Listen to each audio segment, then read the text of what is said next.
这个女孩被告知得了脑癌晚期，想不开跑到马路上被车撞死了。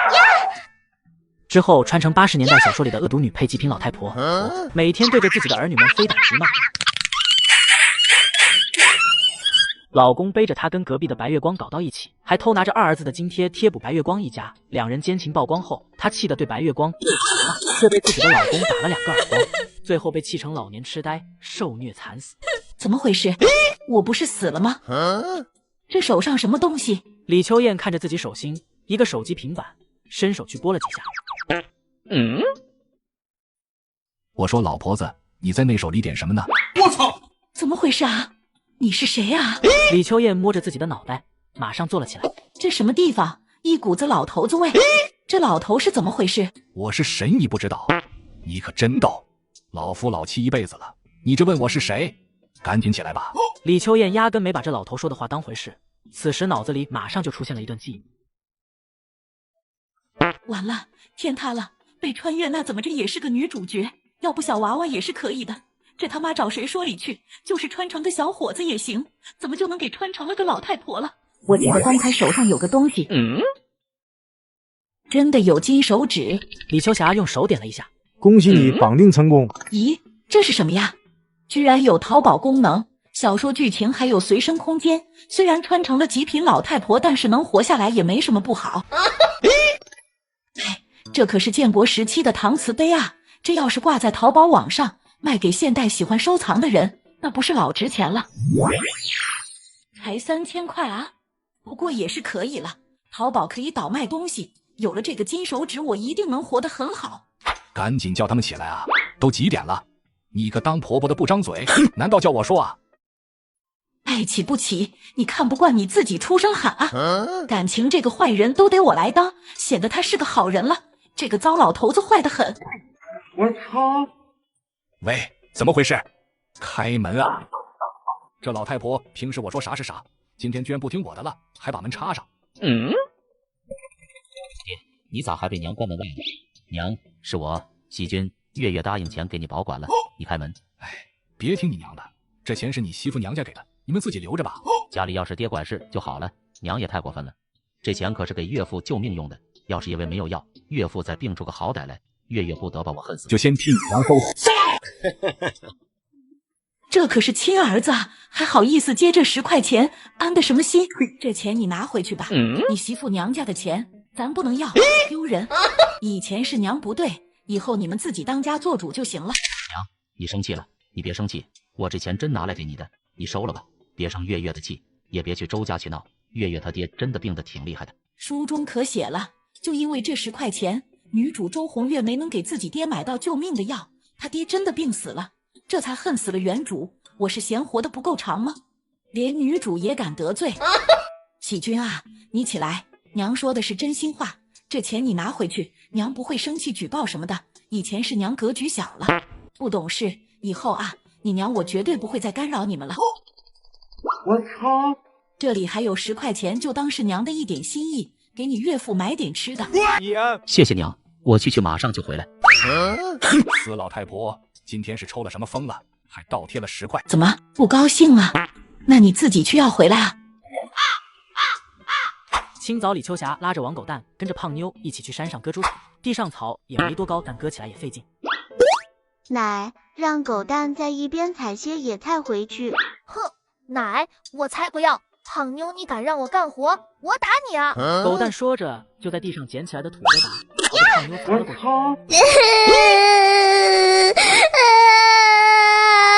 哎，你个小王八蛋，你真敢动手啊！王狗蛋直接就将李秋霞使劲往地上推，将李秋霞摔了个屁滚。这是个什么玩意？这就是书里面李秋霞当成宝的大孙子。今天太阳打西边出来了，奶奶居然为了我跟狗蛋打起来了，还被狗蛋推倒。奶，你打我，我不爱你了。王狗蛋被打了之后，大哭的跑回家去了。我操！切，还你不爱我了，真好笑。你爱我，我还能吃饱饭砸地，这么值钱。李秋霞拍了拍胖妞背后的土，痛吗？胖妞被李秋霞这么一问，委屈的抹了把眼泪。不痛，狗蛋力气小，没事的。你是大姐，以后王狗蛋再敢这么对你，不用管别人，直接教训他，听到没有？我可不是原生爱孙子不爱孙女，你在这里割草吧，我到处转着。这个女孩刚初中毕业就和小黄毛在树下约会，被母亲发现后拒绝她和小黄毛来往，她不愿意就和家里大吵了一架，母亲气得打了她一记耳光。李秋霞看到了路上没人的地方，有个两个人手拉手在跳芭蕾舞。我操！这80年代都这么开放了，一看就是没结婚的，我待凑上去看看。我操！小女儿王桂花，这才初中毕业17岁的年纪就和小黄毛谈起了恋爱。不管怎么说，这都是原生的女儿，得先把人叫回家再说，回去再好好教训她。跟小黄毛在一起就没有好结果啊！对对对，王桂花，你干什么呢？马上给我回家，听到没有？娘。桂花，你先回家，你娘问你，你就说，我肯定会回来娶你的。这小黄毛跑得还挺快。娘，那个，我和吴贵哥真心相爱，他说他会娶我的。娶你个头啊！他吴贵有名的混子，他哥吴权30多岁了都没娶上媳妇，一个没权一个没钱，拿什么娶你？娘，不准你这么说他，我就要嫁吴贵哥，你必须同意。还挺横是吧？好，跟我回家看我不治你。走。娘，放手！痛痛痛啊！娘，你不是最爱我了吗？娘，我再也不敢了。我操！这里老婆子今天怎么回事啊？也不骂人了，稀奇啊！哎，你得看对谁，这不是他的那个宝贝女儿吗？这要是换成孙女胖妞啊，那肯定得一边踢一边骂了。娘，痛痛痛啊！王桂花终于被看到两个侄子居然敢取笑她，气得张口就骂。看什么？笑什么？小心我一会打你们！我操！你还挺狂啊！李秋霞可不惯着他，直接上手就是一巴掌。娘，你打我！今天婆婆怪怪的，不是向来都把小姑子当成宝贝的吗？怎么打起小姑子来了？不过还别说，这巴掌听着还真爽。打你都是轻的，给我滚回屋里，不许出来！小花，你今天去后院杀只鸡，你这怀着孩子呢，好好补补。瞧这面黄肌瘦的，这要让老二看到了，不得心痛死。快去吧，再炒盘鸡蛋吧，大家吃好一点。我是不是出现幻觉了？今天这么大方，很反常啊。娘居然让我杀鸡，还说给我补身体，难不成今天是什么好日子？难道是喜民要回来了？哎，娘，我知道了，我马上就去。这刚穿过来，总不能吃糠咽菜吧？多少也得先吃点好的，垫吧垫吧。哎，你爷呢？爷去大奶奶家里了。我操！这个糟老头子，一天天的不见人影，总往人家一个寡妇家里跑啥？不行，我得去看看。Only you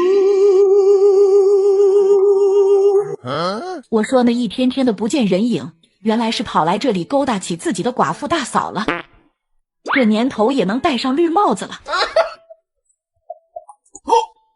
我想起来了，这个毛芳芳居然是王德发的白月光啊！王德发的大哥早年上山打猎被狼吃了，等到大哥死后，王德发便经常借着去隔壁给毛芳芳帮忙干活的机会，两个人勾搭上了。家里的钱有一半都被王德发拿去贴补给这个毛芳芳了，真不是个东西，一点不为3个儿子想，还把所有的坏事都推到原主的身上，这怎么不给自己穿成个丧父呢？这个糟老头子真他妈恶心，我才不要和他住一屋呢，谁爱要谁要去。分家，这个家必须得分。这个女孩被告知得了脑癌晚期，想不开跑到马路上被车撞死了。之后传承80年代小说里的恶毒女配极品老太婆，每天对着自己的儿女们非打即骂。急骂，老公背着她跟隔壁的白月光搞到一起，还偷拿着2儿子的津贴贴补白月光一家。两人奸情曝光后，她气得对白月光却被自己的老公打了2个耳光，最后被气成老年痴呆，受虐惨死。什么？好好的分什么家？王德发怎么可能同意分家？分家了钱还从哪来？怎么就不能分家了？你看看村里哪家现在不分家？又不是以前正宫分的日子了，分了家有自己的地了，干活才有劲才有奔头。再说了，我发现啊，咱们这没分家，也没存下钱。李秋燕这话一出，王德发有点紧张。胡说八道！这老规矩，父母在不分家，要分家除非我死了。王德发这话一说，以为李秋霞就能消停了，以往都是这样的。那你就去死好了，我不管，今个这个家必须得分。我说你是不是疯了？好好的，你闹什么分家？我也就不明白啊，你为什么要反对儿子分家？他们现在都同意，就你不同意，为啥啊？我就想问了，老二月月给家寄钱，存款上我记着有3000多，现在为什么只有1000多？那一半钱去哪了？哎呀，你还好意思问？我们家的钱不都是你管着吗？哼，我就知道他不会承认，都补贴给毛芳芳了，不分家也成，这钱啊必须要给他们平分了。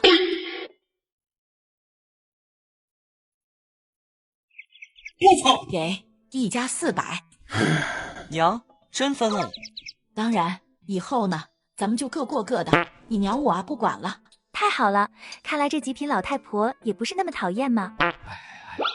你把钱都分了，我们怎么办？王德发最在意的就是老二的津贴，没有这些钱，我以后拿什么去救济芳芳？全家人都喜洋洋的，只有他一个人脸色铁青，好像分家就是天塌了一般。什么怎么办？不就分个家吗？那老大老二都是孝顺的孩子，以后他们一家给我们5块钱的生活费，你问问他们愿不愿意？愿意，当然愿意啊，娘。你真是要气死我！儿子儿媳们一脸疑问的看着王德发。爹，你放心，分了家我们又不是不养你，妹妹出嫁我们也都会给钱的，你别不舍得我们。老大王喜才还以为他爹是舍不得儿子们呢。是啊，爹，以后我们家里有好吃的也会给你和娘端过来一份的。爹，你和娘永远都是我们的爹娘，我们以后分家了还是会一样孝顺你的。孙亚梅的表情有些复杂了，一方面她不想分家，因为可以一直花着家里，老二赚钱多，日子好过一些；另一方面又觉得分家也好，以后他们终于可以当家做主了。那就这么说定了，我们先走了。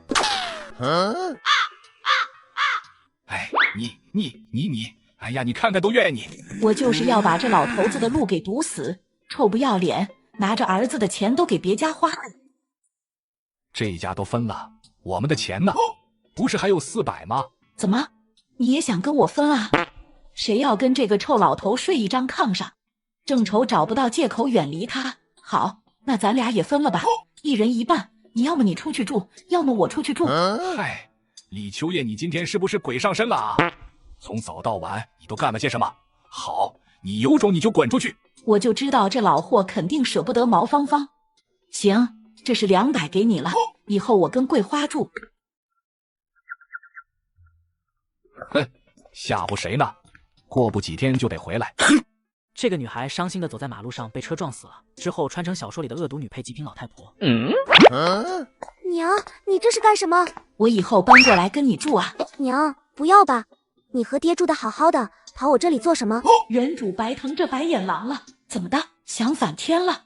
你这还没出嫁呢，就嫌弃上你娘我了？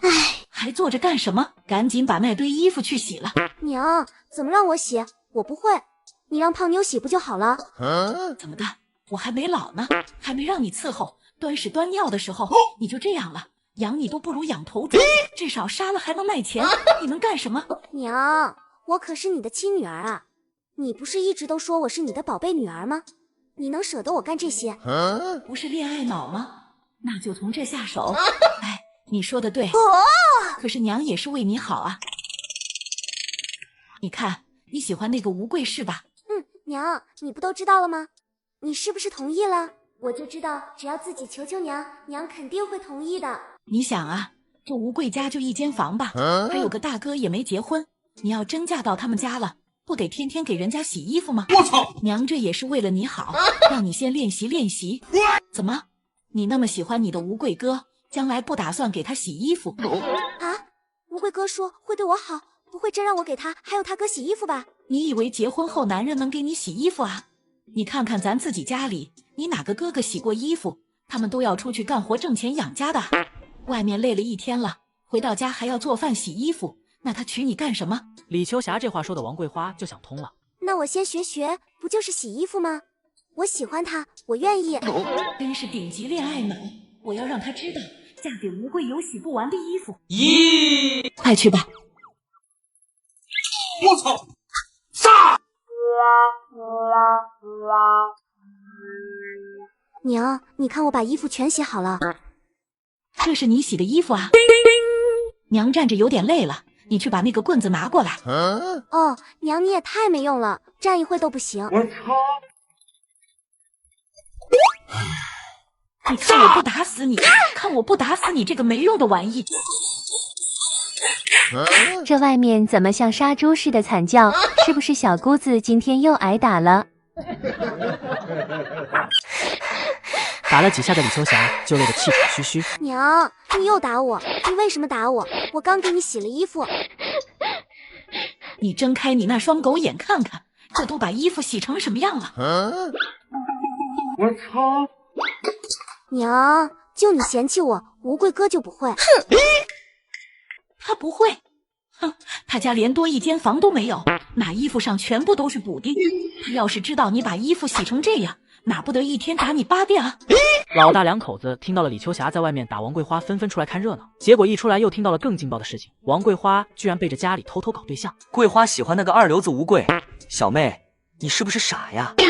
那吴贵他哥跟我差不多大呢，自己大女儿都15了，那吴贵没娶上媳妇，不就是因为太穷吗？还要养这个吴贵吗？这正上头呢，觉得那小子什么都好，你越反对啊，他还真当咱们拦着他娶享福呢。娘，你怎么说出来了？怎么，你都敢在外面跟那个吴贵手拉手了，还怕家里人知道啊？我看啊，你可胆大着呢。老大媳妇也是一脸纠结，她嫁进家门的时间早，嫁进来的时候小姑子才3、4岁的样子，也算是看着长大的。娘，这你也能忍？那吴家那不是火坑吗？小妹她，这小姑子居然搞对象，找了这么多穷的家里揭不开锅的，脑子是不是被驴踢了？你大姐可就是个例子，当年不听家里的话，非要自己选。你看看这几年过的是什么日子，都生了2个女儿了，这现在怀的这个要是女儿，估计婆家都不想要了。是呀，小妹，你说说你，啥也不会，一天要是嫁过去打2顿，3天饿9顿的，你真想嫁过去啊？那你到时可别回娘家哭，家里也穷没钱帮你。才不是，大姐那是没生出儿子才这样，我肯定能生儿子。哎呦我的妈！哎呦，你胡说啥呢？你一个大姑娘，什么话都说，也不怕人笑话。哼，我才不会听你们的。贵哥说的对，你们一个个嫉妒我过得好，就想拆散我们。咦，真是没救了。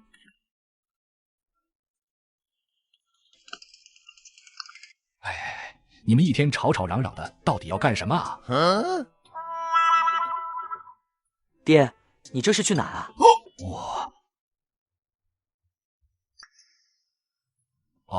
到你大伯娘家照看照看。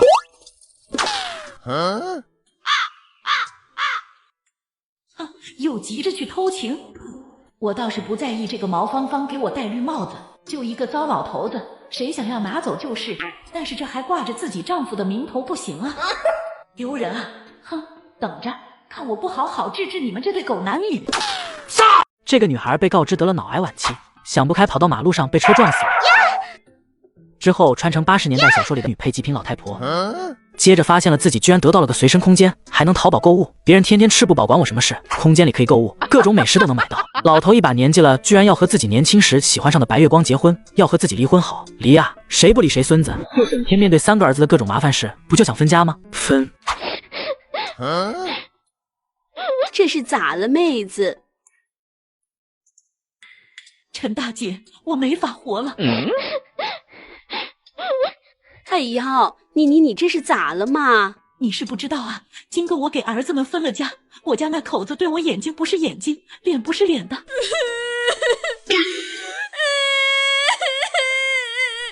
你不是不想分吗？今个咋就想通了呀？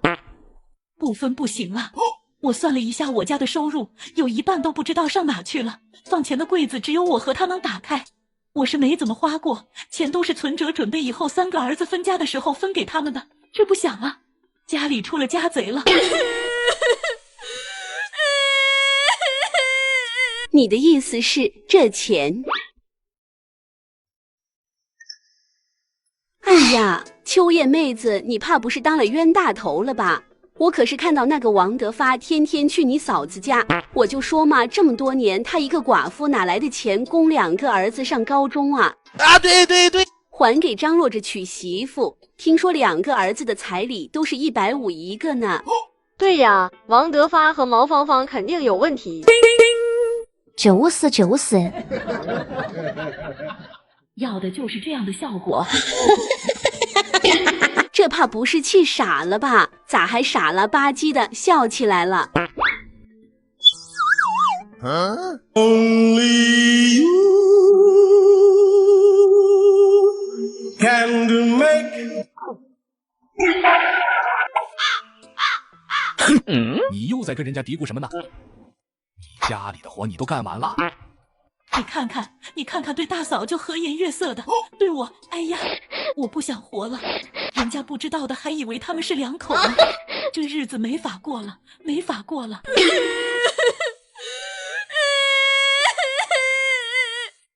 秋燕误会了，他大哥去世的早，德发去我们家是为了照顾他几个侄子而已。正是曝光他们之前，先让流言蜚语飞起来。奶，驴蛋他们说我爷不要脸，钻大奶奶屋子里睡觉。奶，你说我爷是不是真干这事了？谁说的？我去打死他们！敢说我爹？王桂花这会正在厨房学切菜呢，直接冲出来了，就大声叫起来：“有没有你去问你爷爷？我怎么知道？”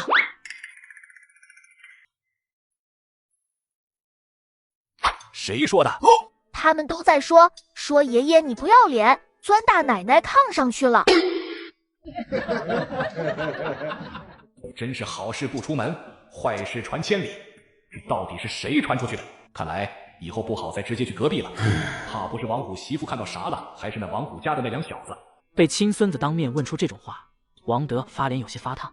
去，听别人瞎说啥？明天上学，你作业写了没？一天天的就知道玩。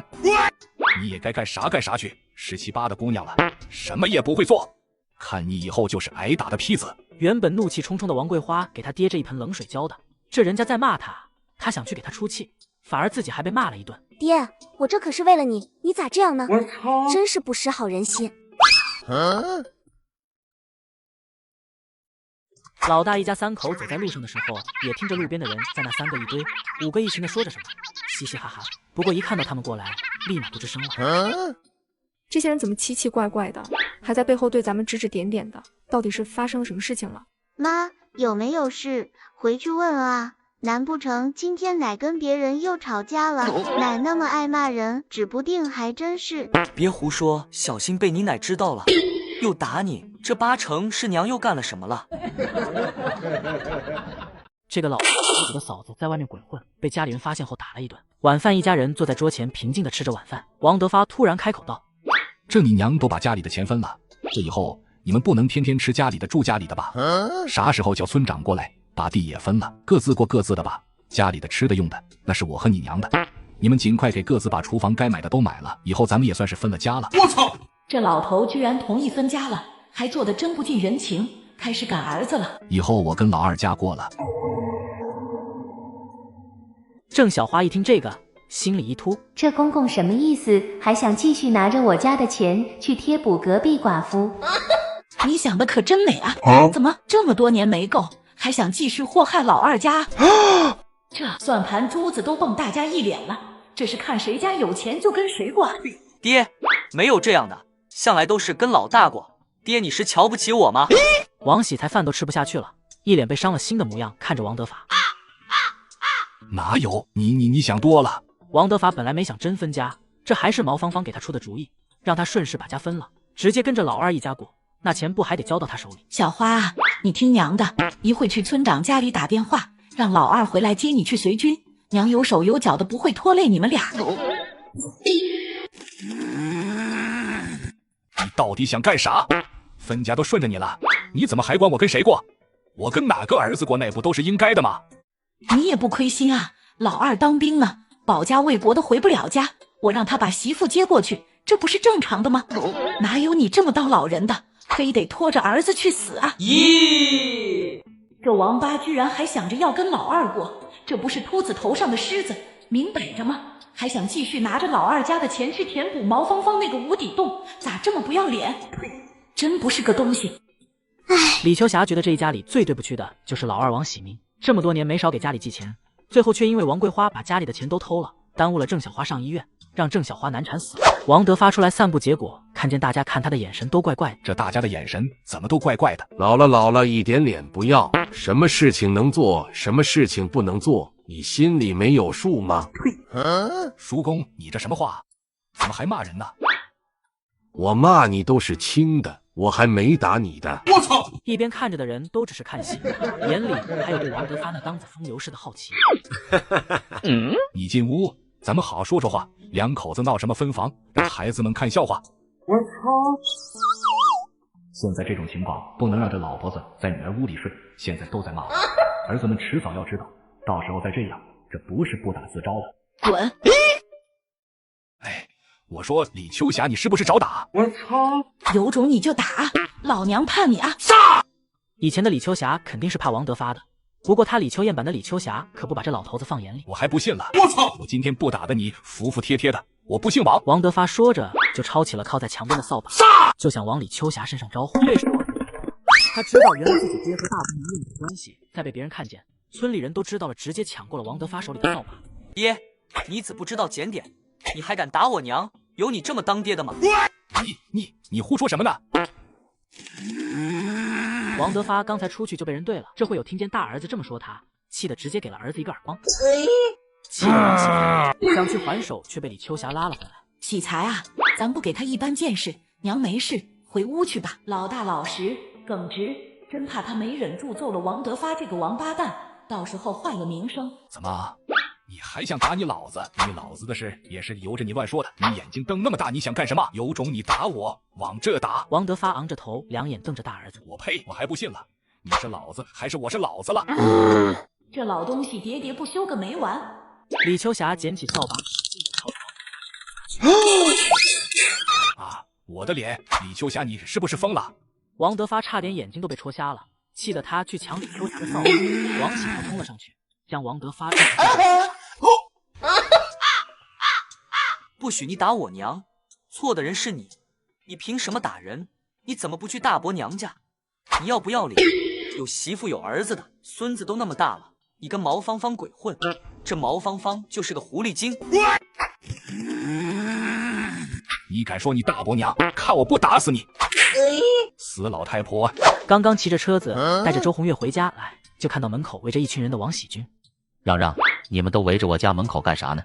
哎呦，君子回来了，你家出事了，快回去劝劝，你爹娘打起来了。丈夫养外室，女儿卖侄女，李老太的棍子不答应。李秋霞看着手中的原书，心头冰凉。她早就察觉家财流失，果断分家。爹娘，大哥你们干什么呢？老三啊，你可回来了！你再不回来，你都见不着你爹我了。你娘和你大哥他们要打死我啊！我操！你看我脸上这伤，这还让不让人活了？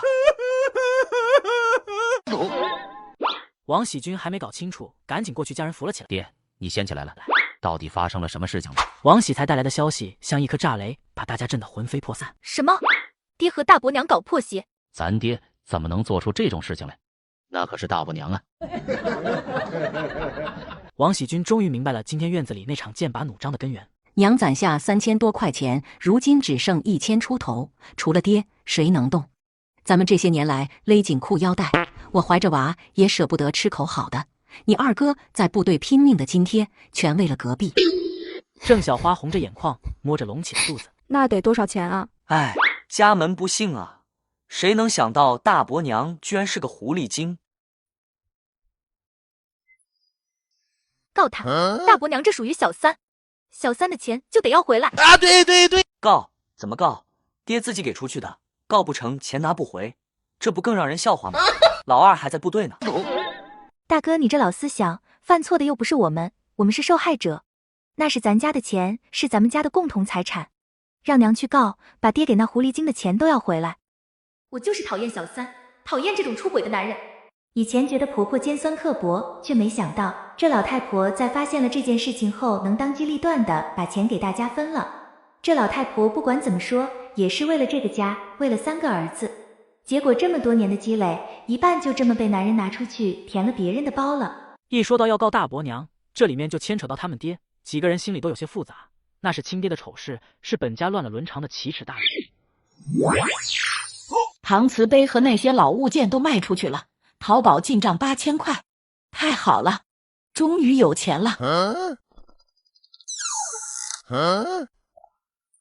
娘，你对着右手看啥呢？我操！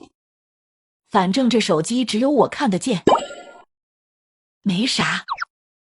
娘，我想了一天了，让我学洗衣服、学做饭，这也太难了。我有个一举两得的好办法。你想了一个什么好办法呀？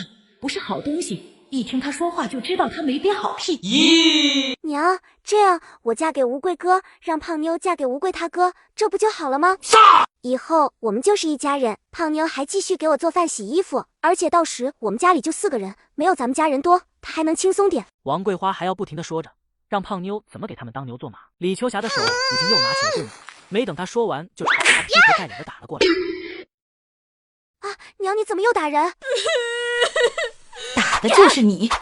王桂花被追着在院子里乱窜，你自己要去扶贫就算了，你个狗东西，你居然还想霍霍胖妞！我今天打死你算了，跟你爹一个样，没心的玩意儿，还把胖妞嫁给吴权，那吴权都能当胖妞的爹了，你可真不是个东西！要不是亲女儿，我真想把你赶出家门去！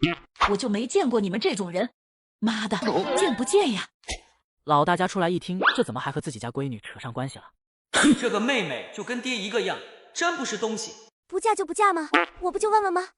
娘，你怎么生这么大的气？王桂花被打了一顿，老实了，又看到大哥大嫂此时也是生气的看着大哥大嫂，你们别听娘的啊，我就是想和胖妞一起有个伴，我这不还能护着点她吗？王桂花，别逼我抽你！王喜才没想到亲妹妹居然敢打这种主意，把自己的女儿嫁给吴权，这也想得出来。孙亚梅也是，她虽然更爱儿子一些，不代表她就不爱自己女儿啊。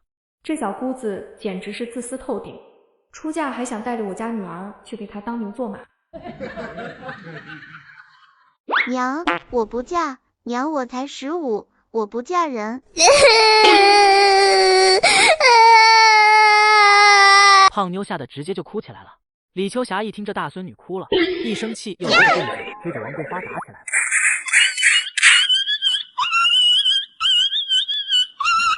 这个老头早上醒来发现自己钱丢了，以为是自己媳妇偷的，气得把媳妇打进了医院。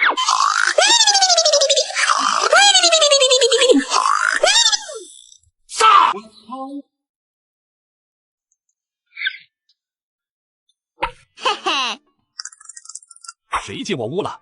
我压在床脚下的200块钱怎么不见了？你们都出来，到底是谁偷了我的钱？李秋霞起来后没看到王桂花，倒是看到衣柜开着，自己的衣服被翻乱了，还有昨天晚上自己的衣服也好像被人翻过了。这个王桂花真的像书中剧情一样，把家里的钱偷走，好拿去给吴贵过来提亲。你敢偷我钱？谁偷你钱了？你没看着啊？我的东西也被翻完了，你的闺女不见了，你说是谁偷的？什么？你是说是桂花偷的？他人呢？我起来就没看到人，估计啊，看我们反对她嫁给那个吴贵，偷了钱让吴贵可以过来提亲呢。不管怎么说，先给家里这些人提个醒，别后面再被王桂花把钱再偷一次。书里可是写了，王桂花在提亲的时候偷了钱，后来1个月后结婚，又把家里的所有钱都给偷了，才导致了郑小花难产死在了家里的。众人一听是小妹偷了钱，还是为了让那个吴贵能有钱来家里提亲，全都像吃了屎一样的。不能吧，娘，小妹不会这么傻吧？是不是真的？你们就等着看吧。不过我可提醒你们，这事你们还是别管，不然他知道我们要是不同意，他又要搞哭着闹着上吊，要死要活威胁我们那一套。这个糟心玩意怎么能偷我的钱？这钱我可是准备拿给芳芳的。好，我不管，反正我的钱没了，你的呢？再给我拿点。你的钱没了，我的钱就在了。你搜吧，你要是能搜出5毛是你的，能搜出100也是你的。又拿钱给那个狐狸精了，爹，你要点脸吧？兔崽子，你闭嘴！王德发虽然被儿子又给顶了，心里不顺，但也还是厚着脸皮在屋子里搜了起来。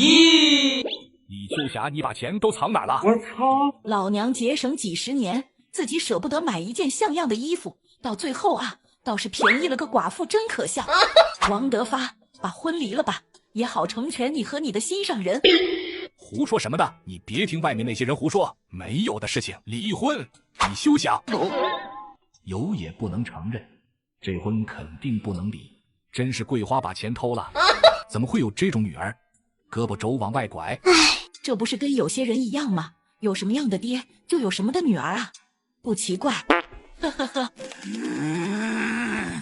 听到李秋霞这话，就是在指桑骂槐，好像又被戳中了痛处，直接就踹了李秋霞一脚。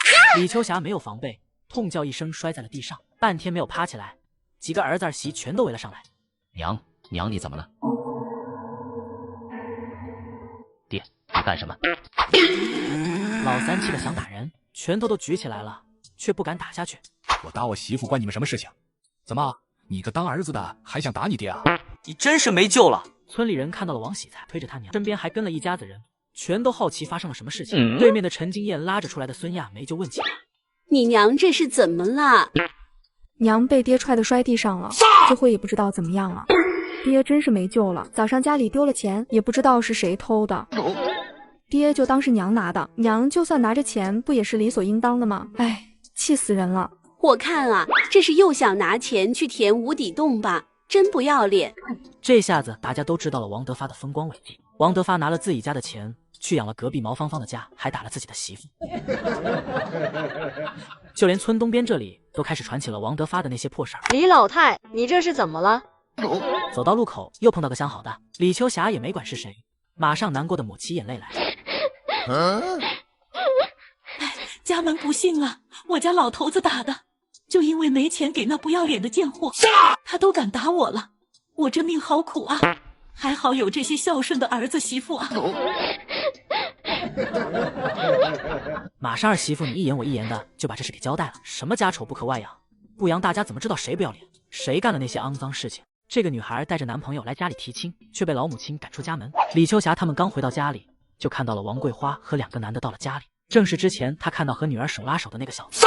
他们真敢啊，前脚偷了钱，后脚就上门提亲了。咦，娘，喝点水把药喝了。这水喝完全身舒服多了，看来我这2天表现不错，女主居然给我灵泉水喝了。娘，嘿嘿，我这过来跟你说说我和吴贵哥结婚的事情。是啊，婶，我是真心想娶桂花的，我们今天就是来提亲的。桂花，你过来。娘呀！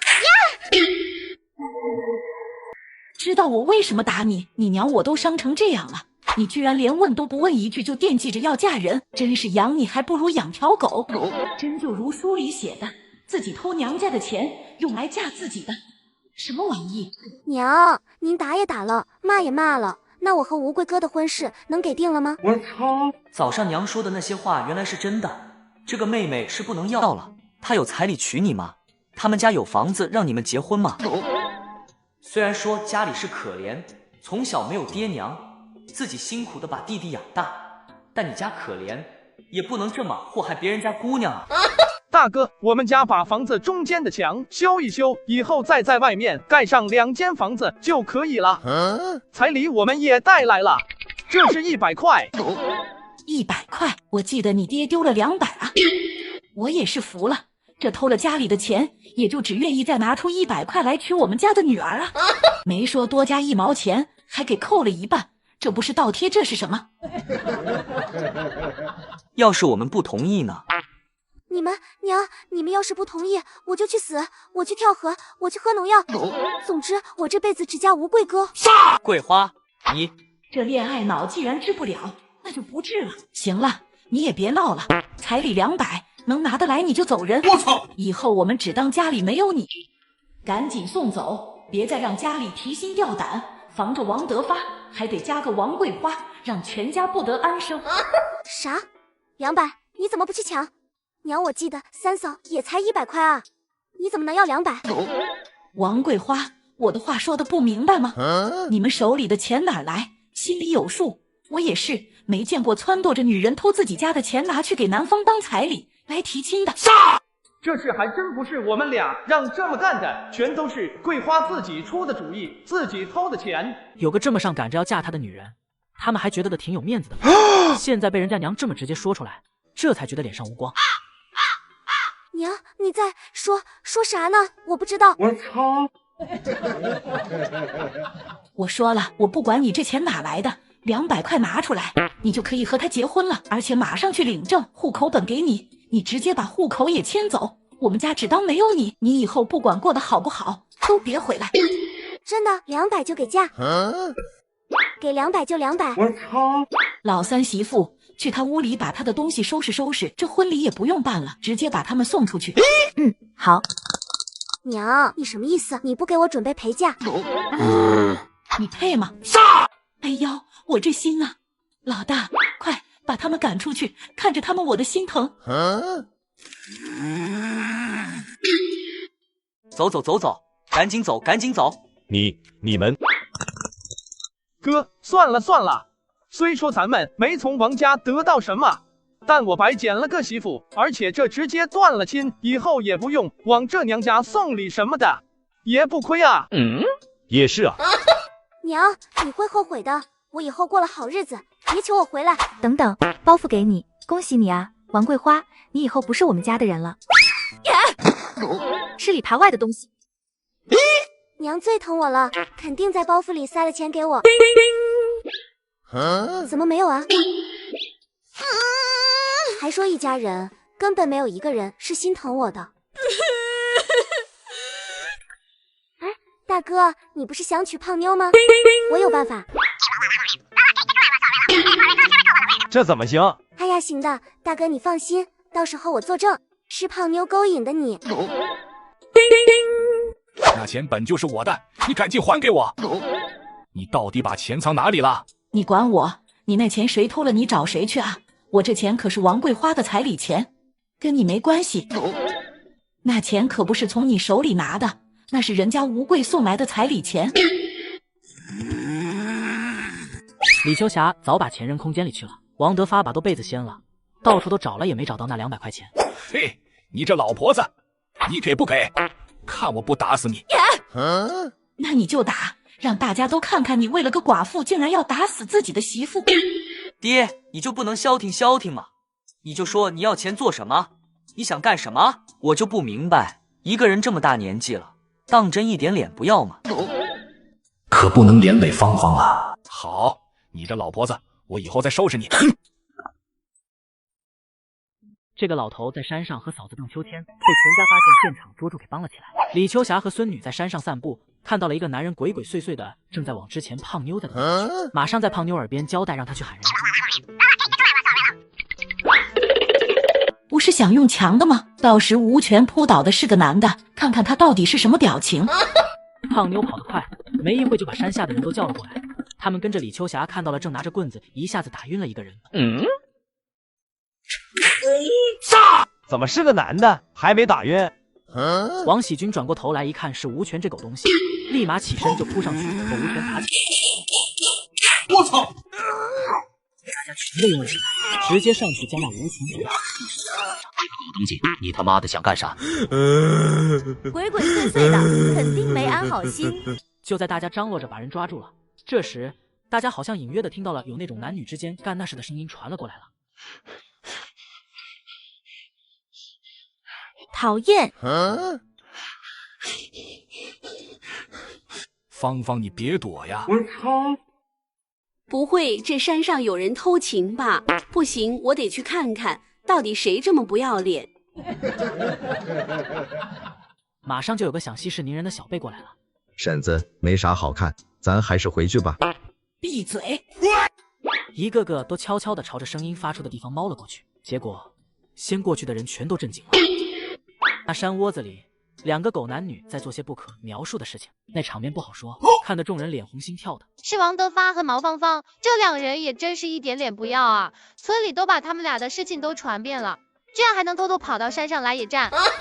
真是毛婶，一大把年纪怎么能干这事啊？咦，你怎么这么没用？你家那蠢货不是一直听你的吗？这么多年了，你不都给了那么多钱了，他都没发现，怎么这回发现了？你怎么能让他把钱给家里分了？现在还把我们的事情传得到处都是。不知道怎么回事，那老太婆这2天很奇怪，她现在要跟我离婚。你说，要不我把婚离了吧，把她赶出去，以后那几个儿子也得听我的，我再跟他们要钱。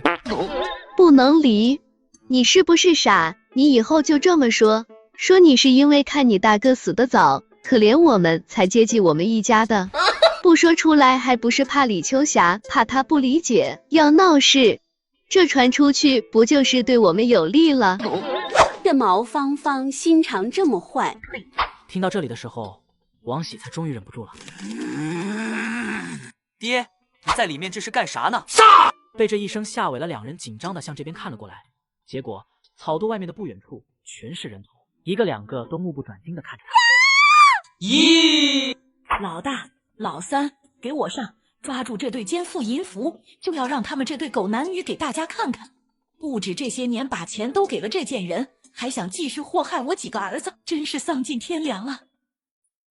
出了这种事，简直是我们村的耻辱！大家帮帮忙，把这对狗男女抓到村长家里去。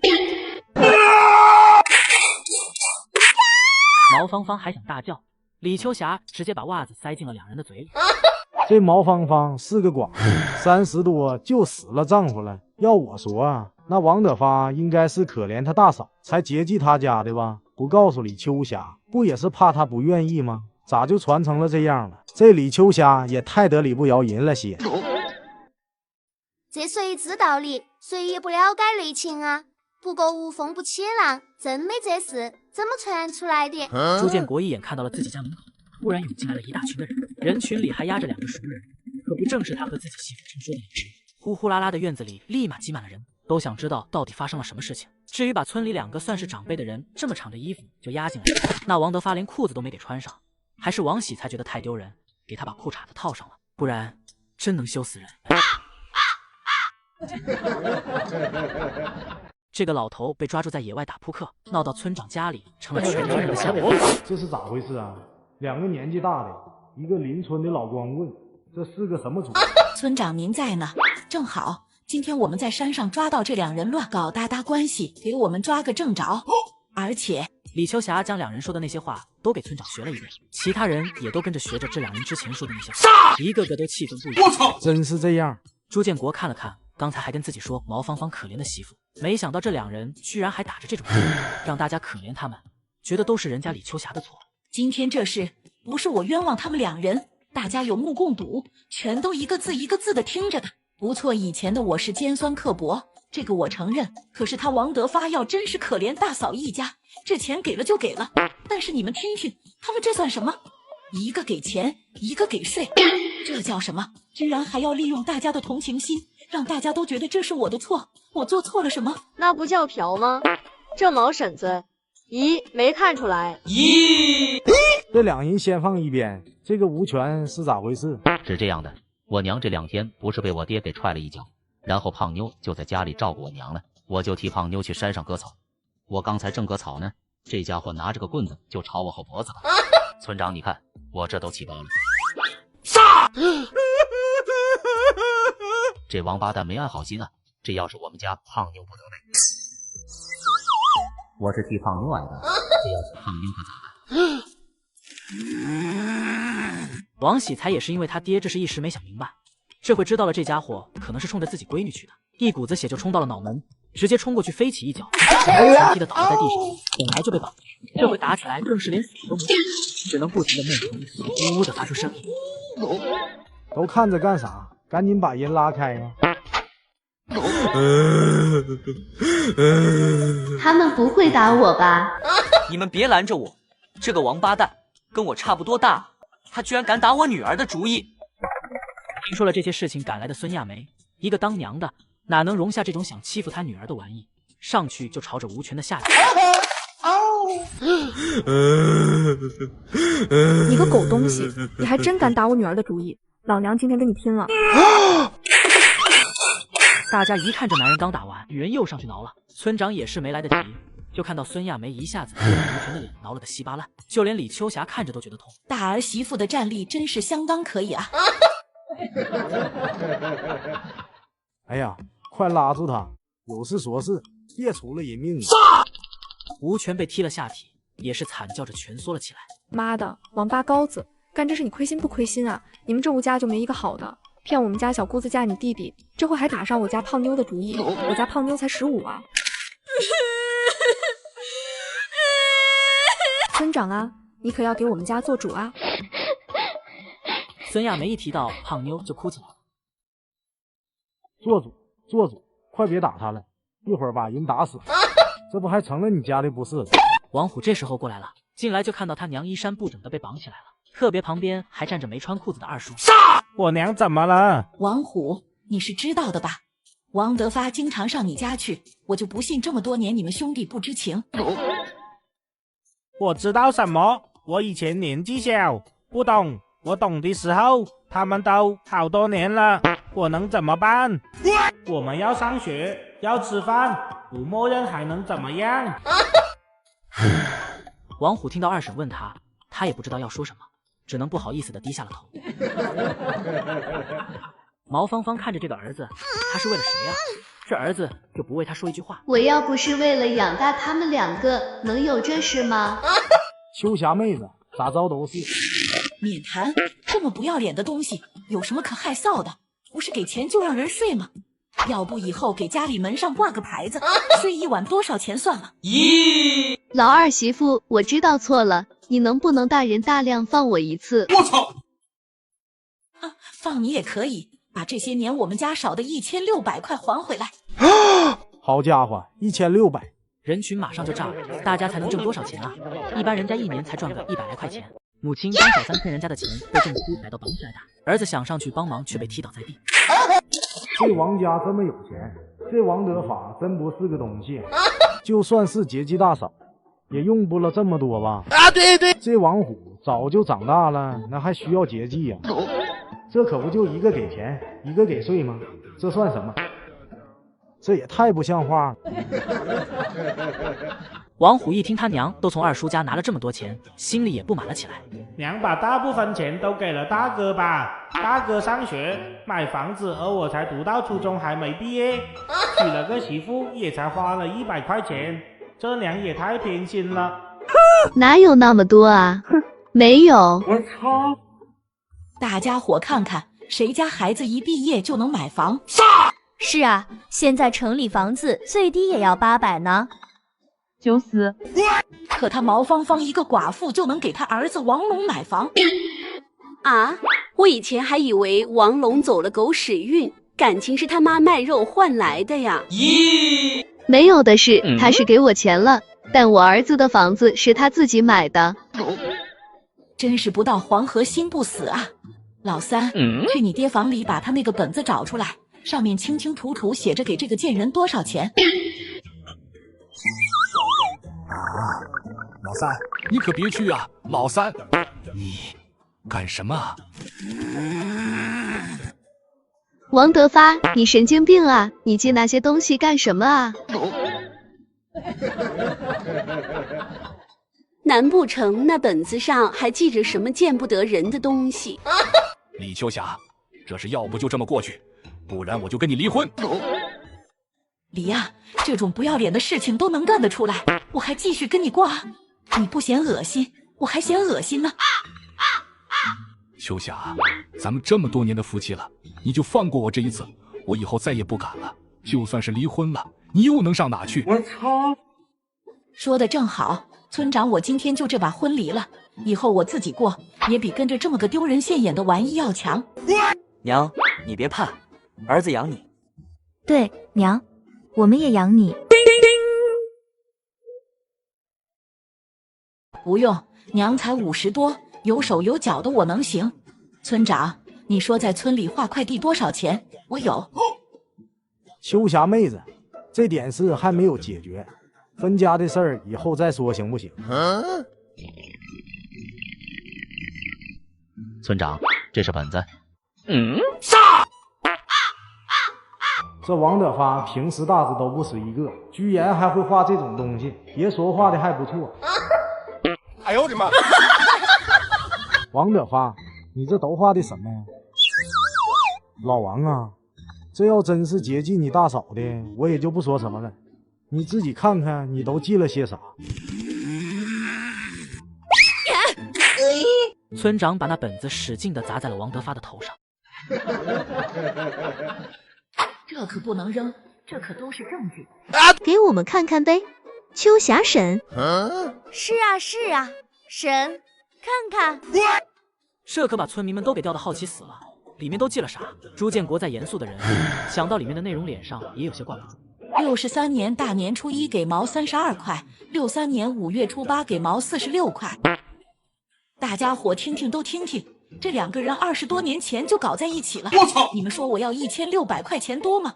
不多，就该还。这钱早花了，拿什么还啊？没有。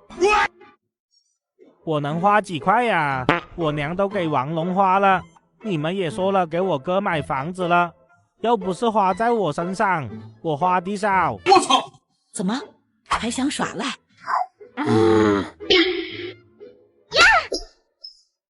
哎呀，好疼啊！这死老太婆打人怎么这么疼？李秋霞抓着毛芳芳的头发就朝她脸上甩了2个大耳光，打得毛芳芳嘴角流血。王虎看二婶在打他娘，立马就想冲上去拉着，却被老三一脚踹到在地。你个不要脸的婊子，你不是喜欢卖肉吗？你继续卖啊，就是跟人睡觉收钱，也得把这钱给我还上。我呸！妈的，我早就想这么干了。那可不行啊，秋霞婶，她太老了。这不行啊，秋霞，这事不能这么干啊。那行，2个方案。什么方案？还能怎么办？反正我到底是他男人。第一，这钱不用还了，不过你王德发必须跟我离婚，跟我3个儿子断绝父子关系，把户口迁出去跟毛芳芳领证。以后这个家别沾，恶心！哎呦我的妈！这婚我不离儿子，也不能断亲，我可是他们的亲爹。咦，你还有脸说啊，王德发？以前就是你天天怂恿我，让我对儿子儿媳妇狠一点，说是不让儿子分家好，留着钱以后给他们买房子，那我就信了。这可好，把儿子儿媳妇辛苦的血汗钱全都给了这个寡妇。原来这婆婆是被 PUA 了。不过能醒悟就不差。哎，你闭嘴吧！快说第2条。我操！街上挤小三骗老头的钱被发现，要求还回来，小三却耍赖不肯还。第2个方案，把钱还回来，1600块，1分都不能少。你儿子还是你儿子，但是你王德发必须跟我离婚，我也成全你和毛坑方。不过你儿子想不想养你，你自己问吧，别沾上我，我嫌你们恶心。这钱都花了，哪还有那么多呀？没有了。我操！反正是破罐子破摔了，只要不还钱，爱咋咋地。没钱，那就卖房子写欠条，以后慢慢还。毛芳芳，那钱可是我2儿子当兵的工资，你要是不还，我就去报公安。不管有没有用，先吓唬吓唬他们。什么？报公安啊？对，报公安，闹得你儿子把房子卖了，工作也丢了，反正都是非法所得。这个老公公要是还留在家里，那就是个祸害，不害人，看着也恶心。不，我同意第1条。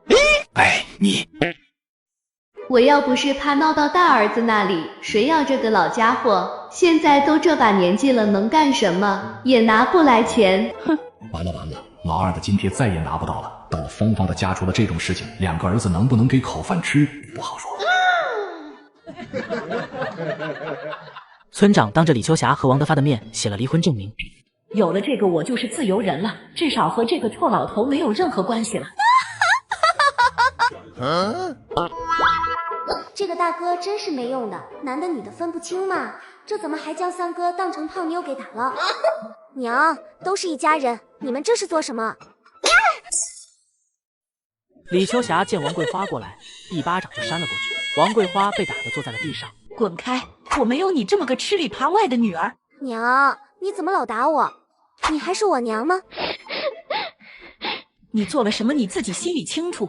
之前你就提议让胖妞嫁给这个吴权，说是以后还能继续伺候你。王桂花，我发现你真是你爹的亲女儿啊！这吃里扒外的功夫那都一模一样啊！什么是桂花的主意？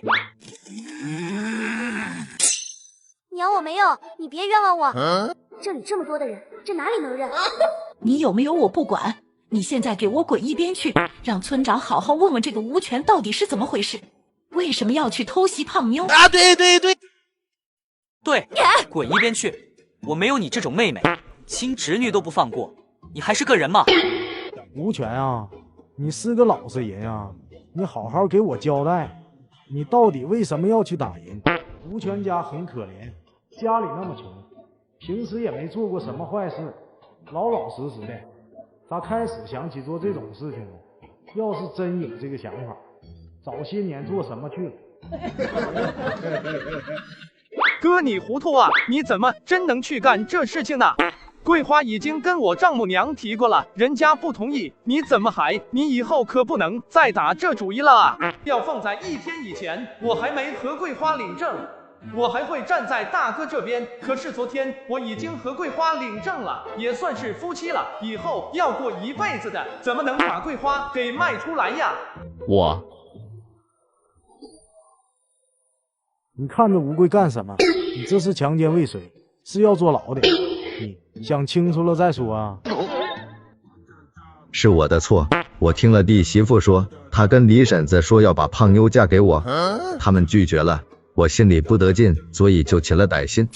大哥啊，你怎么这么着急呀？你要是想娶媳妇，我们家再想办法就是了。你这以后可怎么办嘛？我操，都是我哥不对，你们原谅他这一回吧，以后再也不敢了。求求你们了，大哥、三哥、娘，你们就放过我哥这一回吧。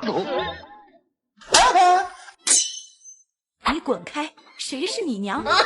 真佩服这个吴贵，是想让吴权当替罪羊啊！可真是白眼狼，他爹娘嘎得早，都是这个哥哥将他养大的，怪不得能哄得这个傻女儿那么死心塌地啊，连自己大哥说卖就给卖了。娘，不用闹得这么难看吧？这不也没出事吗？大家都是一家人。谁跟你一家人？你去跟你爹一家人，都是一个样，吃里扒外，没良心，白眼狼。说的对，村长，这今天要不是我们家老三替了胖妞上山割草，我们家胖妞这回恐怕，哎呦，还要不要让人活了？要真被这个老光棍给那样了，到时不得不嫁到吴家，还得侍候这个没良心的小姑子。吴权，这是真是你干的？村长叔，我哥就是一时冲动，以后再不敢了。你闭嘴，没问你。这还是我辛苦养大的弟弟吗？这打也挨了，骂也受了，这会改口又能怎么样？只会害得弟弟弟媳跟着一起挨骂。是我自己。既然你都认了，大家伙看看该怎么办吧。报公安啊！这种人就应该坐牢。对，这个老光棍偷袭小女孩，发现打倒是个人的，还被对方打了一顿给绑起来了。不至于吧？桂花，快劝劝娘和哥哥们啊！这事反正也没发生。什么意思？没发生？妈的，还敢打我女儿的主意！都是你这个祸害！要不是你，我妹也不会嫁给你，也不会偷家里的钱。你们吴家可怜啥？都是害人精！我操！王喜才照着这吴贵的肚子就踢了2下，痛得吴贵抱着肚子直喊痛。哥，你们住手，不许打他！兄弟俩打起了吴贵，王桂花又护上了。他见拉不开2个哥哥，又把目光对准了胖妞，冲到了李秋霞跟前就要去打胖妞。都是你，你要是直接答应不就好了？你个贱人，不就是让你嫁给吴权吗？你凭什么有意见？让你跟着伺候我，不应该吗？我操！呀！听听你这说的什么话，气人不？还真当自己是哪国的公主呢？还活该侍候你。奶，我怕。王桂花还想去扯胖妞的头发，却被身后的孙亚梅扯住了头发，压倒在地上。亲侄女都敢害啊！你个禽兽不如的东西！老娘今天不打嘎你！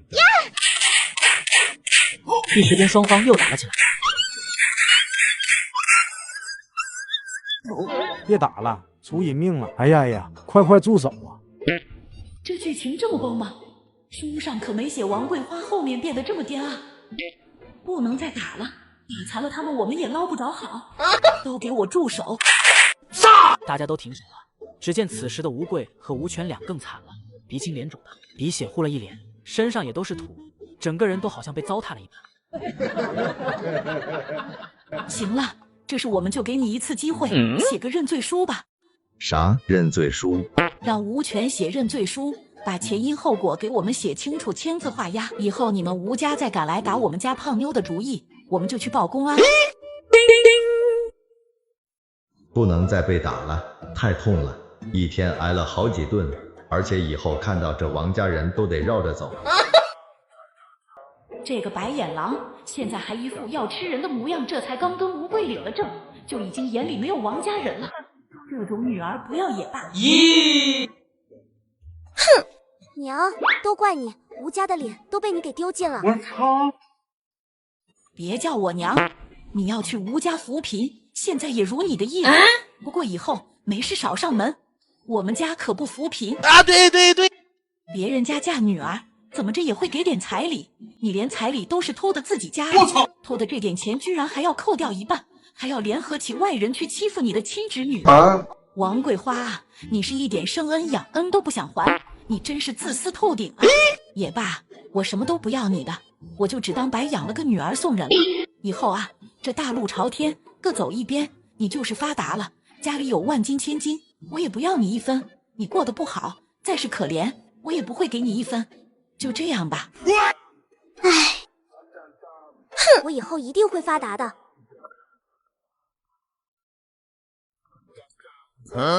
桂花，等等我啊！哎呦我的妈！秋霞妹子真是太可怜了，这老公搞破鞋，女儿白眼狼，这搁谁身上，谁不带哭啊？我最后的发言可以打90分了，我终于要摆脱老渣男和恋爱脑闺女了。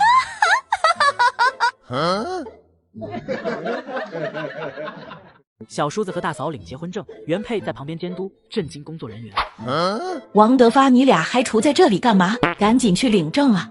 我操！这些事情终于解决了，今天这些也太炸裂了，脑瓜子嗡嗡的。王德发，你尽快和李秋霞把离婚证拧开了，然后和毛芳芳把结婚证领。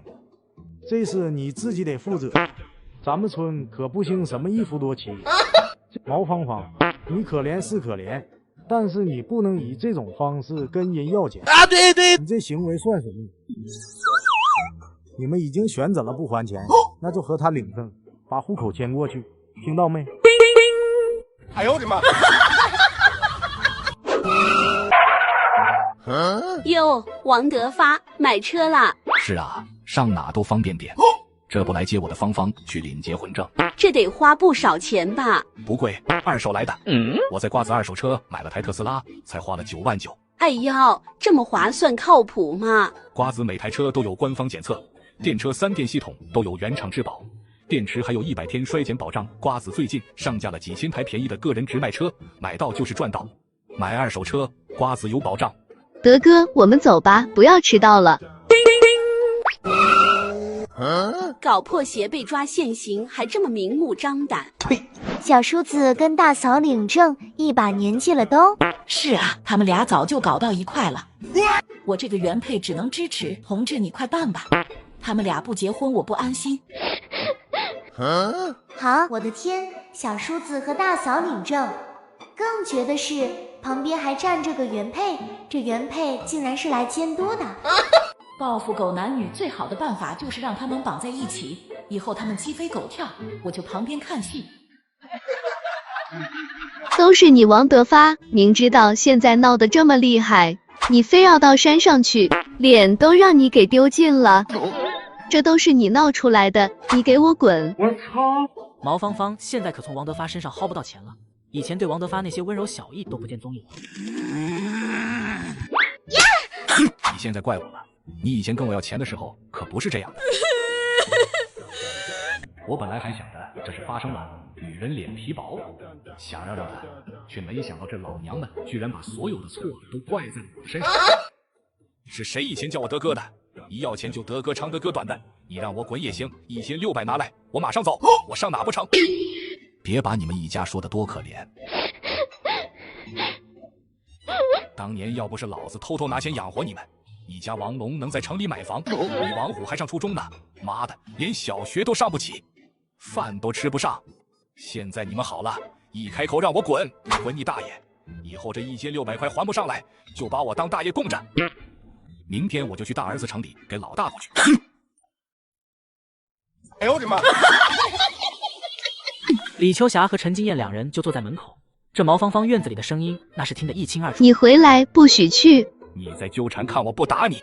我操！哟，闹起来了，现在后悔了，以前怎么竟不干人事，这会还骂上你家那个了。什么叫我家那个？都离了，跟我没关系了。买二手车，瓜子有保障。李秋霞一点不比老姐妹更像个吃瓜群众，一点没觉得里面被骂的那个男人是她的前任。你慢慢听吧，儿媳妇该喊我吃饭了。女孩一次意外穿越到一本小说里，凭借原生的记忆找到家里的宝藏，开启了养老生活。今天的饭菜都是老三媳妇做的，这女主做的饭菜就是香啊，有水多，还有肉。书里写着女主有个很大的空间，里面的灵泉水喝了会滋养身体，浇花浇菜都有奇效。那个，咱们家现在也算是苦尽甘来了，你们三个要不找村长来把地分分？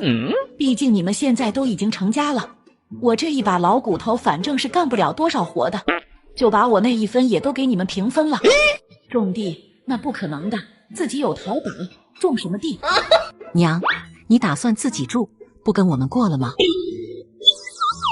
娘身体好，这有手有脚的我能行，还跟他们一起，才不要呢，还得给他们做饭看孩子。那怎么行啊？有儿子怎么能让娘一个人住啊？娘，你这还是选一个吧，要不跟我哥过，要不跟我过，哪有2个儿子都不管老娘的道理？这要是传出去多难听，我和我哥还怎么做人？别人一听娘自己过，这不得骂我们兄弟俩没良心？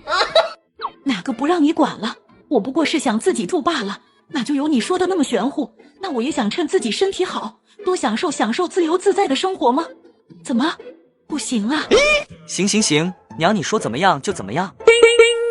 我有淘宝金手指，只要找到一些老物件，我就不信挣不到养老的钱。我这就去叫村长。小花，你这快生了吧？你不打电话把老二叫回来啊？叫他回来。是啊，这女人生孩子，男人怎么能不在身边呢？他不回来，我就得熬夜照顾小花，那可不行，我这老胳膊老腿的，我可撑不住。好，我一会就给他打电话。我能不想让丈夫回来吗？我这还不是怕婆婆在骂我，说我太矫情，耽误了害他爹工作。对了，娘，大姐怕不是也快要生了？大姐，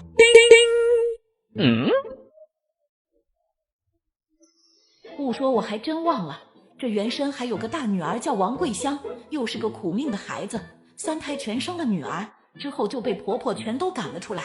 原身嫌弃女儿离婚不愿收留，王桂香带着3个女儿跳了河，结果大外孙女被救了起来，改了个名字叫万千愁，回来报仇，一把火把全家全烧了，原身自然也是被烧死了，又死了。又是死，我怎么就逃不出悲惨结局呢？该让大女儿活着。哎呦我的妈！娘，你怎么了？手心里扎刺了，怎么一直盯着看？我操！没刺，娘就是有个毛病，一想事一发愁就喜欢划拉右手。啊，娘，咱家都越来越好了，你愁啥？瞅你大姐呗，这要是再生个女儿可怎么办？那江家也不是好东西啊，大女儿马上就要离婚了，我得想办法挣更多的钱。对了，后市街头小吃现在都没有，我直接在网上买那些便宜的食材出来，然后稍微加工一下，不就可以直接变现了吗？娘，要是我生的也是个女儿，你会不会让喜民把我休了，再娶一个啊？放屁！他敢？女儿有什么不好？他要是敢跟你离婚，我打断他的腿。他一个当兵的都不遵守国家计划生育的政策，还当个什么兵？吓我一跳。娘，我还以为你骂我。这婆婆的变化真的好大，以前刚怀上的时候，婆婆可是一个劲的求神拜佛的想要孙子的，这人怎么现在又变了？李秋霞在屋子里翻来翻去，也没有找到一件值钱的老物件。我记得原主的爹娘以前是个土匪来着，能给原主留下什么好东西吗？这个枕头当初可是陪嫁品，出嫁前千叮咛万嘱咐说不能送人，难道这里面有东西？李秋霞找了个盆子过来，将那枕头芯子拆了开来，将一布袋子的枕芯全都倒在了盆子里。倒的时候，她好像看到了一抹金光。不是吧，里面居然有金子！一会就让她找出好几个金叶子。发达了，发达了！这金叶子质地还是挺软的，怪不得放在这里面睡觉也没觉得硌得慌。还好原生因为听了他娘的话，这些年从没把自己的枕头送出去，可能也是感念自己娘吧。扫描一下值多少钱？天哪，28万！我可以进城买个有门面的房子，再开个小店，那我的养老不就稳了吗？不过这钱都在淘宝里面，这想要变现还得在淘宝里面买东西出来，卖给这个时代的人才行。哎呦我的妈！我发财的路还是很漫长的呀。女孩一次意外穿越到一本小说里，凭借原生的记忆找到家里的宝藏，开启了养老生活。郑小花在后院里帮着婆婆干活的时候，突然就摸着肚子。娘，我要生了！要生了，要生了，快回家！娘，我没事，就是羊水破了，没那么快的。你先回去找大哥。那你小心点啊！我先回去让你大哥把车子拉上，我们马上去医院。我操！老大，娘在呢，咋的了？哎呀，小花发动了，要生了，你快找车子送她去医院啊！书里可写了，郑小花这胎难产啊，要是再出个什么意外，怎么跟这个老二交代？好，我之前已经和朱二叔说好了，你等着，马上就能进来。应该没有什么问题，只要到了医院，哪怕生不下来，那就剖腹产，反正不能让郑小花出事，不能再和原书中一样，王喜明回来看到的是一尸两命。哎呦我的妈！这时孙亚梅和周红月两人也赶紧过来了。咋的了？要生了？是要生了吗？要生了，要生了！团长在想啥呢？愁眉苦脸的。我在想你嫂子就要生了，我准备给孩子装个婴儿房，不知道找哪家装修公司好。团长，那个我能办，找装修公司可以先在图吧处大平台看看业主评价，选口碑好的再详聊。平台能让3家装修公司免费量房出方案，比到满意再决定。那还挺靠谱的。必须的，还能帮你审核合同报价，施工过程上门验收，合格才付款。找装修公司，找工长，图吧处靠谱。那还真不错啊，一会带我看看。那次马匹配的应该对上了。哎呦我的妈！来了来了，车来了。大家一起上了车，李秋霞也跟着往车上一坐，她也准备去跟到医院去。娘，您不用去了吧，我跟着去就好了。家里还得有人管孩子呢，婆婆年纪大了，说不定今天得在医院里过夜呢。不行，我得去，我不放心。你留家里，我和老三媳妇去就好。周红月身上有灵泉水呢，如果真出了什么难产的情况，就让周红月进去看看，让她给老二媳妇喂点吃的喝的，她总能给点灵泉水吧，不能见死不救吧。我去，我有灵泉水啊，爹那病都给治好了，一个孕妇而已，肯定能保二嫂平安生产的。于是，一辆驴车上面放着大包小包，前面坐着王喜才，后面坐着李秋霞和周红月，3个人就往镇上医院走了。这是要生了吗？银婶子。去，你才要生了，我们家小花要生了，我都多大年纪了，生个屁！李秋霞手握着郑小花，看到郑小花好像开始痛了，一脸的隐忍，她就心慌。哎呦我的妈！小花，你没事吧？没事，娘，就是阵痛，一阵一阵的。老大，你快点！哎呀，你快点！我操！好的，娘，嫁。哎呦我的妈！娘，儿子回来了。这老二果然一表人才。老二，你可回来了，正好你媳妇要生了。这老二回来了，郑小花也不可能难产了。这关算是过了，改变了郑小花在原书里难产一尸两命的结局，儿子也不会恨我入骨了吧？郑小花进去之后，外面听到里面的叫声都要。李秋霞从自己包里掏出了一把人参，这些人参都是淘宝上买来的，虽然算不上多好，但一根不够，数量来凑，应该多少能有点用。红月啊，你把这个拿进去，给你二嫂咬上2口。这老太太哪来的人参啊？娘，谢谢你。王喜明也没想到，他娘居然还给自己媳妇准备了人参了，还一下子就是3根。哎呀，生了！哪位是家属？我是她丈夫。恭喜您，你爱人给您生了个大胖小子。产妇怎么样了？你是产妇母亲吧？不用担心，你女儿没事，母子平安。不是，我是她婆婆。没事就好，没事就好。您真是个好婆婆，我还是头一次看到婆婆关心儿媳妇而不是孩子。开玩笑，孩子没了可以再生，小花没了，儿子不仅要跟我拼命，我肯定又会被他虐死的。哎呦我的妈！在这个重男轻女的年代，这个女人生了3个女儿，遭到婆家嫌弃，还要卖掉刚出生的孩子，最后被婆婆赶出家门。女人无奈带着3个女儿投奔娘家，娘家不愿意收留，绝望之际带着3个女儿跳楼。李秋霞他们刚一回家，就看到孙亚梅早早在门口等着了。娘，桂香生了，还是个姑娘。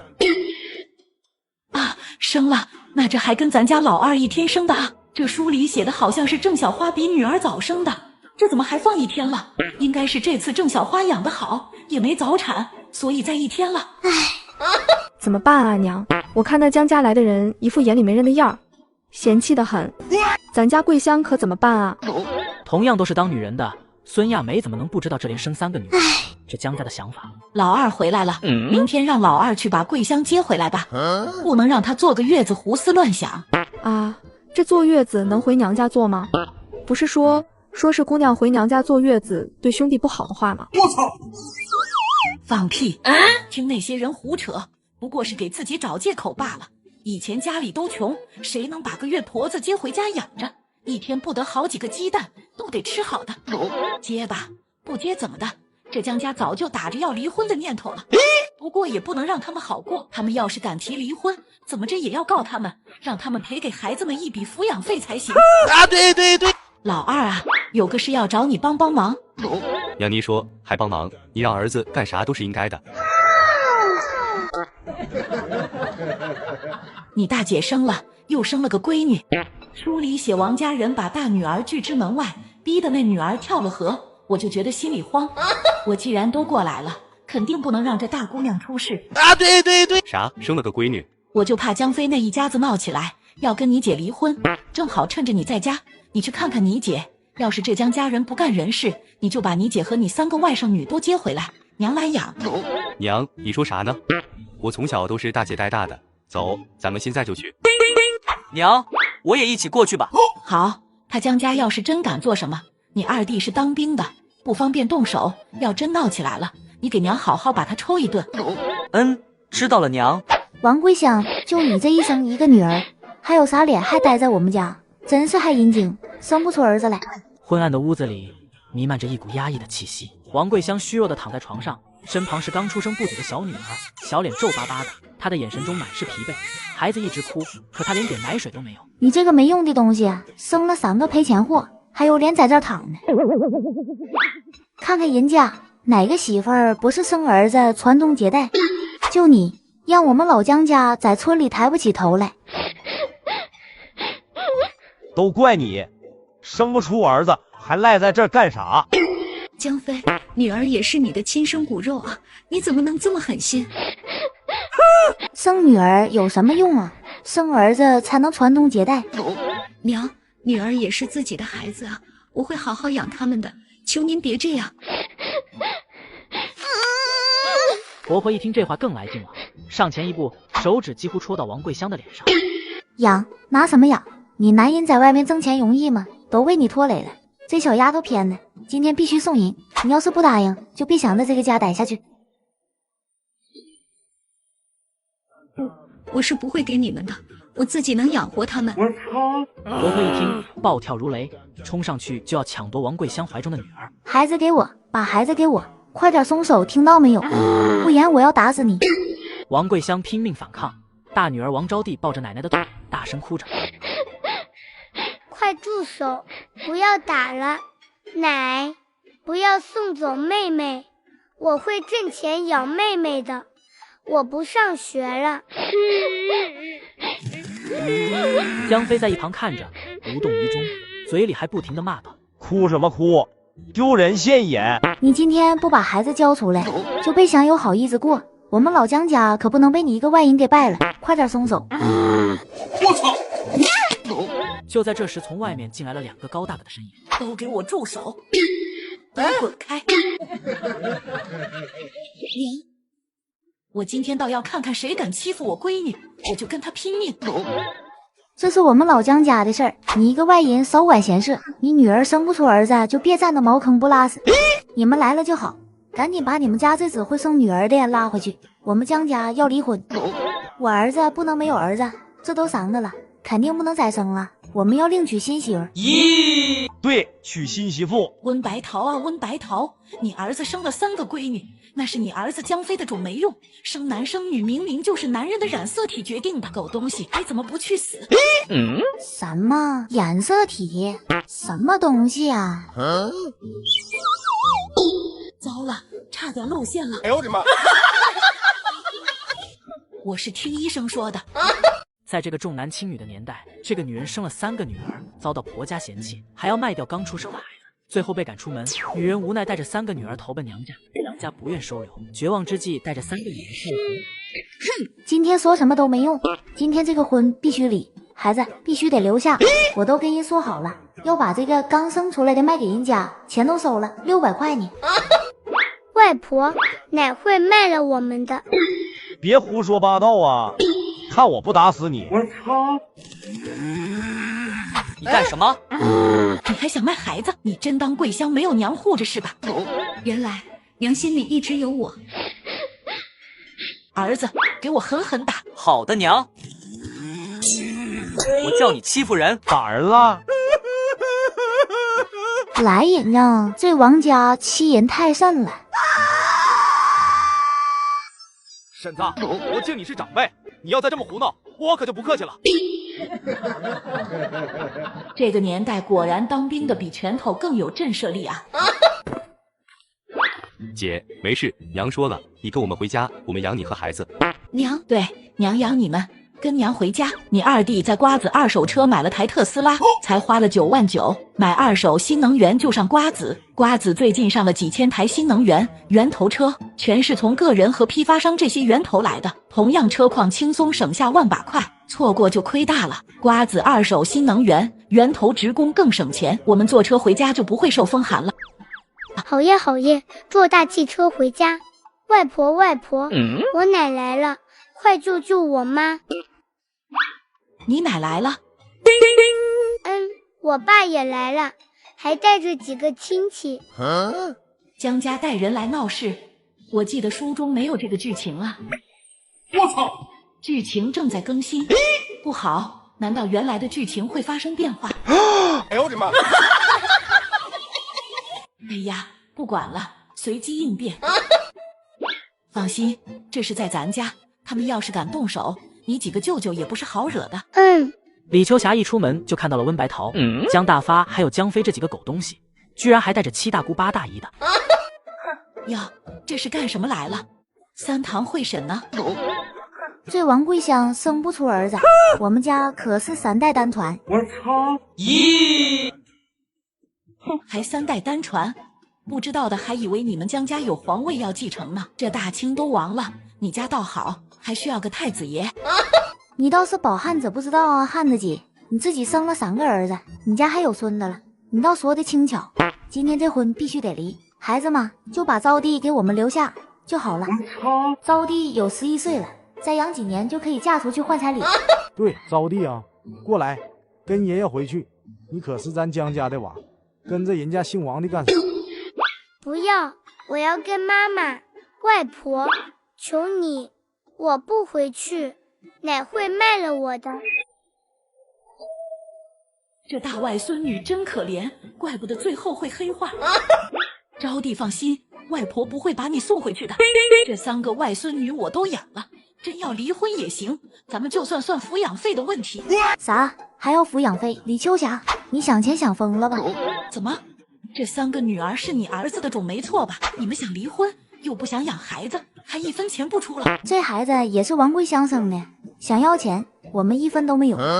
那就滚蛋，咱们就拖着看谁拖得起。江飞年纪不小了，这要是拖着不能再娶，以后怕是生孙子更难了。哎呀，大家都来看呐，这王家银又欺负人了，他李秋霞又拿他女儿来讹钱了。欺负人了！我操！这李秋霞还不会真想我钱吧？那可说不定，桂香真是苦命啊！这是想利用舆论来污蔑我。哎呦我的妈！大家伙，他温白桃嫌弃桂香生了3个女儿，就怂恿他儿子跟桂香离婚，又不想养孙女，我这才提的抚养费有错吗？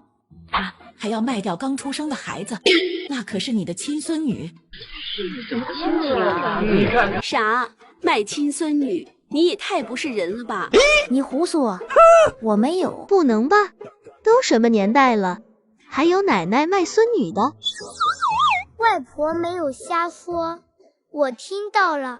我奶和村里的刘媒婆商量好了，收600块钱。要不是外婆昨天接我们回来，妹妹可能就被奶卖了。啥？真有这事？你个贱丫头，你胡说什么呢？看我不撕烂你的嘴！温白桃想去打江招娣。好你个姓温的，我看你就是个瘟神吧！看我今天我不打死你！这个女人生了3个女儿，遭到婆婆和丈夫的嫌弃，还要强行带走她刚出生的小女儿。就在这时，新郎带在娘家兄弟赶到了她面前，制止了一切。李秋霞呢，一瞬间就上来了，直接冲上去就抓着温白桃的头发，扯住了就开打，啪啪的2个大嘴巴子就呼上去，打得温老太婆措手不及。江飞看到自己娘被打，江大发也要上前帮忙的时候，他也冲了上去，直接一拳砸在了江飞的脸上。这王家怎么一个比一个高大有劲，每次打的都这么疼？敢打我娘，我跟你拼了！这外村的人都欺负到咱们村来了，你们还不上，还看热闹呢？赶紧上去拉开啊！村长一听王家这边又打起来了，也马不停蹄的赶来了。快住手，别打！这王家的事情咋这么多？像什么样子？咋又是你们家？你咋也跟着瞎掺和？村长，这怪不了我啊！这江家人要跟我姐离婚，怪我姐生了3个女儿，你说他们像话吗？这国家都说生男生女都一样呢，他们这是要跟国家对着干。离就离吧，我们就商量着不要孩子也行，那是不是得出抚养费？那得出啊，必须出！我一天天的净处理这些事情，这王家人都提出这事了，那肯定是得出啊。来，我说的不算。招娣，你把你刚才那话再跟村长爷爷说一下。奶找了我们村媒婆子，收了600块钱，要把我妹妹卖了。好啊，你们江家还敢买卖人口？你们别听招娣瞎说，没有的事儿。没有，我真不知道这事。我要知道了，能让这老婆子干这事，都是你。你怎么这么狠心？那可都是亲孙女。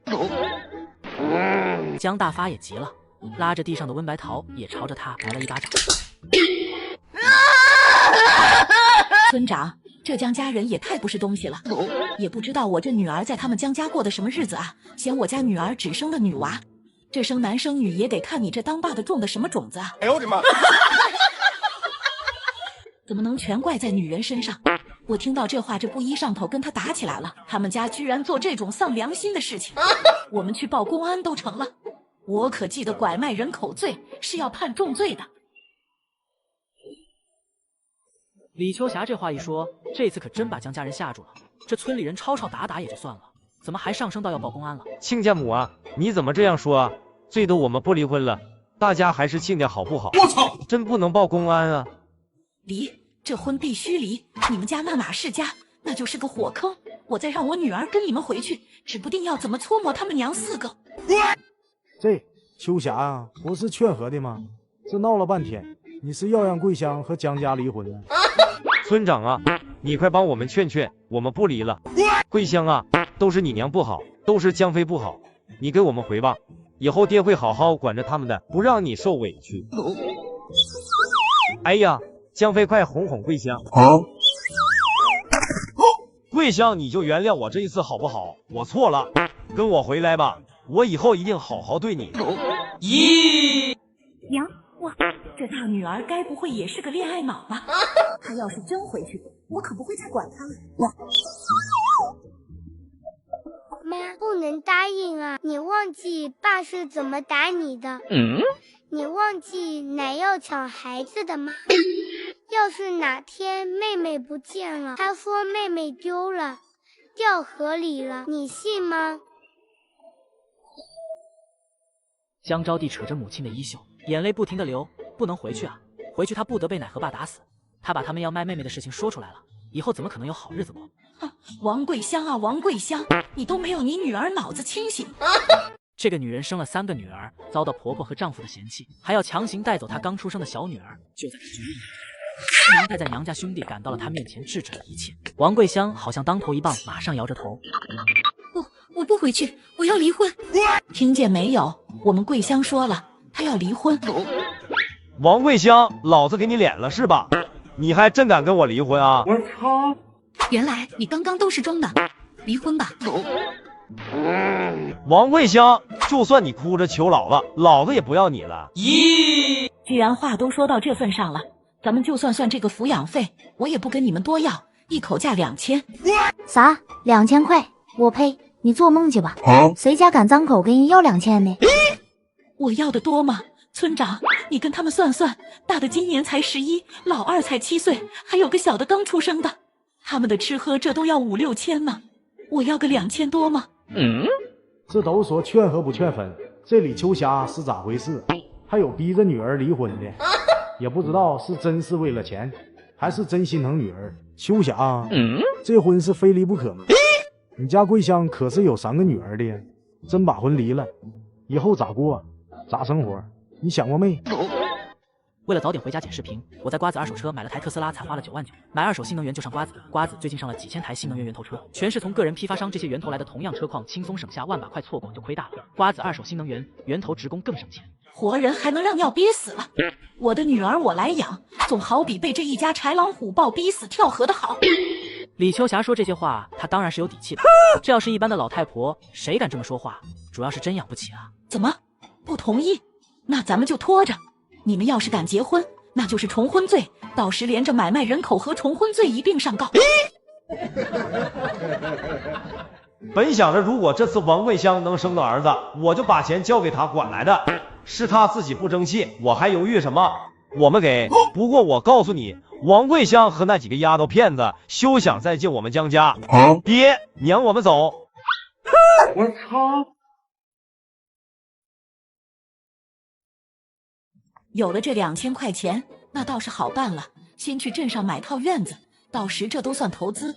王桂香也能有份收入，也能堵上几个媳妇的嘴，省得他们说大女儿回家是白吃白住。也谢谢村长了。秋霞，你这拿到钱，不会再把桂香赶出去吧？这李秋霞以前可不是这样。村长，你说的这叫啥话？那可是我亲闺女，我身上掉下来的肉，我能逼她去死吗？我操！李秋霞想到原书里王桂香拉着3个女儿跳了河，最后自己一家被烧死，她的心就慌。哎呦我的妈！娘，谢谢你，等我出了月子，我肯定好好干活的。你胡说什么呢？这就是你的家，你这话把咱家当什么了？既然婚都离了，那孩子的姓也改一改，就跟你姓王。啥？孩子改姓王？娘，你这也管得太宽了吧？这江家能同意？真要改了姓，将来婆婆也会把东西分给他们，凭什么？这婚都离了，改姓王怎么了？娘，你说的对。谢谢外婆，谢谢舅妈，我以后一定会好好孝顺你们的。还是我们招娣脑子好。书中说他动不动就买凶打人，可要好好重视这个孩子的教育问题，被太狠了就行。婆婆提议合伙开饭店，兄弟妯娌纷纷响应。大儿子信心满满报出额数，却不知身边的妻子早已将家底搬空。李秋霞晚上钻进了被窝，进了空间里。到了空间，一下子亮起来。她现在是有东西不敢往外拿呀。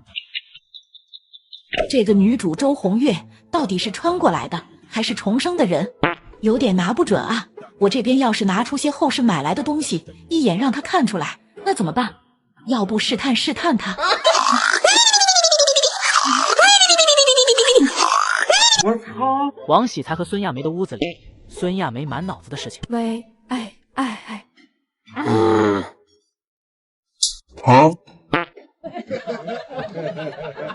怎么了？还不睡觉啊？你妹他们不会真要住咱们家吧？他都离婚了，不住家里住哪啊？你怎么那么蠢？这哪家女儿都嫁人了，还往娘家住啊？这住2天还行，难不成还要一直住下去啊？王喜才，我可告诉你，咱分家的钱你可不能拿去贴补你妹啊！我操，这补贴一点又怎么了？孙亚梅，我可告诉你啊，那笔钱我有用，你不许往你娘家送啊！娘之前可是说过要合伙在镇上开小饭店的。不行，钱绝不能便宜小姑子，我得拿回娘家去。孙亚梅气得转过身去，已经觉得是王喜才要拿去贴补王桂香了，那心里好像被哽住了一样。王喜才却不知道自己媳妇把自己绕进去，只顾着自己睡过去了。第二天，李秋霞起来后就听到老大家厨房里的说话声，意思是今天她要回娘家一趟，下午才回来。亚梅，你这一大早去干嘛呀？哦，我娘想我了，我回去一趟。我操！他那个重男轻女的娘怎么可能会想他呀？这个孙亚梅不会又要闹出什么幺蛾子吧？不行，我得看看后面的剧情。我操！果然又要出事啊！剧情真的改变了，孙亚梅把家里的钱全部拿给了他娘，给他大哥的儿子结婚用。等集资开饭馆那天，他拿不出钱来，跟老大大吵了一架，结果孙亚梅觉得委屈投河了。老大，哎，娘，啥事啊？老大，你那个大舅哥的儿子要结婚了，你老婆可是什么都会往家拿的，这个时候你可得注意点他。那不能吧，我们都有孩子了，他不能那么没脑子吧？娘，我先割草去了。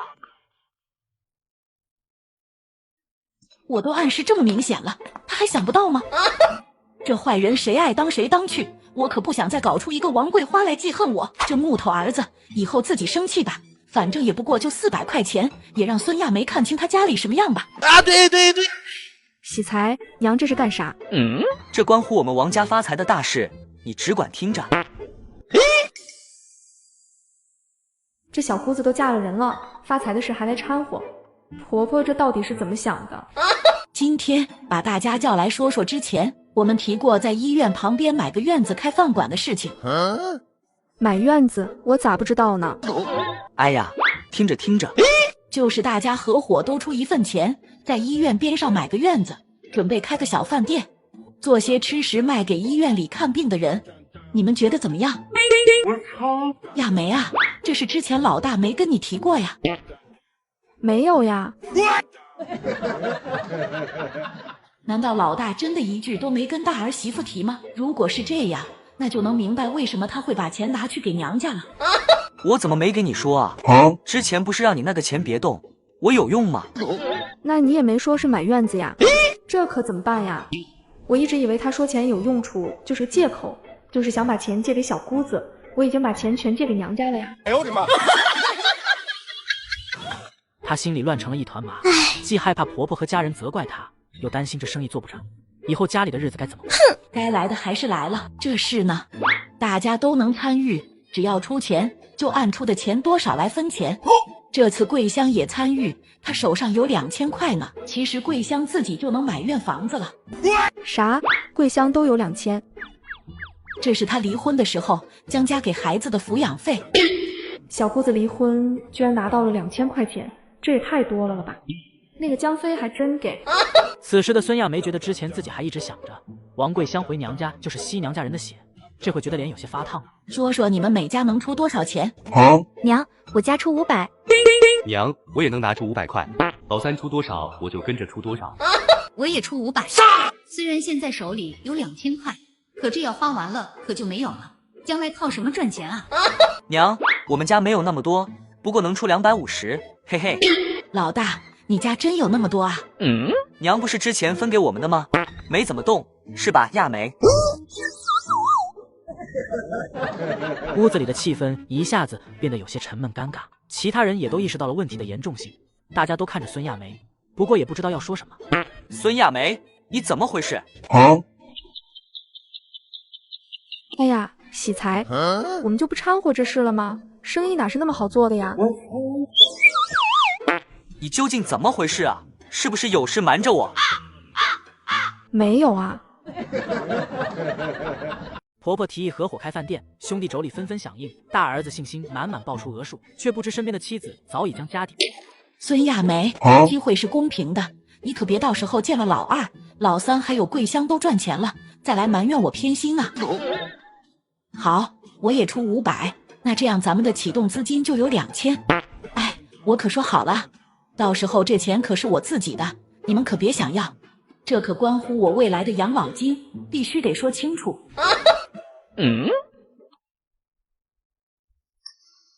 哎，娘啊，那可不行啊！你将来还等我们老大养老呢，那你的不就是我们的吗？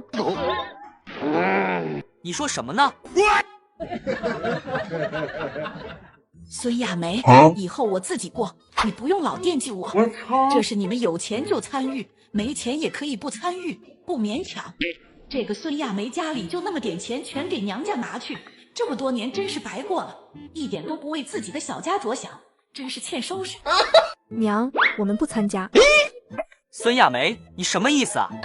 王喜才此时的火气已经像被点燃的火药桶，噌的一下就压不住了。为了早点回家剪视频，我在瓜子二手车买了台特斯拉，才花了9万9。买二手新能源，我推荐瓜子。瓜子最近上了几千台新能源，源头车全是从个人和批发商这些源头来的，同样车况轻松省下万把块，错过就亏大了。瓜子二手新能源，源头职工更省钱。一把扯过孙亚梅就往外拽，孙亚梅被扯得一个踉跄，一边挣扎一边叫。你干啥？你要干啥？娘，大哥跟大嫂不会打起来吧？娘，大嫂，别管他，他自己打钱给娘家了，拿不出钱来，这会乱攀扯呢。孙亚梅被王喜才拽到了院子。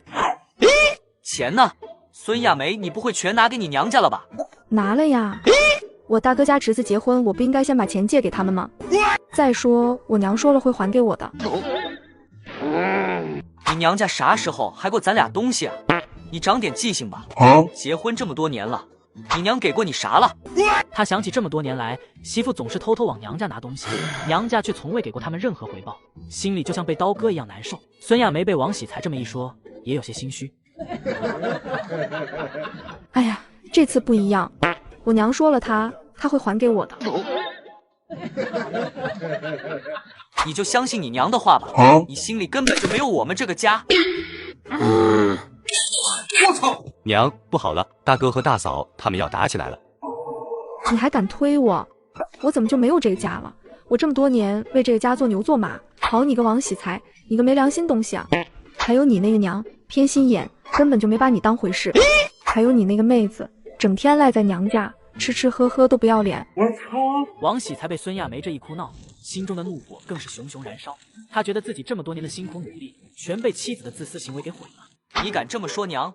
你看我不打死你！哼，你敢！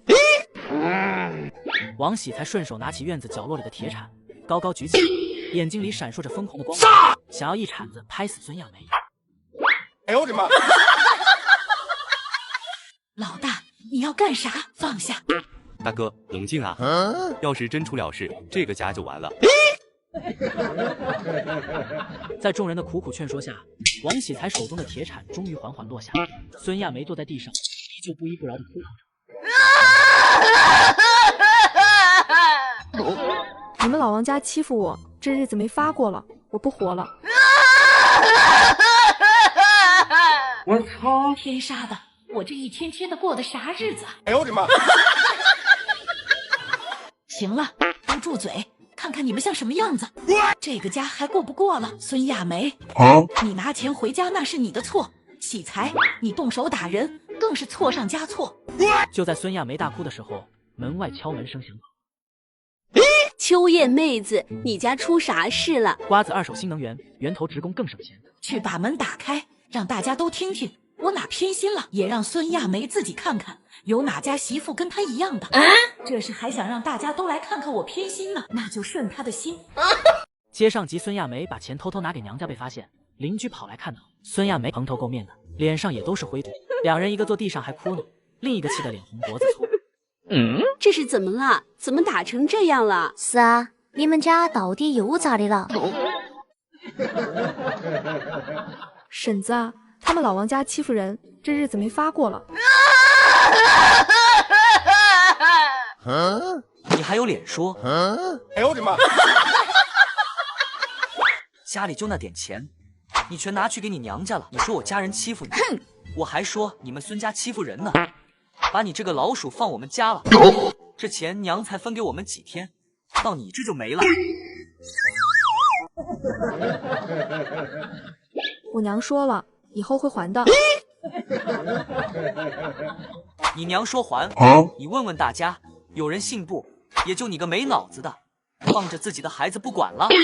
孙亚梅，你总说我们王家欺负你，我这个婆婆偏心。那行，今天就让大家评评理。当初分钱、地、房的时候，我是不是给你们平分的？是平分了，可那你的不就是我的吗？将来你还要靠我们老大养老呢。我操！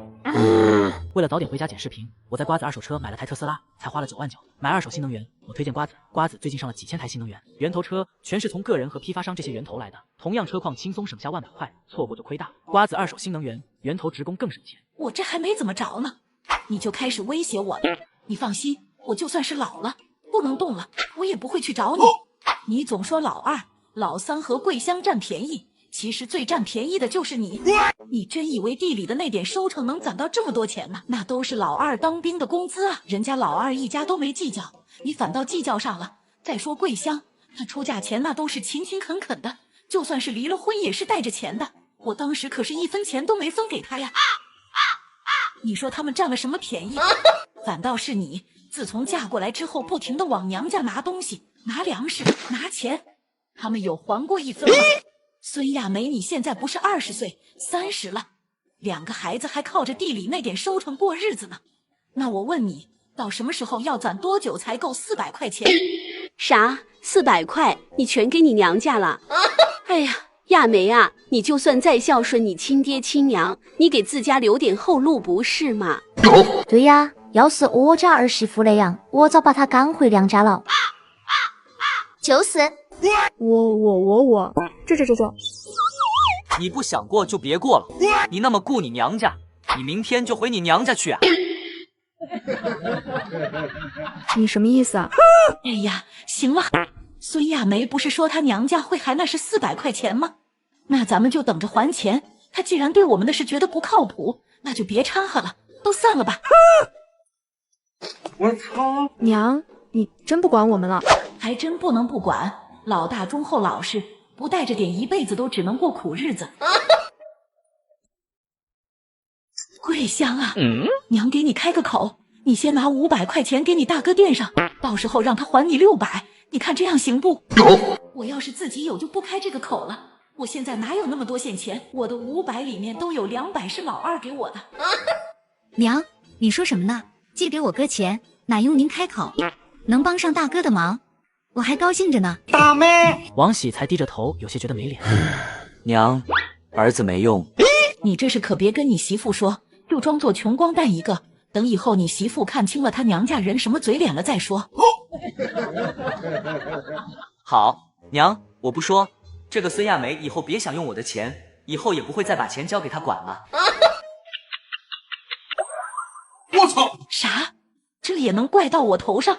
孙亚梅怪我把小姑子留在家里，害得她才把钱给了娘家打了水漂。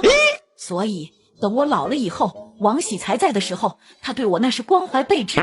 王喜才不在跟前时，他都敢直接打我，最后把我打成了老年痴呆。哎呦我的妈！这个孙亚梅要不是年纪大了，真想让老大现在就跟他离婚。唉，算了，靠人都不如靠己。等我赚够了钱，我住养老院去。啊，对，娘，你谈啥气呀？你放心，桂香的钱我一定加倍还。女人故意找来隔壁邻居挑拨离间，赶走住在家里的小姑子，不料被回来的婆婆发现，大骂她不是人。你娘可真狠心，真不管你了。跟你说话呢。不是如你的意了，你觉得那是不靠谱，钱也给你娘拿去了，你让人怎么管？我操！真是狠心呀！你就等着看吧，以后他老了谁给他养老？人家老二两口子肯定搬城里去吧，老三两口子一看就是冲着钱去的，能管他？最后不还得是我们给他养老？咦，不带就不带，反正最后他的就是我们的。婆婆这3个孩子中，就我们老大最老实了，不跟我们，其他的人这回看着还行，以后指定不管他的。这农村里多少这种例子了。你可真长了一张大脸，人家老三媳妇最起码知道他跟谁过日子，有钱跟着娘去做生意，你可倒好，家里本来就没有别的钱，全贡献给你娘家了，我就等着看你什么时候能从你娘家把钱给咱要回来，还养老，你别老了，还要靠娘接济就不错了。放你娘的屁！为了早点回家剪视频，我在瓜子二手车买了台特斯拉，才花了9万9。买二手新能源，我推荐瓜子。瓜子最近上了几千台新能源源头车，全是从个人和批发商这些源头来的，同样车况轻松省下万把块，错过就亏大了。瓜子二手新能源源头职工更省心。哎呀，我跟你说，我真没见过这种的。哎，离了婚的女的回娘家，嘿，就走了。李秋霞一回到家，就听到老大媳妇在家里指桑骂槐。可不是，你也是别求啊！这声音像是张全媳妇的。这俩人怎么凑到一块了？唉，纷争又要起了。这显然是说给桂香听的。不行，我得去看看桂香。李秋霞来到房间，只见王桂香此时抱着孩子正在哭泣。可不是嘛，你那婆婆就是偏心，宁愿照顾被赶回家的小姑子，也不跟你老大家分点。要我说啊，你婆婆那老子也是不清楚，放着你们老大家不跟，好气跟老三了。老三家还没孩子呢，这以后要是等他老了，这家里的东西不都留给老三了？你是豹子啊，也不知道闹。哎呀，我那个婆婆厉害着呢，全家呀都得听她的，就像那个电视剧里的佘太君一样。孙亚梅，我操！孙亚梅和张全媳妇两人正坐在一起说的热火朝天，突然被这一声吓得一哆嗦。一看到李秋霞站在身后，孙亚梅的脸色瞬间变得煞白，张全媳妇也慌了神，她马上嘿嘿笑了出来。娘，你咋来了？哼，你孙啊，你回来了啊？怎么不吱个声？我都先回去了。吱个声，我还能听到你在这挑拨离间。我脑子不清楚，我不跟老大，跟老三了。你倒是厉害，都管起我们家的家事了。要不找张全来问问，你是不是当了咱们村干部了？管得挺宽啊。你婶，我就是随便说说，没别的意思。随便说说，你这叫随便说说？你这是在破坏我们家庭和睦，挑拨离间呢。你是不是刚才让孙亚梅跟我在家闹了？我今天倒是要拉着你去村长家问问，你是安的什么心？周红月在一旁也忍不住了，她冲上前去。你一个外人跑到我们家来嚼舌根，你是想闹的我们家不得安宁吧？孙亚梅看到婆婆和弟媳都这么生气，心里有些害怕，但又不想在张全媳妇面前丢了面子。娘，我说的也是事实啊，你本来就偏心老三。我操！你给我闭嘴！孙亚梅，你心里最清楚，我怎么就偏心了？明明是你把家里的钱偷偷拿去给你娘，现在还在这里胡搅蛮缠。孙亚梅被婆婆说得哑口无言，她低下头，不敢再吭声。张全媳妇见状，想趁机溜走。医生，你们慢慢聊，我先走了。想走？没那么容易。李秋霞照着这个张全媳妇就是一巴掌，直接把人给打懵了。今天你必须给我说清楚，为什么要在我们家挑拨离间？医生，我错了，我以后再也不敢了，都是我嘴欠，求您放过我吧。我操！李秋霞看着他那副可怜相，心里的气稍微消了一些。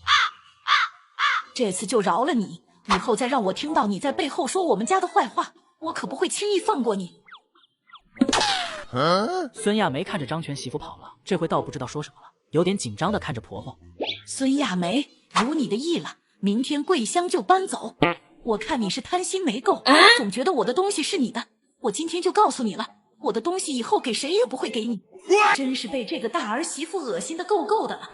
原身虽然强势，却能把这几个儿媳妇治得死死的，没人敢闹腾。这孙亚梅就不能给他点好脸啊？对。接上集老大回到家，被告知自己媳妇想要妹妹搬走，气得冲进屋，把自家媳妇打了一顿。你俩先别把牛车送回去，去把你妹妹的被褥什么的收拾收拾，给你妹妹搬家。娘，这是怎么了？哼，这咋一回来就给妹子搬家了？问你那草包媳妇去，一天天的也不知道想干啥。咱们累死累活在外面忙活，她倒好，啥也不管，还在家里骂起人来了，嫌你妹子住家里了呗，占她便宜了，是吃她一口饭了，还是喝她一口水了？李秋霞此刻也是怒火中烧，全然不顾形象的在院子里大声骂了起来。她实在是对这个大儿媳妇的行为忍无可忍。本来家里的事情就够多够乱的了，她还在这儿挑拨是非。刚骂完，孙亚梅就机灵的很，赶紧把房门给关上。王喜才这下是真的生气了，他的脸涨得通红，他直接就冲到自己房门前，双手握拳，愤怒的骂道：今天自己算是躲了马蜂窝，点头叉腰包。他害怕王喜踩着他，索性直接将门锁上，躲在屋子里不敢出来。孙亚梅，把门打开，这日子你过不过了？不能过你就滚回你娘家去，有你这样的吗？我就不开，你别想打我。他一边骂一边狠狠地踹房门。为了早点回家剪视频，我在瓜子二手车买了台特斯拉，才花了9万9。买二手新能源，你推荐瓜子？瓜子最近上了几千台新能源，源头车全是从个人和批发商这些源头来的，同样车况轻松省下万把块，错过就亏大。瓜子二手新能源，源头职工更省钱。娘，我还是现在搬走吧。桂香啊，你别听你嫂子的，她就是个没脑子的。你尽管在家住，她要是再敢多嘴，我跟她离婚。哥，你胡说啥？是我的问题，是我不该一直住家里。都说女人结了婚就没有家，更何况离了婚的。桂香啊，你记住，只要娘活着一天，就会照顾你和孩子们。谢谢娘。王喜才，你妹好，你娘好，你跟他们过一辈子，你结什么婚啊？孙亚梅在屋里也是越想越气，她觉得自己在家里一点地位都没有，全家人都不把她当回事，她心里不平衡。全家人开店都有份，就我们没有。我是把钱给娘家了，但娘手上不是还有钱吗？啊，那她为什么不给我们？我看呀，她就是偏心，就是自私。我操！王喜才听到这些话，更是火冒三丈，他转身就想再次冲向自己的屋子。以前是原身做，现在倒好，换这个大儿媳妇做了。以前也没见她这么多事，难道是自己对她太好了，让她得寸进尺了？我今天就算把门砸了，也要把这个孙亚梅拉出来，好好打一顿，让她知道什么话该说，什么是该做。啊，对。大哥，别冲动，有话好好说。你要是打了大嫂，这事情就更没法收场了。是啊，大哥，冷静点，大嫂可能也是一时糊涂。王喜才一用力，疯踹开了门，冲进屋里，二话不说，抓住孙亚梅的头发，就把她从床上拖了下来。王喜才扬起，狠狠地扇了她几个耳光。我操！王喜才像一头发泄完怒火的野兽，站在那里喘着粗气。好，你个王喜才真敢这么对我！要是再敢这样，就别怪我不客气，赶紧给娘认错，快点！我不。你还嘴硬？住手！孙亚梅，只要你把那400块钱拿回来，我就给你算500块钱的份，那100我来出。真的？那我肯定把那个钱要回来，你们等着。我操！娘，大嫂这就好了，不闹了，这也太……你们就等着看吧，他娘家人不会给他好果子吃的。接上集婆婆承诺，只要孙亚梅把那400块钱拿回来，就算她500，高兴的往娘家赶着去拿。不料娘家一家人却不认她。孙亚梅骑着自行车，一路火花带闪电的往娘家赶。一路上，她这心里热乎起来了。只要把这400块钱拿回来，不仅能狠狠打婆婆的脸，还能白赚100块。娘，我回来了。亚梅，你这是咋了？脸咋肿成这样？娘，我现在急需那400块钱，你快把钱给我吧。亚梅啊，这钱现在拿不出来啊！你大哥家刚办完喜事，家里的钱都花的差不多了，还欠了不少外债呢。娘，你之前不是说会还我的吗？这钱对我真的很重要，你一定要帮帮我啊！这时，孙亚梅的大哥孙建国从外面走进来，听到他们的对话，皱着眉头。亚梅，你怎么回事？给你大侄子结婚那钱不是当成礼金了吗？怎么回来呀？你还是不是我亲妹子了？大哥，什么礼金啊？娘，当时咱可是说好了，这钱当时借给大哥的，那可是我们家这几10年分家的钱，你们不能说不给就不给啊！他娘一听这话，心里有点虚，眼神闪躲，马上岔开话题。亚梅啊，你也别太着急了，你婆家那边到底咋回事啊？你怎么突然要这么多钱？孙亚梅便把在婆家发生的事情一五一十的说了出来，包括开店的事情以及婆婆的承诺。亚梅啊，这钱我们现在真的没有，你看这样行不行？等我们以后有钱了，一定还给你。给都给了，怎么还来要了？以后是什么时候？我现在就要这笔钱，要是拿不到钱，我在婆家就没法做人了。大促买手机智能手表在哪买更便宜？线上10户 App 直接替你找正品比价，苹果17V省500，iQOO 红米手机不到1500，红米手表等爆款单品可实时对比全网渠道价格走势。华为手环已定至场卖价6折。这些店经平台定期严格质检筛选，保证正品，表示安心购的还提供假1赔3和7天无理由。评论区新人更优惠。妹子，你别无理取闹了，那不是礼金吗？当时可是直接给你挂在礼单上了，多有面子啊！村里人谁不夸你是个好姑姑？这会好名声出去了，你跑回来要钱来了，哪有你这样的？做样子看呢，这钱都给孩子了，我们可没法还你这钱。是啊，哪有都上了礼金还跑回来要钱的？亚梅，你那事不能那么干，丢分。这是都干的不要脸了吧？亚梅，你那不是搞笑嘛？上了礼单了，你当时借的。我操！旁人不知道里面的前后，也全都怪起来孙亚梅来。不是这样的呀，娘，你说句话呀！这钱我要是拿不回去，你让我在婆家怎么活呀？这可不能让大家说我们家的不是啊！以后还要不要做人了？亚梅啊，娘求你了，别再要这钱了，家里真的没钱了，你大哥家也不容易啊，你就当可怜可怜娘吧。孙亚梅被送菜花的举动吓了一跳，她连忙去扶她娘。娘，你这是干什么？你起来说。你看你都把娘逼成啥样了？这钱可是你当初自愿给的，哪有你这么当人女儿的？我算是长了见识了，钱就上了礼，赚取了面子，这回又跑来了要钱来了。见鬼，你们家这妹子也太不像话了！大家一看到老太太都给孙亚梅下跪了，全都觉得孙家可怜，怎么有这么个胡搅蛮缠的女儿？孙亚梅，你别假惺惺的了，你要是真为你娘着想，就别要这钱了。你要是还闹，就别怪我们不客气。你们家要干啥，你也不能逼着娘给你拿钱吧？谁都知道我们家刚给大坤结婚没几天，哪有钱给你？不能让村里人知道我们娶媳妇的彩礼钱都是用妹子嫁的。孙亚梅看着大哥冷酷的样子，她知道在娘家人这里，她是要不到钱了。哎呦我的妈！好，你们厉害，我算是看清你们了。这钱我不要了，但从今天起，我没有你们这样的娘家人。你走，以后别再上门了，我们就当没有你这个妹子。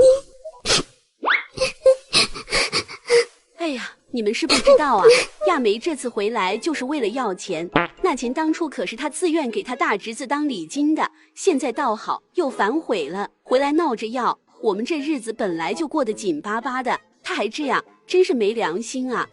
就是，哪有这样的人啊？自己的亲侄子结婚，出点钱也是应该的吗？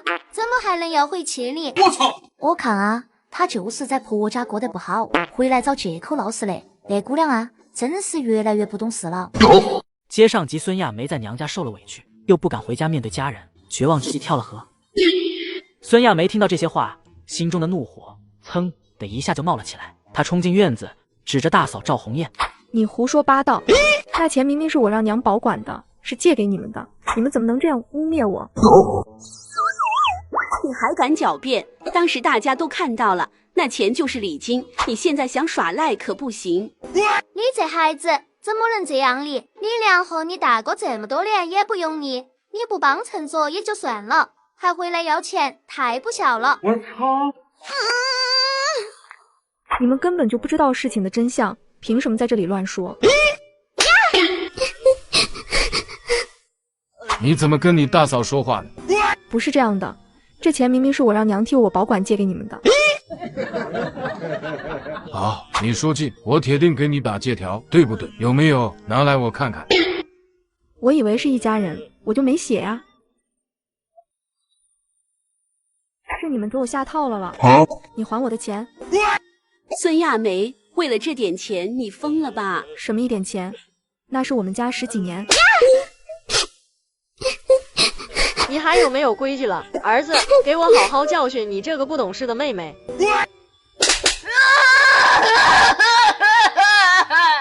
这就是我以为的一家人，从结婚到现在这么多年了，我哪一次有好东西都是第一个想到你们。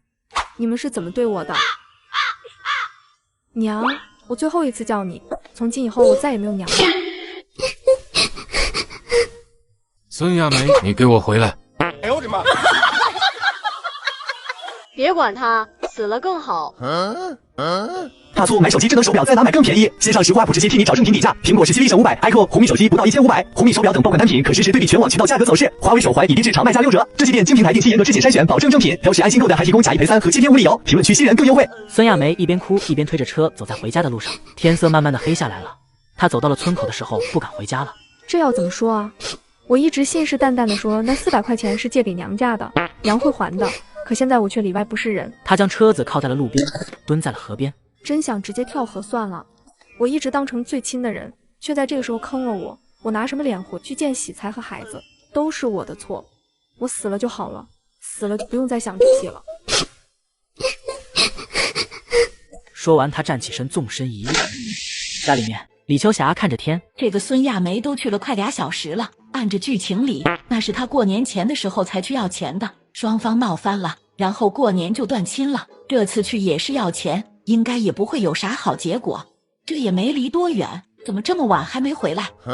他出来看到老大屋里的灯亮着，便走到了房门前。老大这会正坐炕上抽烟呢。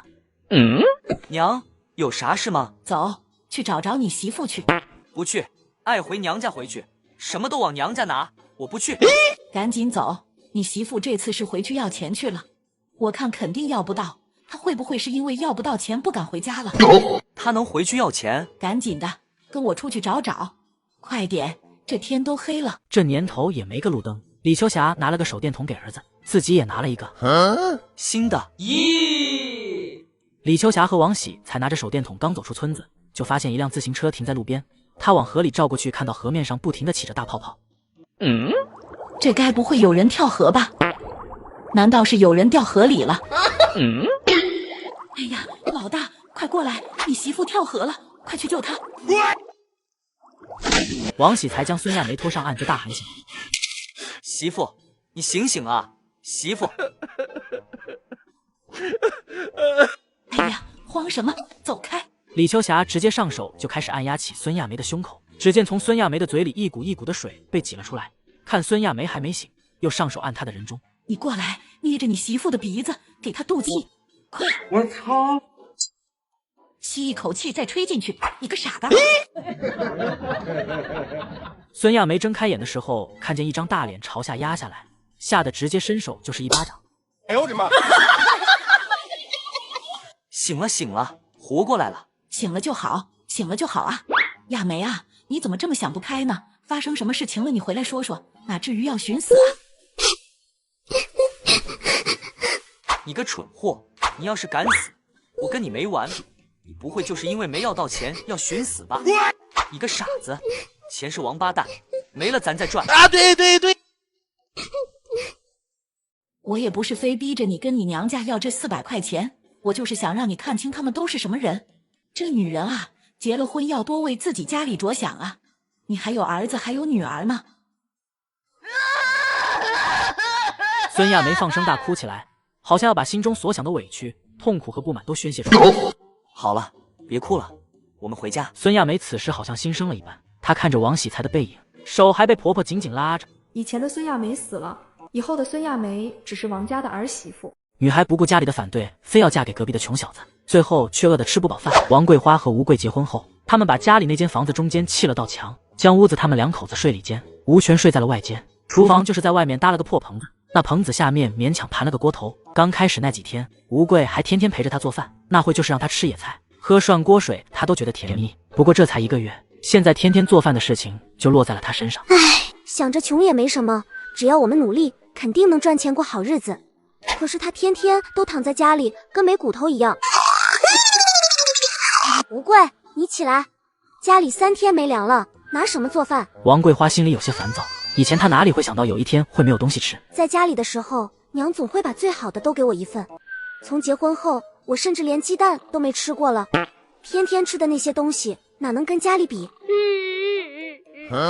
我哥呢？哼！家里以前都是哥来管这些，虽然吃的不好吧，但哥总能给我整点吃的。什么都靠你哥，咱们也结婚了，你也天天干点正经事，不然以后咱们要是有孩子了，孩子吃啥？孩子住哪？哎呀，你怎么跟个老妈子一样？我天天这样啊，没结婚前也都这样啊，不都一样活吗？你说别人娶个媳妇什么都会，我娶的你连个饭都做不来，不就是点吃的吗？你等着，我去借。我操！靠借粮过日子，我这过的啥日子？他赶紧借点回来，不然我要饿死了。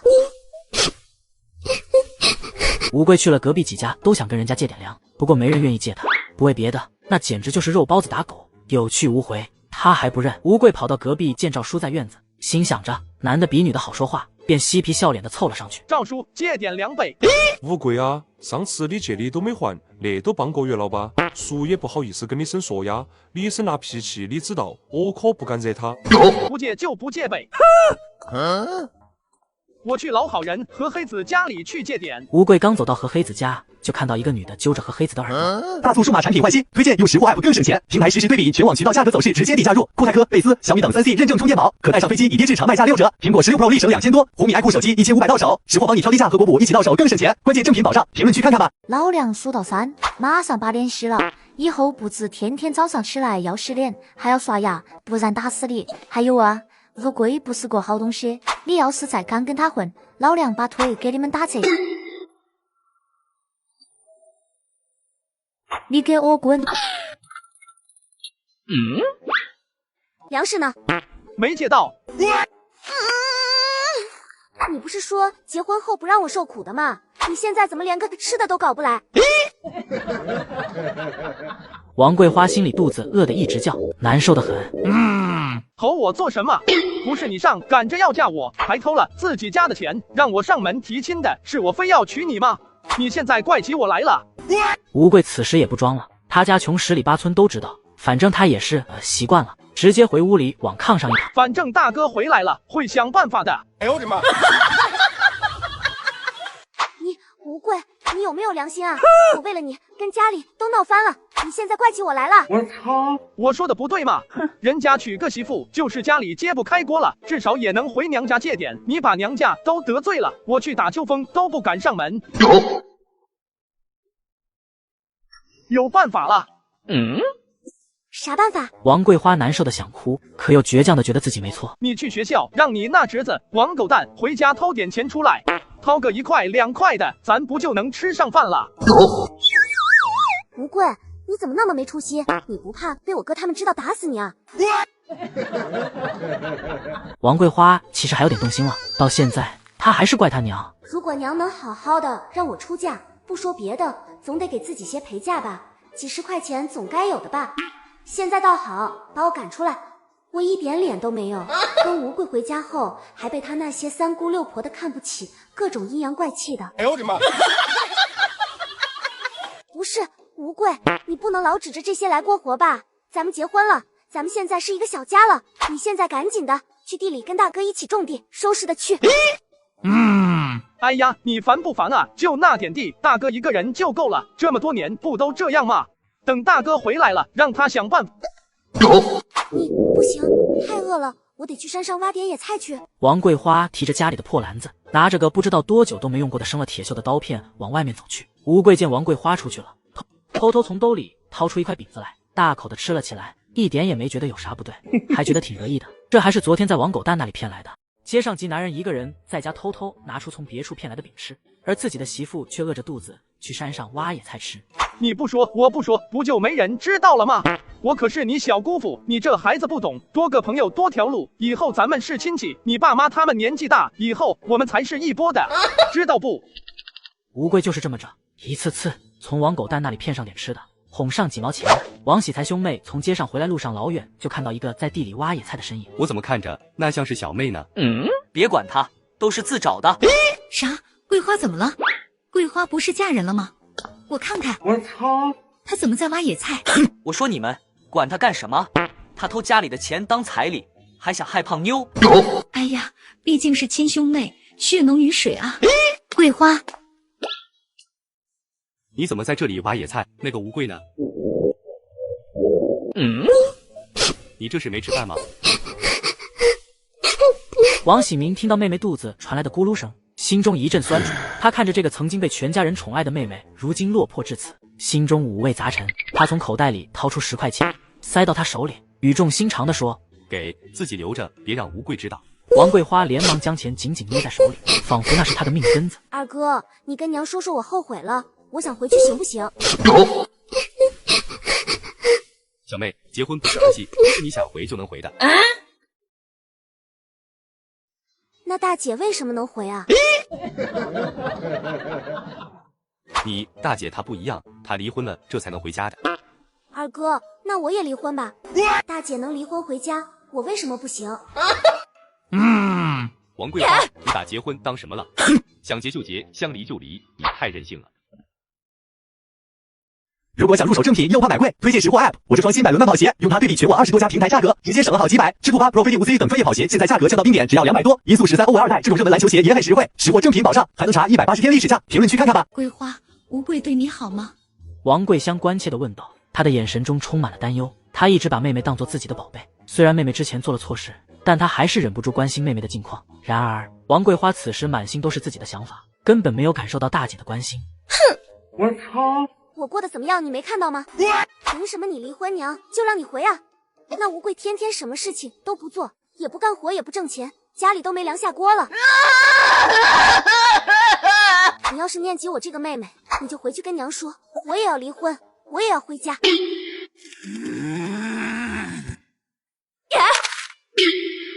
你是不是有病？那是你自己要死要活要嫁的人，家里不让你嫁，你自己偷钱也要嫁。这回你知道她是什么人了。你在这里说你姐干啥？你自己做的孽，自己承担后果。哥，你推她干啥？她才多大呀？她不懂事。姐，你别管她，是她太过分了，对自己家人都下手，这都是她自找的。王喜明无奈地把小妹扶了起来，看着她狼狈的样子，心中又是一阵叹息。回去我们会好好劝劝娘的。不过你既然要嫁给他，你们至少要好好努力一下吧。哪有刚一结婚，这才1个多月吧，就闹着要离婚的？哥，我都是被他骗了啊！他天天什么事情都不做啊，没一点正事。我操！王桂花哭诉着，她知道跟二哥说这些可能没什么用，但说完，她见二哥不再理会自己，只好转身继续去地里挖野菜。她一边挖一边想着那10块钱。明天我得赶紧去买些粮食回来，先填饱肚子再说。接上集，王桂香他们回到家，想劝劝娘让小妹回家，却牵扯出侄子被姑父威胁。娘，我想跟你谈谈桂花的事。怎么了？王桂花过上好日子了，她就是发了大财，娘也不稀罕一点。哎呀，不是啊，娘，小妹在路边挖野菜，这脸都受脱相了。对呀，她也想离婚，也想回家。啥？这才结婚1个月就想离婚了？他以为这是过家家呢。先吃饭，吃完饭了再说他的事情，别影响我胃口。这个恋爱脑不是如愿了吗？我得看看新剧情。我操！他娘的，剧情又变了。这个小女儿和吴贵领了证之后，不到1个月就看清了吴贵是个什么东西，天天什么事情都不做，家里都断粮了，居然背着王桂花偷偷去学校里欺负狗蛋，哄着狗蛋他姑姑没吃的，骗狗蛋的饼子，还让狗蛋回家偷钱。吴贵摸走了老二给的10块钱，到镇上打麻将，输光了不说，还欠了300多，钱没还，人家看上了王桂花。王桂花被吴贵骗到镇上，被好几个男人给睡了。哎呦我的妈！虽然自己真不是亲娘，可用的是人家亲娘的身体啊！这傻姑娘就这么被人给糟蹋了，不知道怎么的，心里揪着痛，惨，真是惨！最惨的还是我，王桂花把这些都记恨在我的身上，最后把我整个脑袋给剁下来了。感情没被打外孙女和儿媳妇弄死，被他搞死了。哎呦我的妈！我改了结局，作者就改后面的剧情。人家川叔跟天斗，我要跟作者斗，不准我改命是吧？我偏要改。大促数码产品换新，推荐用识货 App 更省钱。平台实时对比全网渠道价格走势，直接抵加入酷派哥、贝斯、小米等3C 认证充电宝，可带上飞机，以跌至常卖价6折。苹果16 Pro 立省2000多，红米 iQOO 手机1500到手，双11直接帮你挑低价省时又省力，关键正品保障。评论区看看吧。娘，你怎么了？谁惹你生气了？你还问我呢？你儿子，你问问王狗的最近都干啥了？奶，我最近没惹老师生气，我可乖了，不信你问问老师。王喜才却不信，他娘说有就有，立马气得就想开打。你急啥？你问他最近带去学校的饼子还有钱都上哪去了？狗蛋你还不说，你奶都知道了，再不说打死你！王狗蛋被他爸这一句吓得直接跪下了，实在是这1个月来他爸没少打他。爸，小姑父天天在学校门口堵我，抢我的吃的，还要我的钱，我买铅笔本子的钱都给他抢去了。他还说我敢告诉家里，他就找人天天打我。爸，他还让我偷家里的钱，说不给他钱，他就把我的小牛牛给割了。爸，奶，我不想当公公。好呀，这个王八蛋，你怎么不早说？你偷家里钱了？这个儿子怎么这么没出息？天天在家里欺负自己家妹妹，挺有劲的，一出去怂成这样。没有呢，我本来想着明天早上，我这不还没敢掏钱。王狗蛋唯唯诺诺的，声音小的好像蚊子叫。你个狗东西，你居然真敢偷家里的钱！王喜才说着就开始脱鞋子，不过马上被王喜明拉住了。大哥，现在不是教训孩子的时候，这吴贵家就离学校不远，他居然天天跑学校门口去堵孩子，这才是重点。问题是这吴贵家就穷成这样了，要不要脸呢？连孩子的饼子都哄，也不知道你妹这过去了有没有吃的。娘，今天在路上我看他饿得可怜，给了他10块钱。啥？就吴贵那个狗东西，你把钱给你妹了，他哪藏得住啊？不能吧，这点钱他拿不了。咦，大家都觉得王桂花那个性格在家里挺霸道的，这出门就怂了吗？他们住的就那么大点地方，能藏哪里？他们还是2口子，指不定哄一哄卖钱就骗到手了。我操！娘，这个吴贵不行，懒骨头一个，什么事都不做，这样下去他们怎么过啊？被最爱的人送给别的男人睡，得多心痛啊！怪不得会回来杀老娘。不行，还是得想办法救救他。看不得你妹妹受苦，你倒是去好好教训那个吴贵啊！对啊，大舅哥给妹妹出气，理所应当的吧？李秋霞又看看老大，你儿子被他堵在学校门外，你就在家打打孩子，就这么算了？娘，那我也去找啊。你那小妹是不是脑子不好，非要找这么个玩意？你们3个当哥的就过去给他撑撑腰。这狗东西不知道上进，好好教教，难不成还要等着你妹妹饿死？现在婚都结了，难保说这2月可能连孩子都要怀上了，孩子以后吃什么？去偷去抢啊！接上集，李秋霞观看剧情，得知小女儿会被糟蹋和自己的遭遇，让自己的儿子们去给妹妹出气。3人到了吴家的时候，王桂花正好不在，吴家连个院子都没有，房门开着也没关，就这样的家里，估计贼来了都得骂几句。穷的就炕上有个人了。吴贵一个人躺在床上还没起来，王喜明看了看手表，都已经11点多了，那吴贵都没醒呢。就这种懒货，桂花是怎么看上？咦！我说王桂花，你烦不烦？不行你就滚回去！我操！吴贵还以为又是王桂花叫他起来想办法找吃的呢，眼睛都没睁就开始吼。你平时就是这么对我妹的？也不跟这吴贵多说，直接上炕上扯着吴贵的头发就开打。谁呀？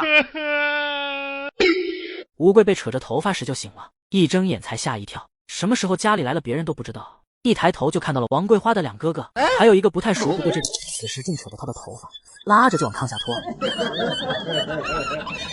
吴贵被拖到院子里，不好了呀，打起来了，快去看看咋回事。王家兄弟却不管这些，什么话也没说，先把吴贵打了一顿。吴贵被打得哭爹喊娘的，旁边的王子带下一句话不敢讲。原来爹打我还是轻了，看看小姑父那一脚，要是踢自己肚子上了，不得痛死。哥，别打，有话好说。肯定是我上学校嫁祸王狗蛋的事情被王家人知道了。喂，怎么回事？你们怎么打人啊？这是王桂花家里的兄弟，人家打人家的，你多什么嘴？大家一听这是娘家人来收拾吴贵了，嘴上又开始骂起来。活该，这吴贵天天好吃懒做的，借我家的钱，借我家的粮，就是不还，还不认账，打死这个小王八羔子！我操！大家看着外村的人来他们村里打了人，居然没一个帮忙的，还都是看热闹起哄的。小子，知道为什么打你吗？哥，我不敢，我以后再不敢去学校门口堵你们家狗蛋了。不就是哄了2块饼子吗？至于把我往死里打？大促买鞋哪里划算？推荐实货 APP， 篮球鞋100多到手，热门款低至3、4折，像李宁音速13、闪击11、Nike HD 217都只要200-300。双11时会直接替你全网比价省时省力，筛选正品渠道，标识安心购，更有假1赔3和7天无理由，新人送福利，评论区看看。你他妈的，现在还以为是为了王狗蛋呢。王喜军气的又朝他大腿上踢了一脚。你看看你们村的人，我们收拾你没一个帮忙的，你就不想想你一天天都干啥好事了？王喜才这话一说，人群里可炸了锅了。这个东西借我家梁不海，借的时候说的可好听了，借都借了快半年了，他不认了。还有哦，我家大哈子把钱借给他，一转身都不记得了。好家伙，吴贵啊，你有手有脚的，天天在家睡觉，也不找个活干。你要是不想要这手脚，我就把你废了。别，不要！二哥啊，你说你这是为啥啊？我也没怎么着啊，这不是说狗蛋的事情，还能有啥事？我也没得罪你啊。没得罪我，但是你得罪我妹了，你让我们家桂花吃不上饭。好好的姑娘嫁给你过的什么日子？我就没见过你这么不要脸的人，自己跑学校门口堵小学生，要他们的吃的和钱，把媳妇扔家里，不管吃不管住的，你也叫个男人？狗东西，你是不是也堵我家2人了？黑的2人都不想上学了，要退学，怎么会有你那种败类？我哪记得什么2愣不2愣，就是在学校门口堵孩子来着，看哪家孩子有好吃的就上去堵人。不过这事他们都不敢回家说，这怎么就被狗蛋说出去了？吴贵又瞪了一眼王狗蛋，王狗蛋这回一点都不怕这个小姑父了，他爸在这里呢，马上嚎了起来。爸，2叔3叔，小姑父瞪我，我害怕，他以后再打我怎么办？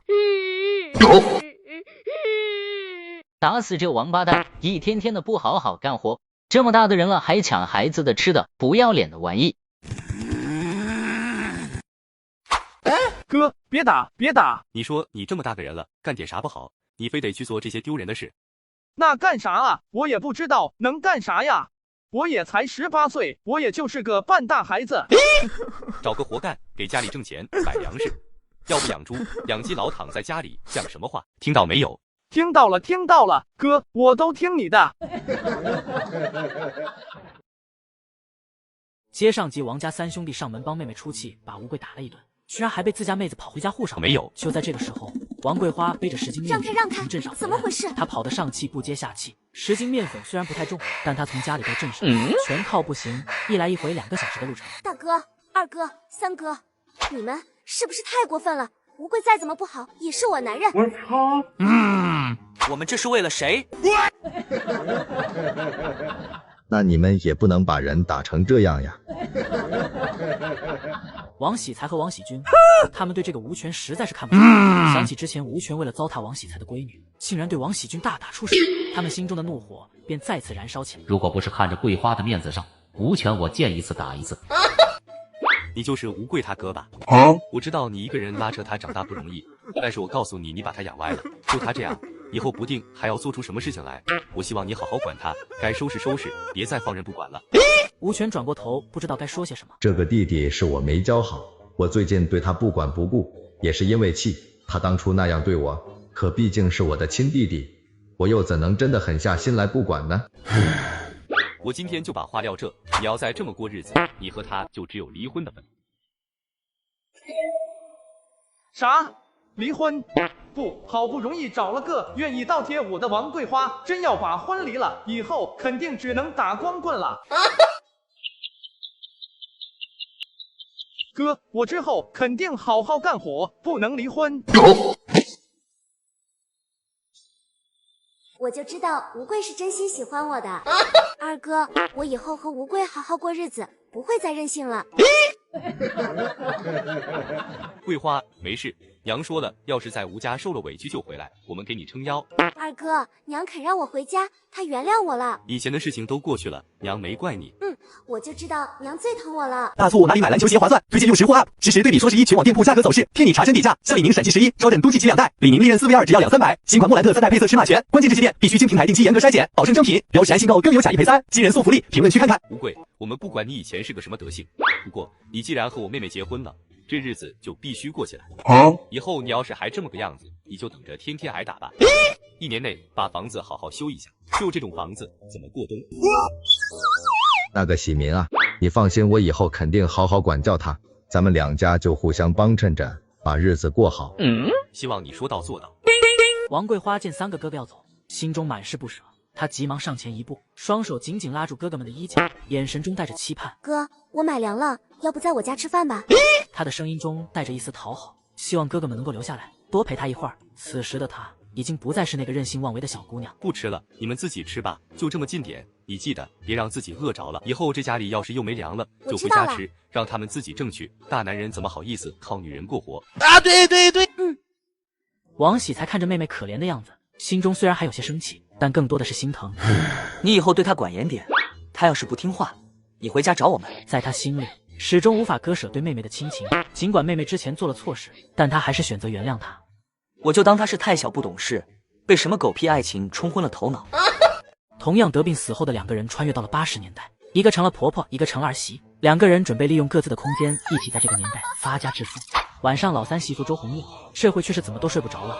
婆婆的那声国骂，这年头有人会这么说脏话的吗？这不像啊！我觉得婆婆这1个多月也很反常，感觉和这个年代的人的做法格格不入啊。怎么了？不睡觉你干啥？你今天自己睡吧，我去和娘睡。啥？跟娘睡？王喜军一把抱住了媳妇。媳妇，你是我媳妇，你怎么想着要跟娘去睡的？走开，我有事找娘，你自己睡吧。我操！难不成月月更喜欢娘？周红月跑到了李秋霞的房门间，敲了敲门。谁呀？秋霞本来正在空间里呢，一听外面有声音，赶紧就出来了。娘是我老3媳妇。月月啊，你找娘有事？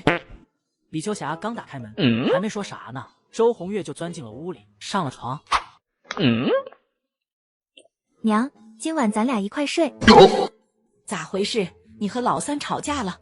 从没见过这样的，儿媳妇跑来要和婆婆睡一床的，是不是自己的试探有结果了？李秋霞关上门锁好，这才跟着上了床。娘，你上过网吗？什么网啊？难道是我想错了？他不是。抖音啊，淘宝啊，还是番茄小说啊？啊，娘，你还真是。李秋霞看着周红月高兴的都大叫起来，连忙上手捂着她的嘴。小声点，你把人再给叫来了，不怕别人把我们当怪物啊？我太激动，你真的是从过来的？得了绝症了，我就自己上公路上撞死了，没想到穿过来成了个老太婆。你呢？我死的时候是感染了病毒没的。没想到我们都是因为得了病没的，那你也挺惨的，比我早死了4年啊！切，你才惨，我好歹过来是个20岁的大姑娘，你呢？你直接升级当婆婆了，还被个老男人 PUA。我操！可怜我，死前连婚都没结啊，更别提有孩子了。结果一过来就成了老太婆了，你居然还笑我！你不用10月怀胎，不用生子之痛，不用坐月子，更不用筹奶粉钱，直接就有了5个儿女啊！爽不爽？我操！爽什么呀？你看这一天天鸡飞狗跳的，我还得一天天防着你们这些女儿黑化，随时杀了我。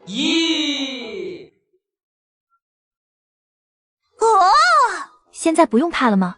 你有淘宝交易空间，还有剧本在手，再加上我的灵泉空间，咱俩强强联手，在这个年代一定能够发家致富，结局幸福美满。我也是这么想的，我就把淘宝里面的东西拿到这个年代来卖，你可要给我打好掩护啊！周红月看着李秋霞的这张老脸，想着这里面居然是个29岁连婚都没结的女人，更觉得亲近了，一把将这小老太婆搂在了怀里。两人那真叫是老乡见老乡，两眼泪汪汪，连觉都不睡了，悄咪咪的说了大半夜的悄悄话。同样得病死后的2个人穿越到了80年代，一个成了婆婆，一个成了儿媳，2个人准备利用各自的空间，一起在这个年代发家致富。这天一大早，他们就前往镇上医院的附近开始找房子，准备开饭店了。他们问了好几家，人家也没有意愿想卖房的，连谈都没得谈，都觉得他们是神经病。后来李秋霞看着这种情况，直接让老二贴几张大字报。常年需要看病的老父亲，娘可真狠，也不知道爹现在是个什么光景。娘，你可真够狠的。周红月也看着那大字报直乐，王喜才和王喜军有些哭笑不得。不管怎么说，那还是我们的爹。哎，事急从权，这也没办法的事情，就把这个贴在那医院附近去，下面写着联系电话，电话就写村长家的。第二天，李秋霞和老三2口子到了镇上他们约好的那家小饭店，就见门口蹲着个抽大烟的老头。你们就是那个写大字报的人吧？老大哥，您就是准备卖房子的人吗？我们是西山村的，是您打的电话吗？是啊，大妹子，是我要卖房子的。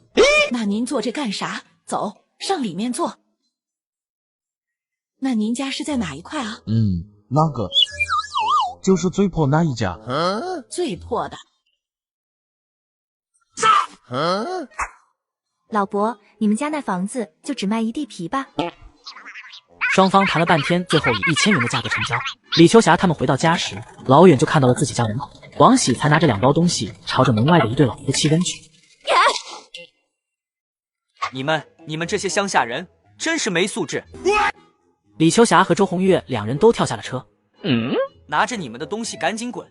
你们城里人了不起，了不起还要坑别人家的钱，你们才不要脸！老大，怎么回事啊？穿的是比城里人好一些。你们是谁啊？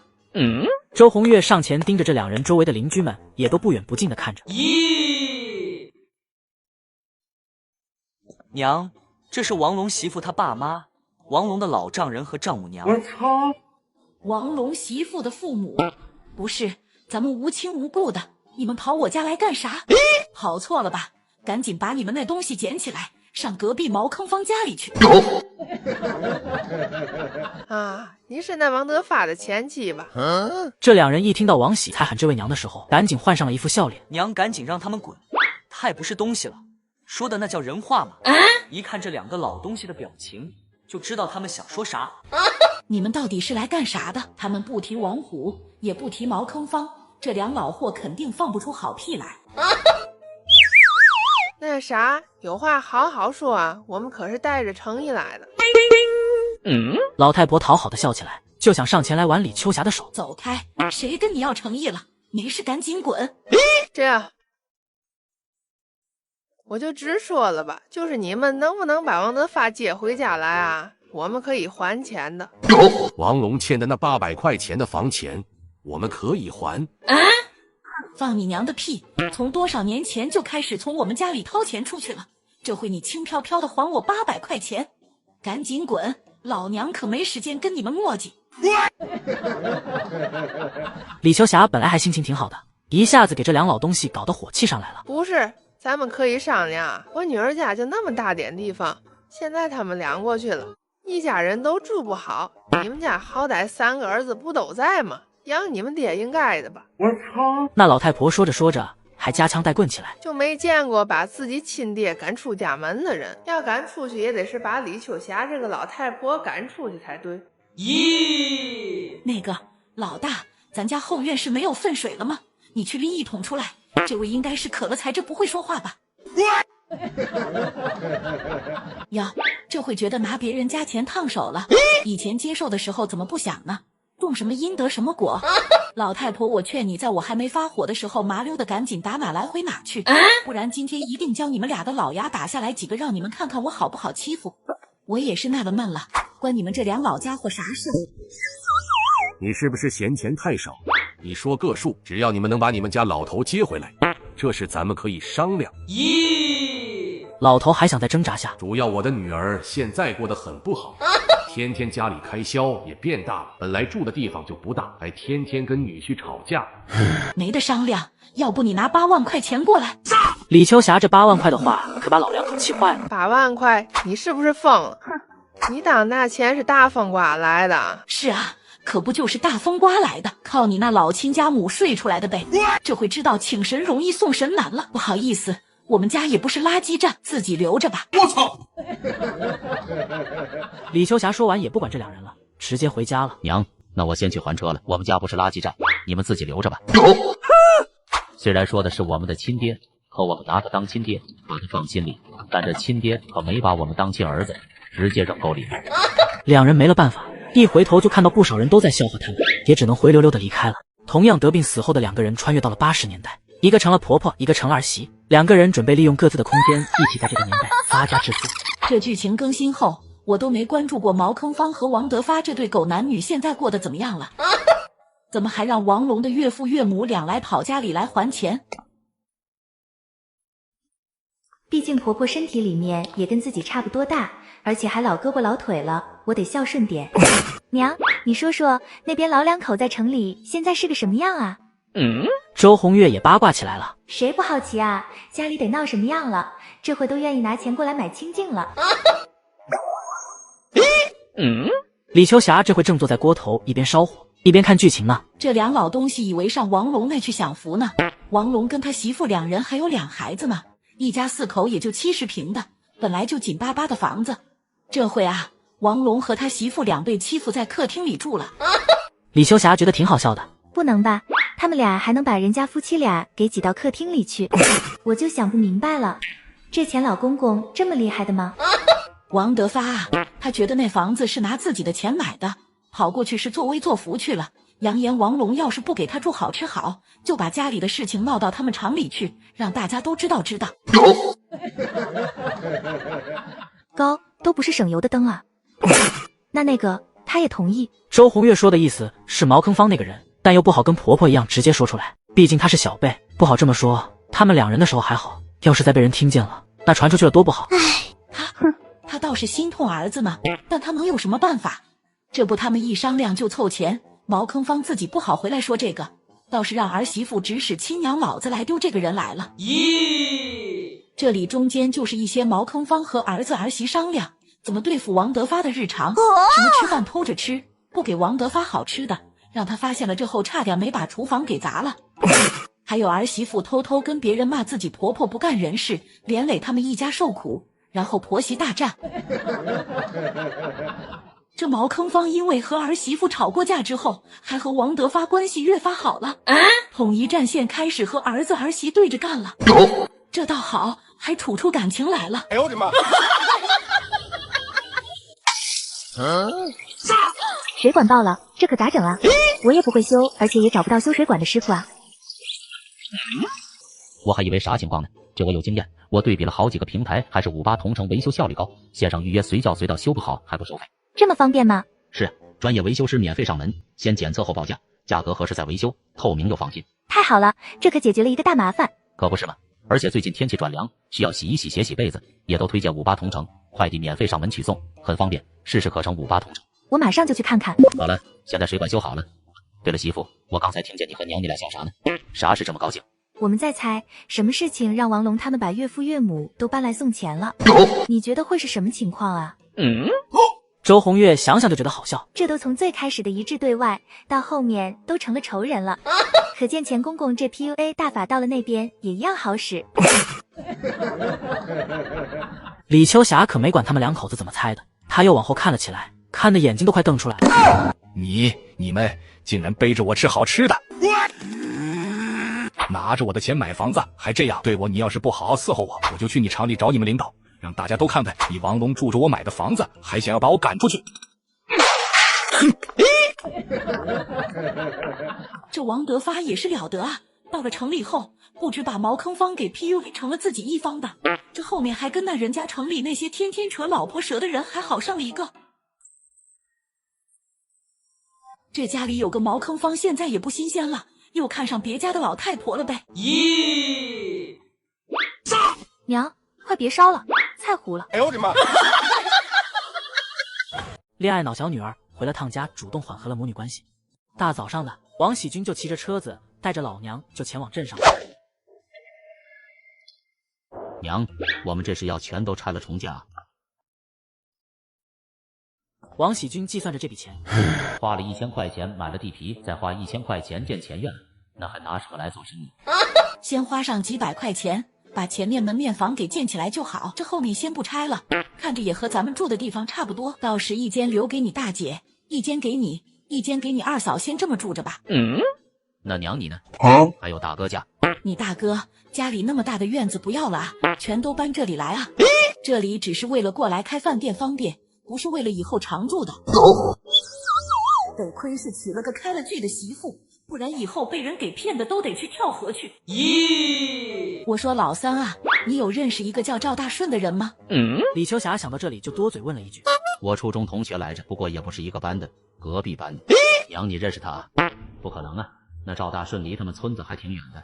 啊，听过，这小子不是个好东西，你以后要遇上了，离他远点。啥意思啊？娘，我跟他没啥关系，我们都好几年没见过面了。我操！王喜军被问得莫名其妙的。不过娘说的那就听着呗，娘说的走没错。接下来啊，你就开始找工人吧，咱们这门面得尽快建起来才行。行，这事交给我，娘就放心吧。李秋霞他们回来时，见到家里多了个人，还不是别人，就是王桂花。娘，李秋霞这还是近2个月以来第一回见这个小女儿，是瘦了些，也不如以前在家里白净了。唉，真不想理她，可她结局那么惨，我还是看能不能拉她一把吧。要是不知道后面剧情的话，李秋霞可能还会如之前一般，对这个恋爱脑女儿不予理会。可是看到后面剧情，这个小女儿的后续着实是有些惨，便也开口主动缓和一下他们之间的母女情分。纯属看在我们是母女的份上，可不是因为后面我会被这个小女儿给直接砍掉脑袋啊！你来干啥？娘，我想吃你做的饭了。王桂花见李秋霞并没有像之前那样对她，马上嬉皮笑脸了起来，上前挽住了她娘的手臂。那就做饭吧。怎么样？你现在还是不后悔嫁给那个吴贵吗？没话找话呗。后悔不也嫁了吗？让哥哥们收拾收拾他，他也能成器的吧？王桂花还是对吴贵抱希望的，她其实自己也搞不清楚，有时候看着吴贵那种懒得不上进的样子，真的很生气，想离婚，可是又不甘心，总觉得要是真离婚，那就是自己输了。怎么，他又不上进了？之前不是说已经去工地干活了吗？去了不到10天，又不去了。他哥骂他没用，这不我又来找哥来了。这姑娘到底是结婚了，懂事了不少，不会再跟我大吵大叫了。看着这姑娘今天这么懂事的份上，李秋霞特意回了趟自己屋里，从淘宝上买了2斤猪肉，准备给姑娘加点油水。这孩子2个月来也不知道吃的都是什么，又瘦又黑的。来吃吧，看你都瘦成啥样了。王桂花见娘居然还给她做肉吃，眼泪直接就涌出来了。现在才知道娘还是爱她的，只是气得很了。我就知道娘最疼我了，我都好久没吃过肉了。吃顿肉就能把这姑娘的好感给拉回来了，那以后不能再被她砍脑袋了吧？不过很快就看到王桂花吃着吃着居然吐了起来。哎呀，哎呀，你别哭了，哭啥哭？咦，娘，这不是孕吐吗？啥？你怀孕了？不怕恋爱脑，就怕恋爱脑怀孕保不住。书里没说王桂花有孩子，就意味着孩子没保住流掉了，还是因为吴贵找人糟蹋了她。王桂花不知道自己怀孕的情况下，被吴贵给坑了，坑的还是自己的孩子。王桂花在那次之后，知道自己孩子没了，以后也不能再生了，整个人的情绪崩了，最终把吴贵杀了。哎呦我的妈！唉，他也是命苦。真的吗？娘，我和吴贵哥有孩子了。哎呀，你看你呀，还高兴个啥呀？吴贵那么懒，你到时候把这孩子生出来之后，你们怎么生活啊？指望在那吴家，别说吃肉了，油都没有。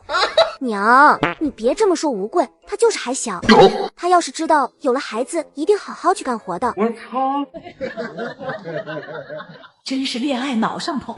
行吧，你爱咋想咋想吧，你可看好了他，别让他出去鬼混，跟那些人赌钱，那些赌钱的人可坏了，都是合着伙骗人的，知道不？下午让老三送他回家的时候，把剩下的肉都打包好了，还给他带了几个白面馒头让他带回去。这是给你带的。李秋霞想说别回去就全给吴贵吃了，不过想想算了。怎么可能呢？知道了娘。你要是家里没吃的就回来。娘你就放心，那个吴贵要是敢再欺负我妹，我一定好好收拾吴贵。你长没长脑子？教育教育就行了。这回你打了他，他再拿你妹出气怎么办？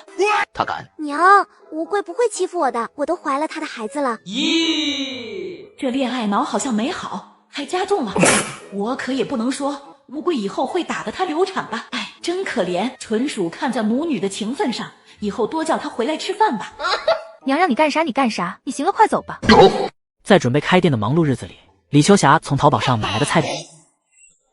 周红月负责教导大嫂孙亚梅和胖妞厨艺。周红月拿着菜谱站在灶台边，神情专注而认真。她先从熬制早餐的各种稀饭开始教起，一边讲解着步骤，一边亲自示范。而且最重要的一点，只要他们做的差不多，周红月再往里面加点空间里的灵泉水，那不管是饭还是菜，味道都是顶级的。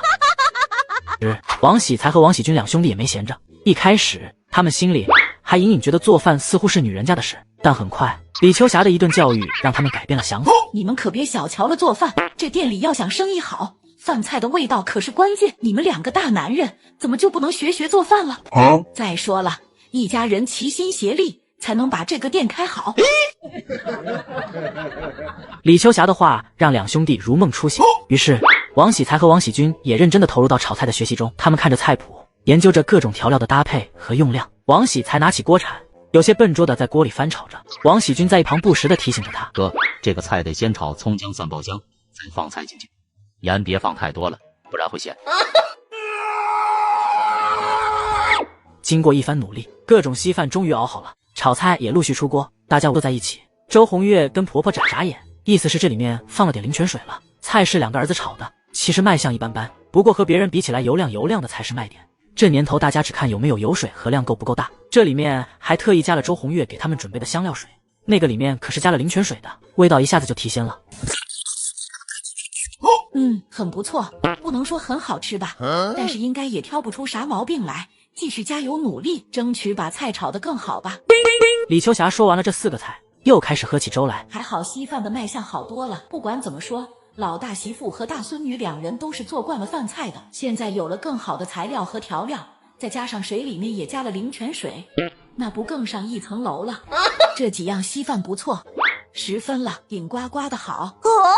李秋霞这话说完，孙亚梅和女儿两人高兴的眼睛都眯起来了。吃饭吧吃饭吧，等一会把之前找工匠做的那个牌子挂到门上面，明天就开业。好，先吃饭，明天就开业。什么声音？老大老三你们去厨房看看。哎呀，水管漏水了，怎么办？明天还准备开业呢，我得赶紧去找人来修一下。这个我有经验，对比了好几个平台，还是58同城维修效率高，线上预约，随叫随到，修不好还不收钱。这么方便吗？是，专业维修师免费上门，先检测后报价，价格合适再维修，透明又放心。太好了，这下可解决了一个大麻烦。可不是嘛，而且最近天气转凉，需要洗一洗、写洗被子，也都推荐58同城。快递免费上门取送，很方便，事事可成，58同城。好的，我这就去办，不能耽误了明天开业。第二天，王家饭馆开业，陆陆续续来了很多客人，店里面纷纷坐满了人。有我淘宝里的菜谱和女主的灵泉水，就不信这小饭店不爆火。娘，医院真的有很多人来打包？那肯定啊，医院人多都想拿回去吃。好，哎，老板，你家这碗还真特别。这不是碗，这叫打包盒。以后在我们老王家饭馆，那都能白送。不说你们家菜味道好，就冲你这个打包盒，我也得多来。好，没想到我在淘宝上买的一次性打包盒能为饭店引流。要是再开一个我的小卖部，倒卖一些淘宝里的东西，不发财都难。这时，孙亚梅的老娘和大嫂来了店里，一进门就故意提高了嗓门，大声嚷嚷了起来：“亲家母啊，这是你们的包子店啊！这可是我们女儿的店呐！瞧瞧，多气派哟！”那副趾高气扬的模样，瞬间吸引了周围顾客的目光，众人纷纷投来羡慕的眼神。宋菜花，他来干什么？居然还有脸！你们来干什么？这里不欢迎你们！你这死丫头怎么说话呢？哼，这店也有你的份儿，我们怎么就不能来了？王喜才也怒冲冲地走上前，咬牙切齿：“你们还好意思来？之前你们是怎么对待亚梅的？你们心里清楚的很。”宋菜花和赵红艳对视一眼，索性一屁股坐在地上，开始撒泼哭闹起来。这一闹，店里的其他顾客都被吸引了过来，将他们围在中间。大家不明所以，只看到两个女人坐在地上撒泼，而老板和老板娘的态度又如此强。哎呦，女儿女婿有出息了，不认我这个亲娘了，你们大家呀，给我评评理呀！就是，好歹娘养了你10几年了，妹子，你怎么这么没良心呢？就是你亲娘你都不认了，太没良心了！我操！不是你们想的那样。那你说我是不是他亲娘？这是不是他亲嫂子？你……孙亚梅气得浑身发抖，泪水在眼眶里打转。她想要反驳，却被气得说不出话来。王喜才也是满脸怒容，却又不知如何解释。对付这种老泼皮，还得是我这个极品婆婆来。大家都别说了，听我说，大家伙，你们以为他们是什么好人了？这个老太婆，她叫宋菜花，是孙亚梅的亲娘，可她为了400块钱，就快把自己的亲闺女给逼死了。接上集，王家饭馆开业当天，孙亚梅的老娘和大嫂上门攀亲戚，气得老大两口子说不上话来，被指指点点。最后李秋霞出马，把他们拖出门外。啊，还有这事？亚梅辛辛苦苦存的钱全都给了她亲娘，这老太婆也说了，那钱是给亚梅借的，到时候会还。她说那钱呢是用来给她大孙子结婚用，可结果呢，你们猜怎么着？咋着了？她反过来就说那钱是亚梅给的礼金，不还了。啊，还有这事啊？害得亚梅觉得委屈，命差点没了。孙亚梅听到婆婆自己说出这些委屈，再也忍不住放声大哭了起来。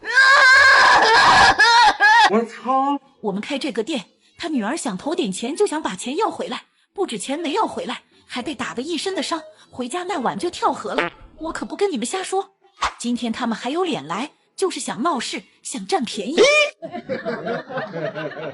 原来是这样呀，都什么人啊，真不要脸！我看啊，人家这婆婆可比这亲娘要亲得多，亲女儿也坑。你们别听他们胡说，他当初是说这那钱是给亲侄子结婚的礼钱的，是不是娘？娘，你就是这么跟我们说的。我操！赵红艳还在死鸭子嘴硬，她觉得自己村里的人都是相信自己家的，那别人应该也是一样的。真可笑！你家儿子结婚总共就要400的彩礼，你见过哪家人1毛不出，全让当姑姑的出的？也就是我家儿媳妇傻，被你们下套了。宋菜花，那400就当是我们亚梅给你的养老钱了，以后别上门了，活不起了咋的？400块就把自己女儿往死路上逼。宋菜花，以后断亲，像你们这种人，我们不想跟你们来往。啥断亲？娘，不能断亲。区400块钱，亚梅以后肯定有比这更多的钱。我是她亲娘，这亲呀断不了。亚梅，你说是不是？我婆婆说的对，你们的女儿已经死了，你们别再来了。我要是能改姓，我就直接姓王了。你们赶紧走吧。我是你亲娘，想断亲门都没有。我操！我呸！你这么大岁数了，要不要脸了？滚！赶紧滚！是呀，走吧，赶紧走。关你们什么事啊？我们要吃饭了。李秋霞也不想跟这两人多说，扯着宋菜花就往外拉。赵艳红还真不敢拿李秋霞怎么办，只能跟着。李秋霞拉着宋菜花走到了大路边上，才放开她。以后别来了，就没见过你这样的，非把亲女儿往死逼的。我告诉你，孙亚梅现在情绪可不稳定，这才几天啊，那天把人救上来，这2天还寻死觅活的。你女儿要真再自杀了，那都是你们一家害的。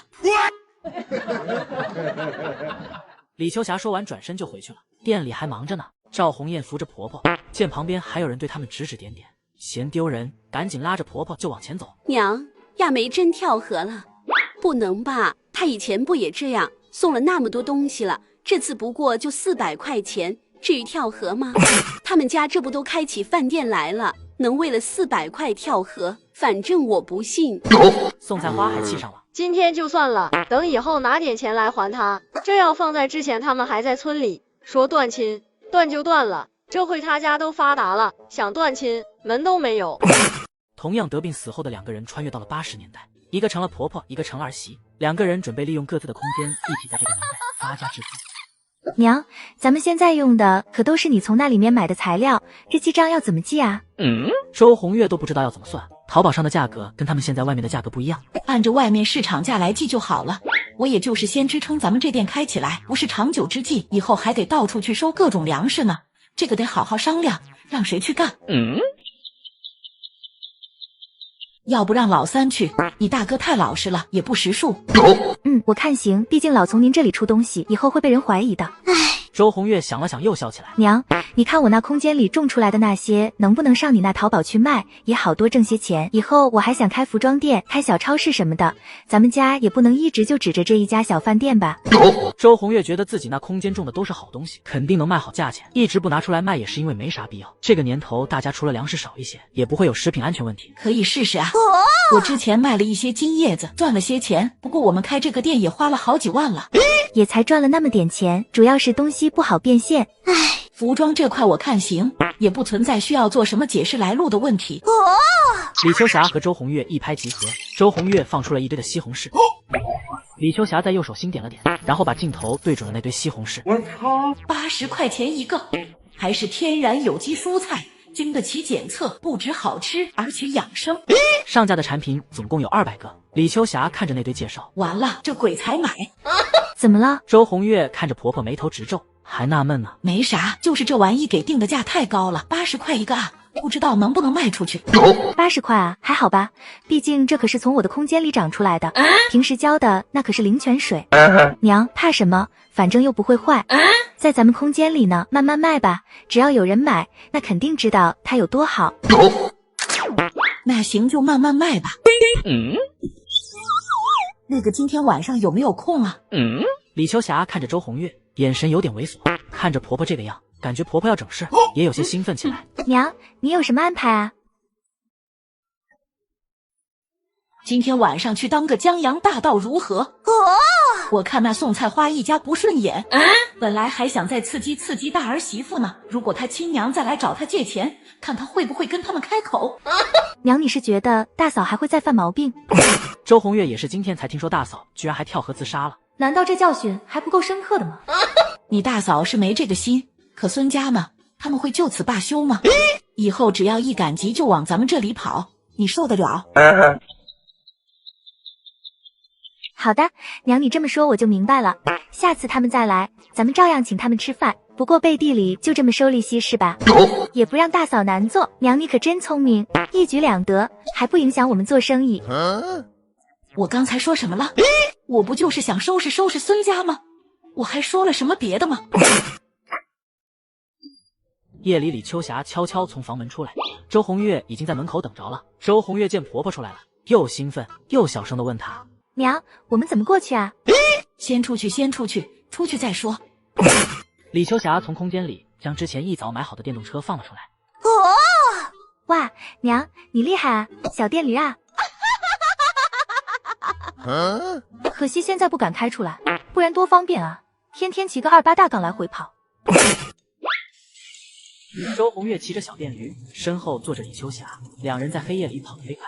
周红月按着婆婆指路，两人没多会就到了孙家的门口。怎么进去？翻进去？李秋霞伸手摸着那大门，直接收到了空间里。周红月惊为天人，只给婆婆比大拇指。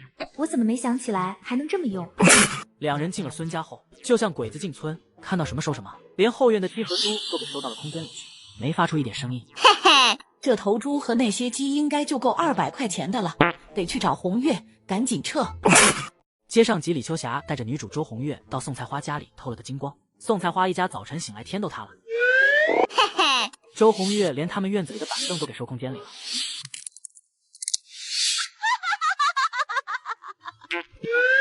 嘿嘿，周红月反把宋菜花屋子里除了炕上的东西没动外，给人清光了。李秋霞走到前院的时候，发现孙家的2间门都没了，看到周红月就连忙拉着她就往外走，谁知道周红月摇头，又往另一间屋子里去了。我操！周红月依照刚才的样子，又给这间收了个干净。这次出来就乖乖跟着李秋霞出了孙家。李秋霞看到周红月出来，赶紧放出了电动车，2个人飞快的往回移。一路上，李秋霞这心还扑通扑通的一直跳呢，两人好像被鬼撵一样。娘，好痛快啊！周红月开着电车，感觉紧张又刺激。你也太胆大了些，怎么还跑人家屋子里去了？吓死我了！本来想着就在外面偷点东西得了，没想到这个女主这么胆大，直接偷人家房子里去了。来都来了，怎么能空手而归？有句话叫什么？贼不走空啊！娘，你也太胆小了。这一趟下来总共也没到2个小时，两人就已经回到了家门口。你把这辆车子收你空间去吧，以后要是有个急事还能用上。谢谢娘。周红月高兴地把电车收了起来，两人又悄摸地回屋睡觉去了。这期间都没人知道他们出去过。第二天，一家人都是在宋菜花的尖叫声中被吓醒的。我们家被偷了。赵红艳听到了一阵尖叫声，睁开眼睛半天，踢了踢身边的孙建国。你娘在喊啥呢？孙建国看了看放在一边的手表，才7点多。别管他，睡个觉都睡不安稳。不过赵红艳刚坐起来，马上也尖叫起来了。房门昨天晚上我关得好好的，这会门怎么没了？睡，怎么不睡死你？你赶紧起来看看，咱家东西怎么没了？你喊啥呢？吓死我了！好像是厨房里的声音，赶紧去看看。哎呀，我们的吃饭家伙怎么都没有了？这个水管怎么也爆了，都发水了，上哪找维修师傅及时上门维修啊？这个我有经验，对比了好几个平台，还是58同城维修效率高，线上预约，随叫随到，修不好还不收费。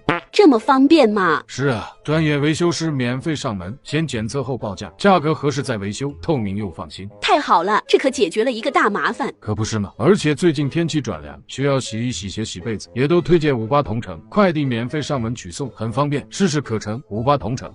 赶紧去啊！再去看看我们房间里的钱还在不在？你看呀，家里被人偷了。还有柜子、桌子，屋子里现在除了我们身下的这张床，毛都没了。我操！赵红艳一屁股爬了起来，都不敢相信这是真的。昨天晚上我还打开过柜子，往里面放钱了的，这怎么全没了？老天爷啊，还让不让人活了啊？把我们家几偷完了啊？哪个黑心烂肺的？这是人干的事吗？哎呀，这是哪个挨千刀的干的缺德事啊？我这是造了什么孽啊？他的声音尖锐响亮，划破了清晨的宁静，在村子里回荡着。他一边叫骂，一边双手不停地挥舞着，仿佛这样就能把小偷给揪出来。赵红艳也不甘示弱，她一屁股坐在地上，双手拍打着地面，放声大哭起来。老天爷啊，你睁开眼看看啊，我们这一家子可怎么活啊？这小偷也太狠心了，连我们这点东西都不放过啊！这么缺德，偷了我们家的东西，不得好死啊！孙建国用一种很不可思议的眼神看着自己家里。房门被人拆了吗？一点痕迹都没有。那些衣柜、大柜子被人抬走的吗？地上也没有痕迹，怎么一点响声都没有？没一会，村里子里人也都被吵起来了，他们都来到了孙家。建国，你家大门怎么没了？不止大门，院子里的东西都没了，我们屋子里的东西都没了，好像见鬼了一样。你们谁晚上有听到声音吗？不能吧？你们家就睡得那么死，家里这么多东西被人偷了，你们一点没听见声音？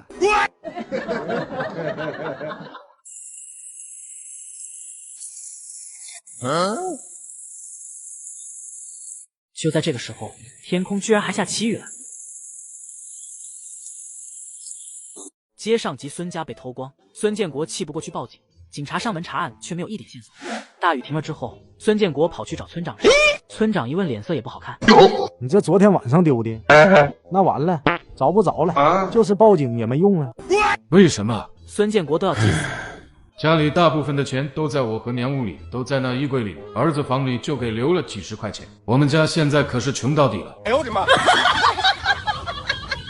你看看外面，要是没下雨还好，你报工啊还能给你找找。这下了一场大雨了，再上哪里找去？我操！就是有点痕迹也给冲没了。要不你去报个公安试试吧，你来找我也没用啊。难不成你觉得是咱们村什么人干的？我是不相信我们村有这种人。主要这孙家丢的东西不是小件，听他说，这屋子里的大衣柜、后院的木板车、鸡、猪、房门，这都丢了些什么玩意儿？这贼没事干了，偷人家的门做什么？我见过偷牛的，偷人家自行车的，但是像他们家这种情况呢，还是第一次。孙建国还真就去报公安了，不过公安过来之后也查村子里到处问了。再加上确实是因为下过了雨，那是一点线索没有，就好像凭空消失了一般。他们不止一次的在问孙家人：你家里的大衣柜被人搬走时，一点声音也没有吗？还有，你们确定你们家真的有大衣柜？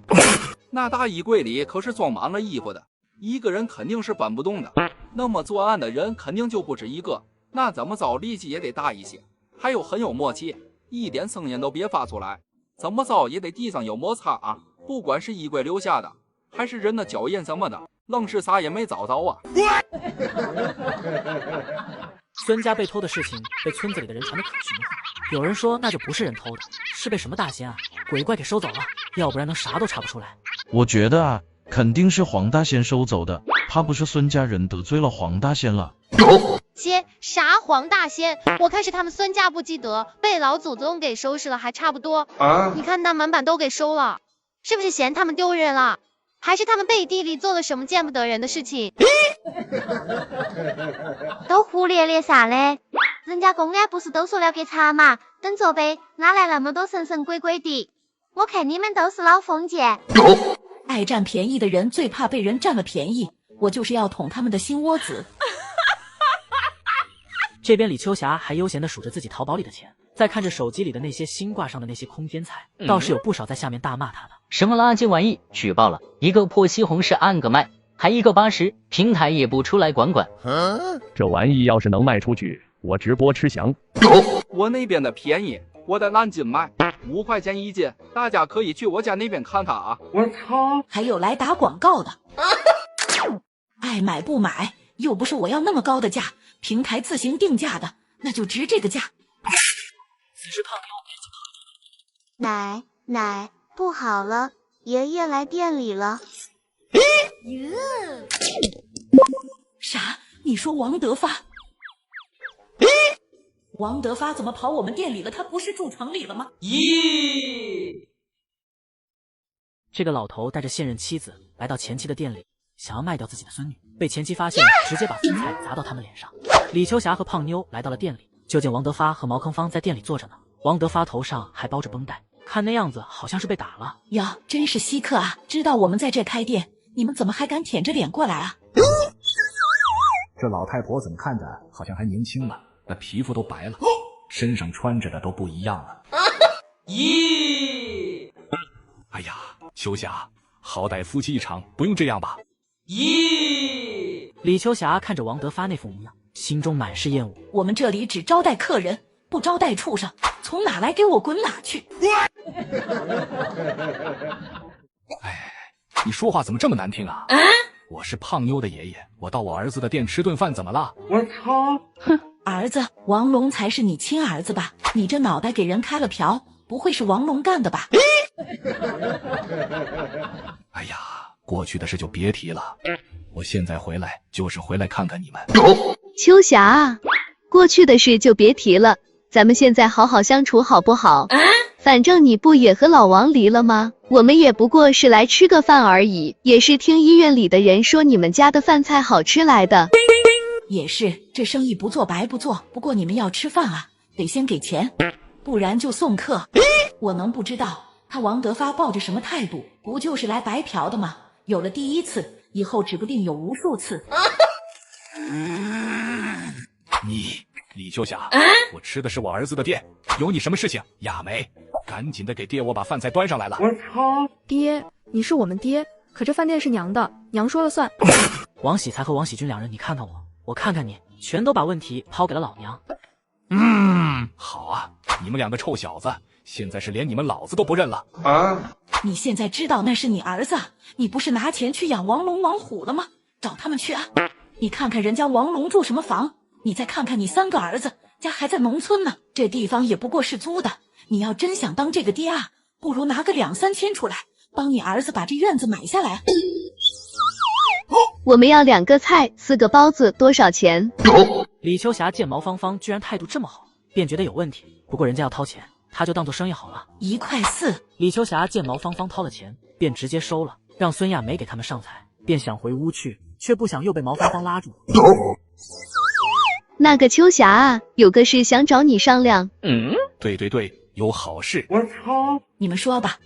是这样的，城里有家人想给自己家孩子娶个亲，彩礼给2000，我们琢磨把这事给胖妞说和，你觉得怎么样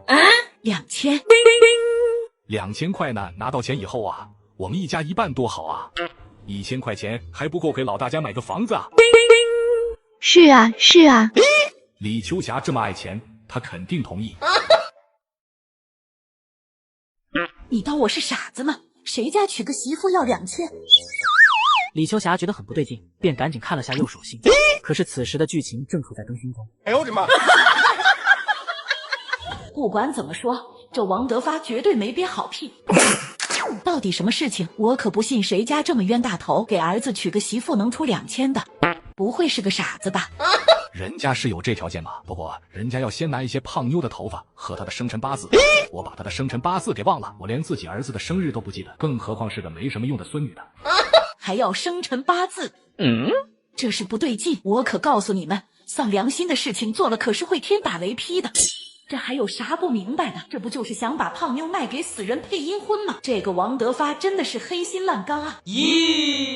这时候孙亚梅已经端着饭菜过来，李秋霞明白了这些之后，气不打一处来，直接端着那饭菜，笑着走到了王德发和毛芳芳两人面前，直接照着两人的脑袋一边一个砸了下去。接上集，王德发带着现任妻子来讨论嫁孙女的事情，被前妻砸了一脸饭菜，大儿媳气的把毛芳芳拖出去揍了一顿。王德发本来头上就有伤口，这一下子更违背了。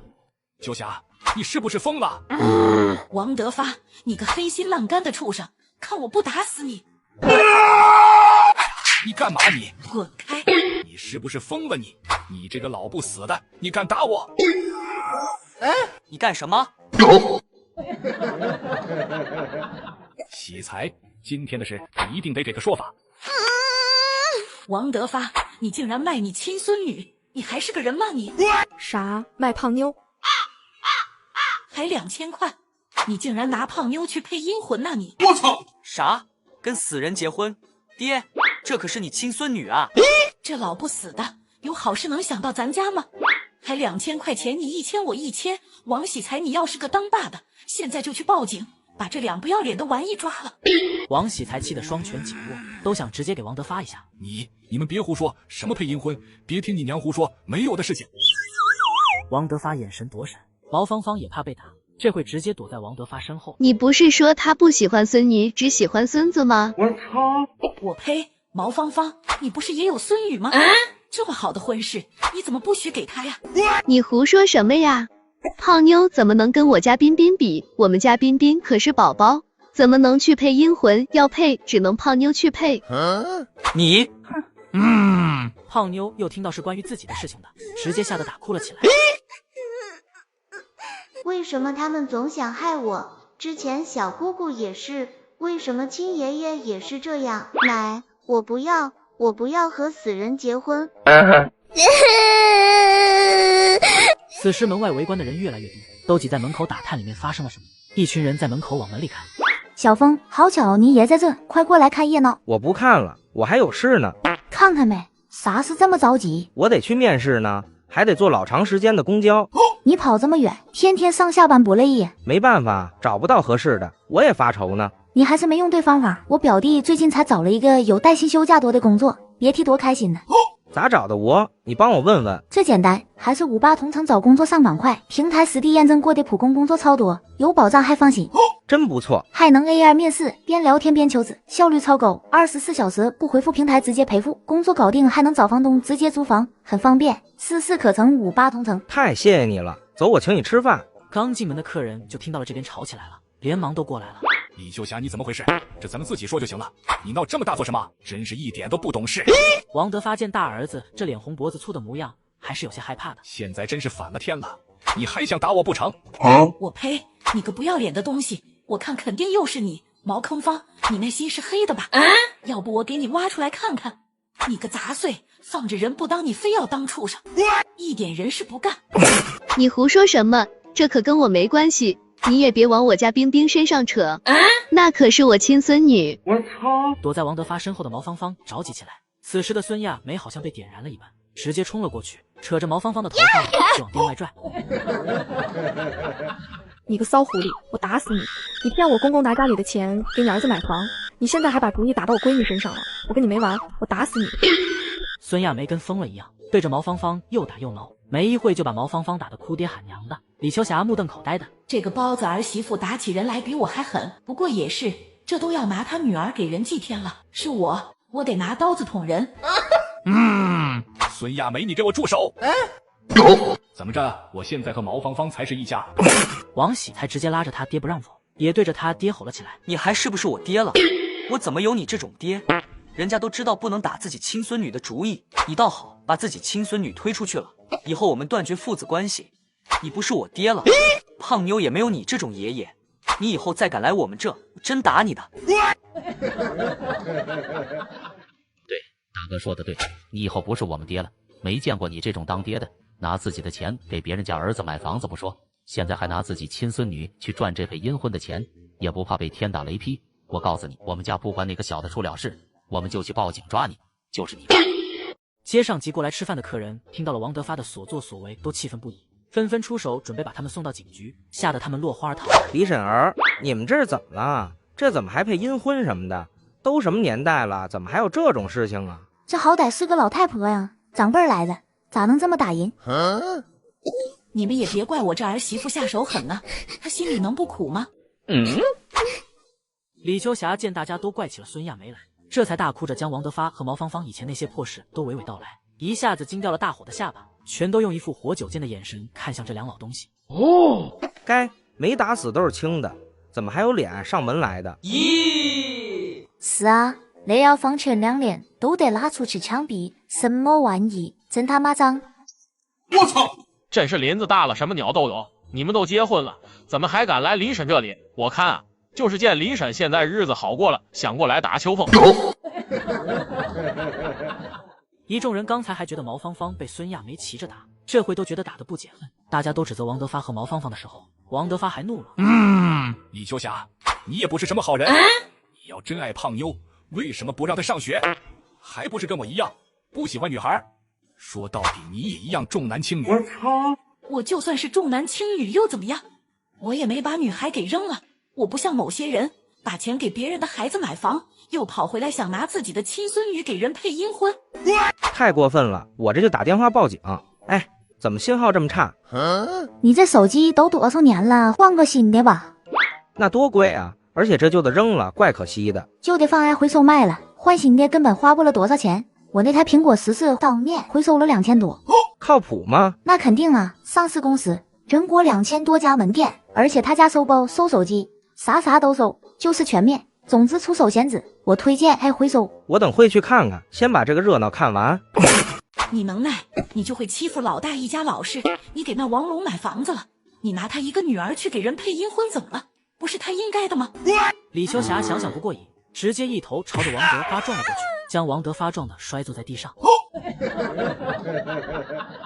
你真是个疯婆子！干得好，林婶，这种人就不配做男人，真该拉他们去吃花生米，和大嫂搞破鞋，不要脸！旁边经常来他们家吃饭的这些小年轻们，一个个都同仇敌忾起来，都用鄙夷的眼光看着王德发两口子。关你们什么事？李秋霞，胖妞也是我的亲孙女，我怎么就不能做主了？再说到时那彩礼钱不也分你们一半吗？我操！放你娘的屁！你和毛芳芳才是夫妻，王龙的闺女才是你的亲孙女，那钱你自己留着花不好吗？我们可不沾这些黑心钱。说的对呀。你，李秋霞，你怎么这么恶毒？你那么多孙女，你还差这一个胖妞吗？我可就这一个宝贝。你别在这里胡说八道，害我家冰冰，我可不敢让王德发打我孙女的主意，那儿媳妇不得跟我拼命？老二媳妇都已经把我们赶出家门了，要是老大媳妇再给得罪了，我们上哪住去？我今天算是开了眼界了哈！你孙女就是宝贝，那我孙女就活该被你霍霍呀！给我滚！我跟你们说，你们这就是犯法了，再敢打着给人配阴婚的主意，我就去报警抓你们！是啊。听听说的这些都是人话吗？都什么年代了，还来这一套？别管是谁家的孩子，都不能干这事，把他们抓起来报公安，让公安好好教育一下他们。这么大年纪了，真是死溜不懂。爷啊，我们知道的错了，李秋霞，算你狠，我们不去见公安，以后不敢了，不敢了。我操！两个不同年代的人同时穿越到了80年代。一个成了婆婆，一个成了儿媳，他们一起赚钱，一起吃瓜，一起在这个年代过得风生水起。晚上，李秋霞躺在屋子里，这跟他们闹了一场，还挺累的。她这回看向了右手心。剧情更新完了，这里写的却是王德发和毛芳芳两人被我们收拾一顿跑回医院的事情。说是王龙跟自己的媳妇根本就不知道这两老东西还打着这个主意。王德发脑上受伤，居然还是回村后发生的事情。就在他想继续看了，周红月又进来了。娘，怎么回事？快看看王德发那边发生什么了，之前没听说过还有配阴婚这事呢。周红月知道婆婆这边能看到书里的情节，一颗吃瓜的心早就按耐不住了。你来的可真快，这才刚更新，我也才刚看呢。李秋霞翻着右手心，这上面说王德发在城里天天没事干，又跟个老太婆好上了。那老太婆家里还挺有钱的，不过没了老头了。两人本就不是这书里的人，对于王德发纯属吃瓜。哇，这王德发这么花的吗？以前怎么不知道？不是说毛芳芳是他的白月光吗？这怎么又看上别人了？这瓜还挺大啊。嘿，他要是不花，他能找毛芳芳？这男人啊，就是看着别人家的香，这会跟毛芳芳一家了，可不就腻了？继续说啊，太劲爆了！哎呀，怎么又更新到王桂花家里了？我看看。吴贵得知王桂花怀孕后，就想着找份工作好好挣钱养他们娘俩，可是到处碰壁。怎么垂头丧气的？去干嘛了这是？面试呗，桂花不是怀孕了吗？我得找份更稳定、收入更高的工作。有这份心就不错，不过我看你这样子估计不是很顺利啊。是啊，这2天面试的工作，要么待遇差，要么通勤远，现在好工作太难找了。你来问我啊？前2天我还帮着我朋友找了个好工作。真的吗？快给我说说。想找个好工作，还是58同城找工作上岗快，平台实地验证过的普工工作超多，有保障还放心。这么好用？对呀，还能 AI 面试，边聊天边求职，效率超高，24小时不回复，平台直接赔付，工作搞定还能找房东直接租房，很方便。试试课程58同城。这方法好，我明天就试试。周红月和李秋霞坐在床边挤在一起，两人一边吃着瓜子，一边继续。王德发在王龙家里住的有些不顺心，嫌人家家里小，这不听说了这个姓刘的老太婆家里有钱，地方也大，就想先跟这刘老婆处处，还打算以后跟毛芳芳离婚呢。厉害，这是打算以离婚再婚，走上人生巅峰了。不过人家怎么就能看上他呢？王德发也就是一个老头。娘，你说说，你们这些老太婆怎么都稀罕他呢？周红月打趣起来李秋霞，去，我又不是老太婆，我哪知道，不过是占了个壳子罢了。可能是王德发才60多，那刘老太婆都已经快80了吧？我操！啥？你说啥？80多的老太婆？好时髦啊！可不咋的。不过他想得美，天天跟老太婆说自己多喜欢人家，结果被老太太的孙子发现了。人家家里听说老人家居然想结婚了，说有个老头多好多好，便指着孙子去跟踪老人家，然后发现了王德发还跟老太太保证呢，说只要老太太说通了家里的儿孙，他马上离婚，跟老太太领证，以后好好侍候他。这是被老太太家的儿子知道了，这不就把王德发给打了，还说以后再看到他往老太太跟前凑，见一次打一次。你啥时候跟家里孩子说我俩的事情啊？只要你儿子同意，我立马跟那个黄脸婆离婚。真的吗？那当然。好啊，原来是你这个糟老头祸害我家老太太，看我今天不打死你！以后你再敢来招惹我家老太太，我见一次打一次。什么人啊，一把年纪了，老不正经。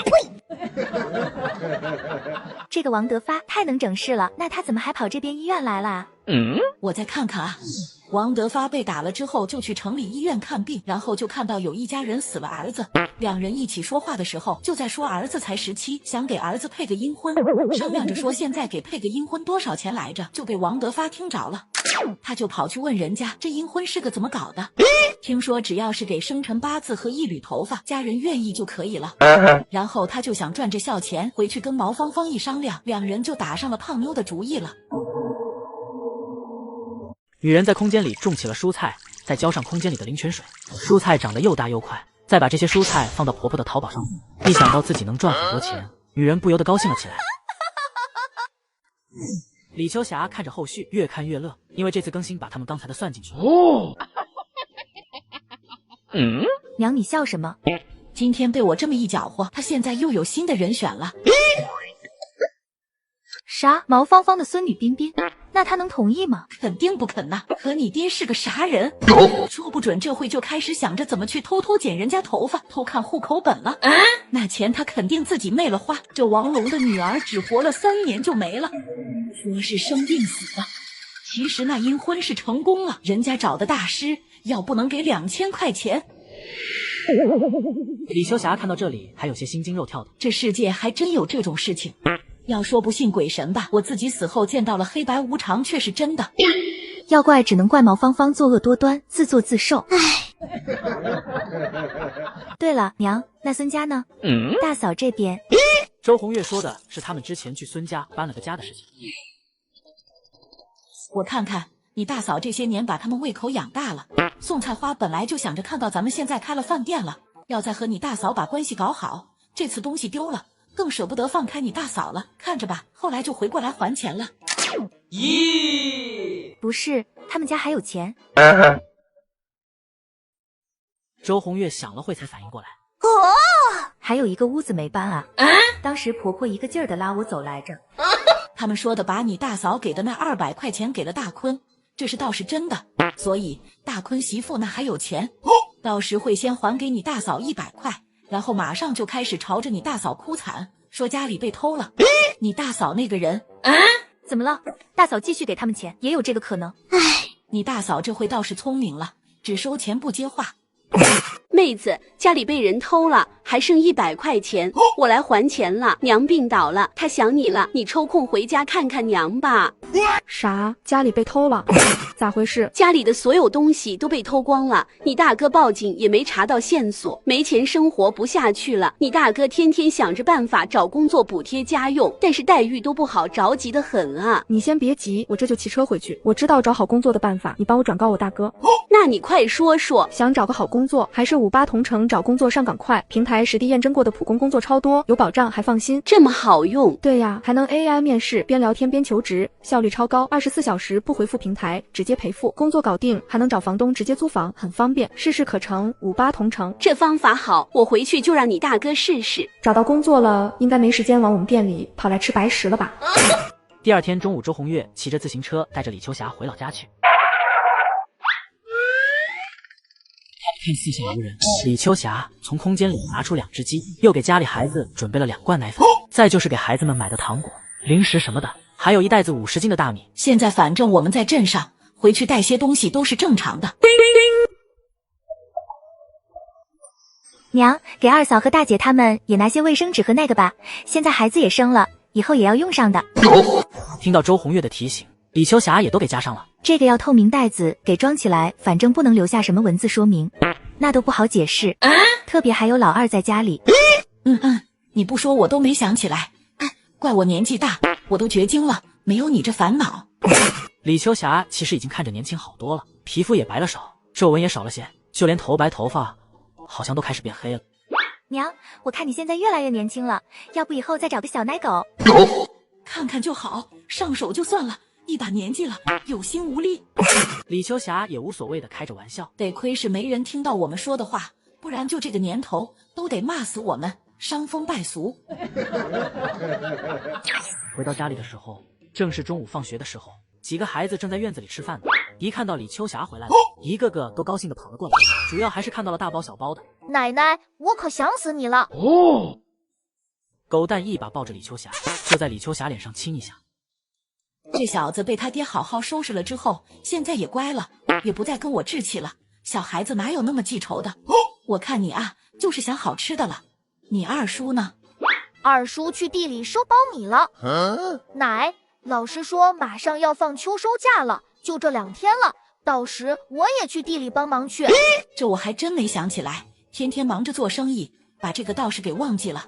娘，要不到时找人过来给他们工钱，让他们给咱们一下子把苞米都收了不就行了？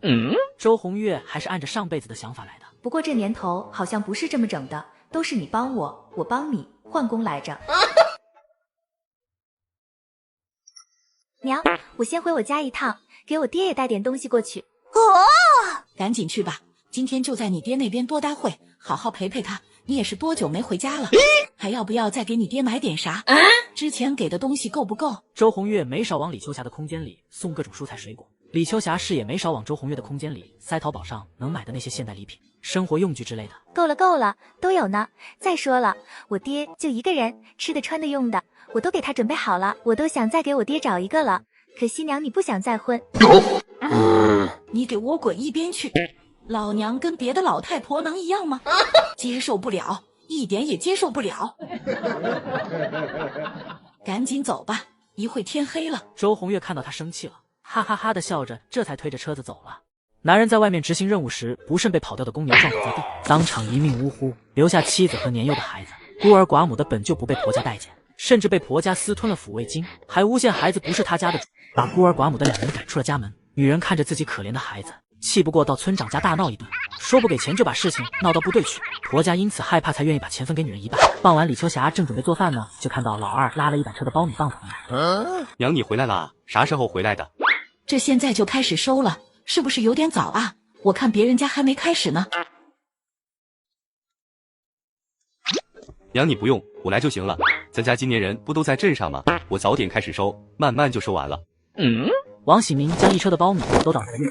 那地就用你一个人了，等孩子都放假了，我们店里也关门几天，一起回来把这些都收了就好。人多力量大，指望你一个人收得到什么时候了？停业就赚不了钱了，娘你不心痛啊？王喜明打趣起李秋霞来，心痛啥？钱哪有赚完的时候？就当给你大哥他们放假了。哈哈，娘，你这假放的比上班还累。周红月骑着自行车，李秋霞坐在车后座，2人走的时候太阳都下山了。不过对于2个大半夜都敢出去当大盗的人，这不算什么。娘，我这次回去，我发现我爹可能真有想找老伴的想法啊。那你不应该高兴吗？我先看看剧情。这手机怎么总是在更新？怎么突然信号这么差，更新不出来了？换个新的吧。那多贵啊！而且我这都用习惯了，扔了怪可惜的。旧的放爱回收卖了，换新的根本花不了几个钱。我那台苹果14当面回收了2000多。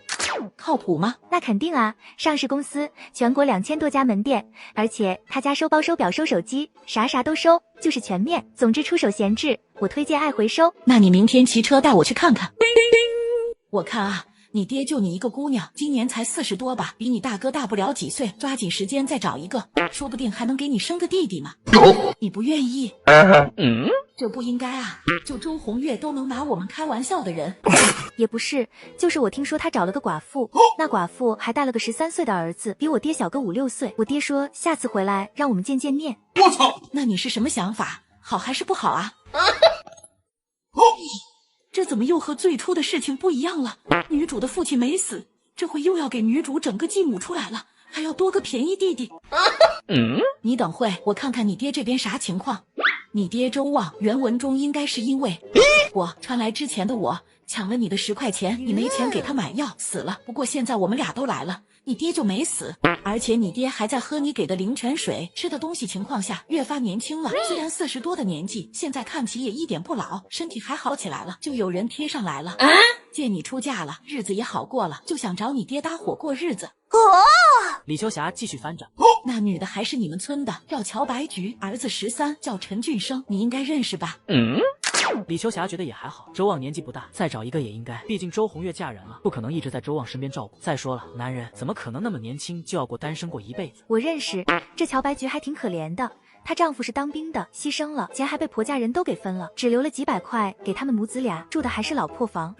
陈叔也是可怜，有这么一家子吸血鬼，死了还把他媳妇儿子赶出来了。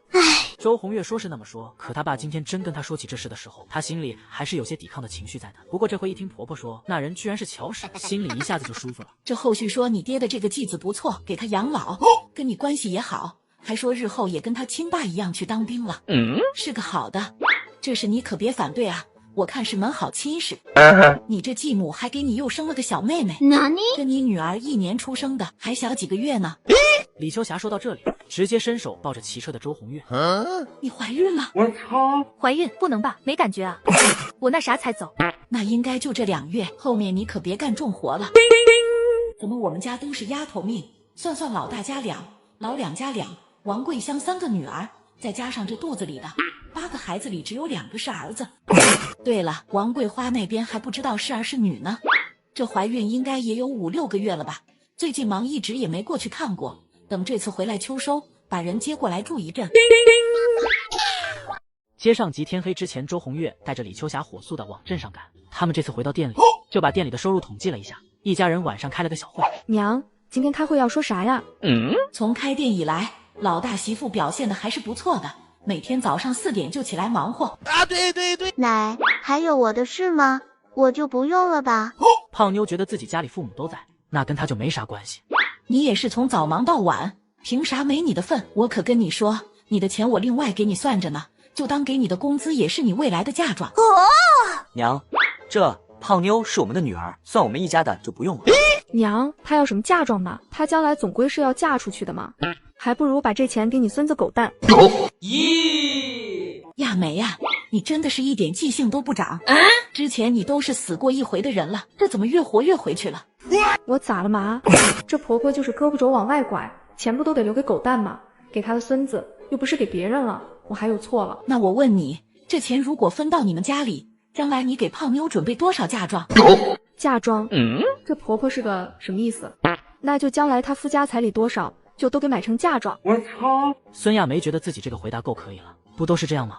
有的人家还不给嫁妆呢，好点的也就准备上几床被褥。我就知道，凭什么呢？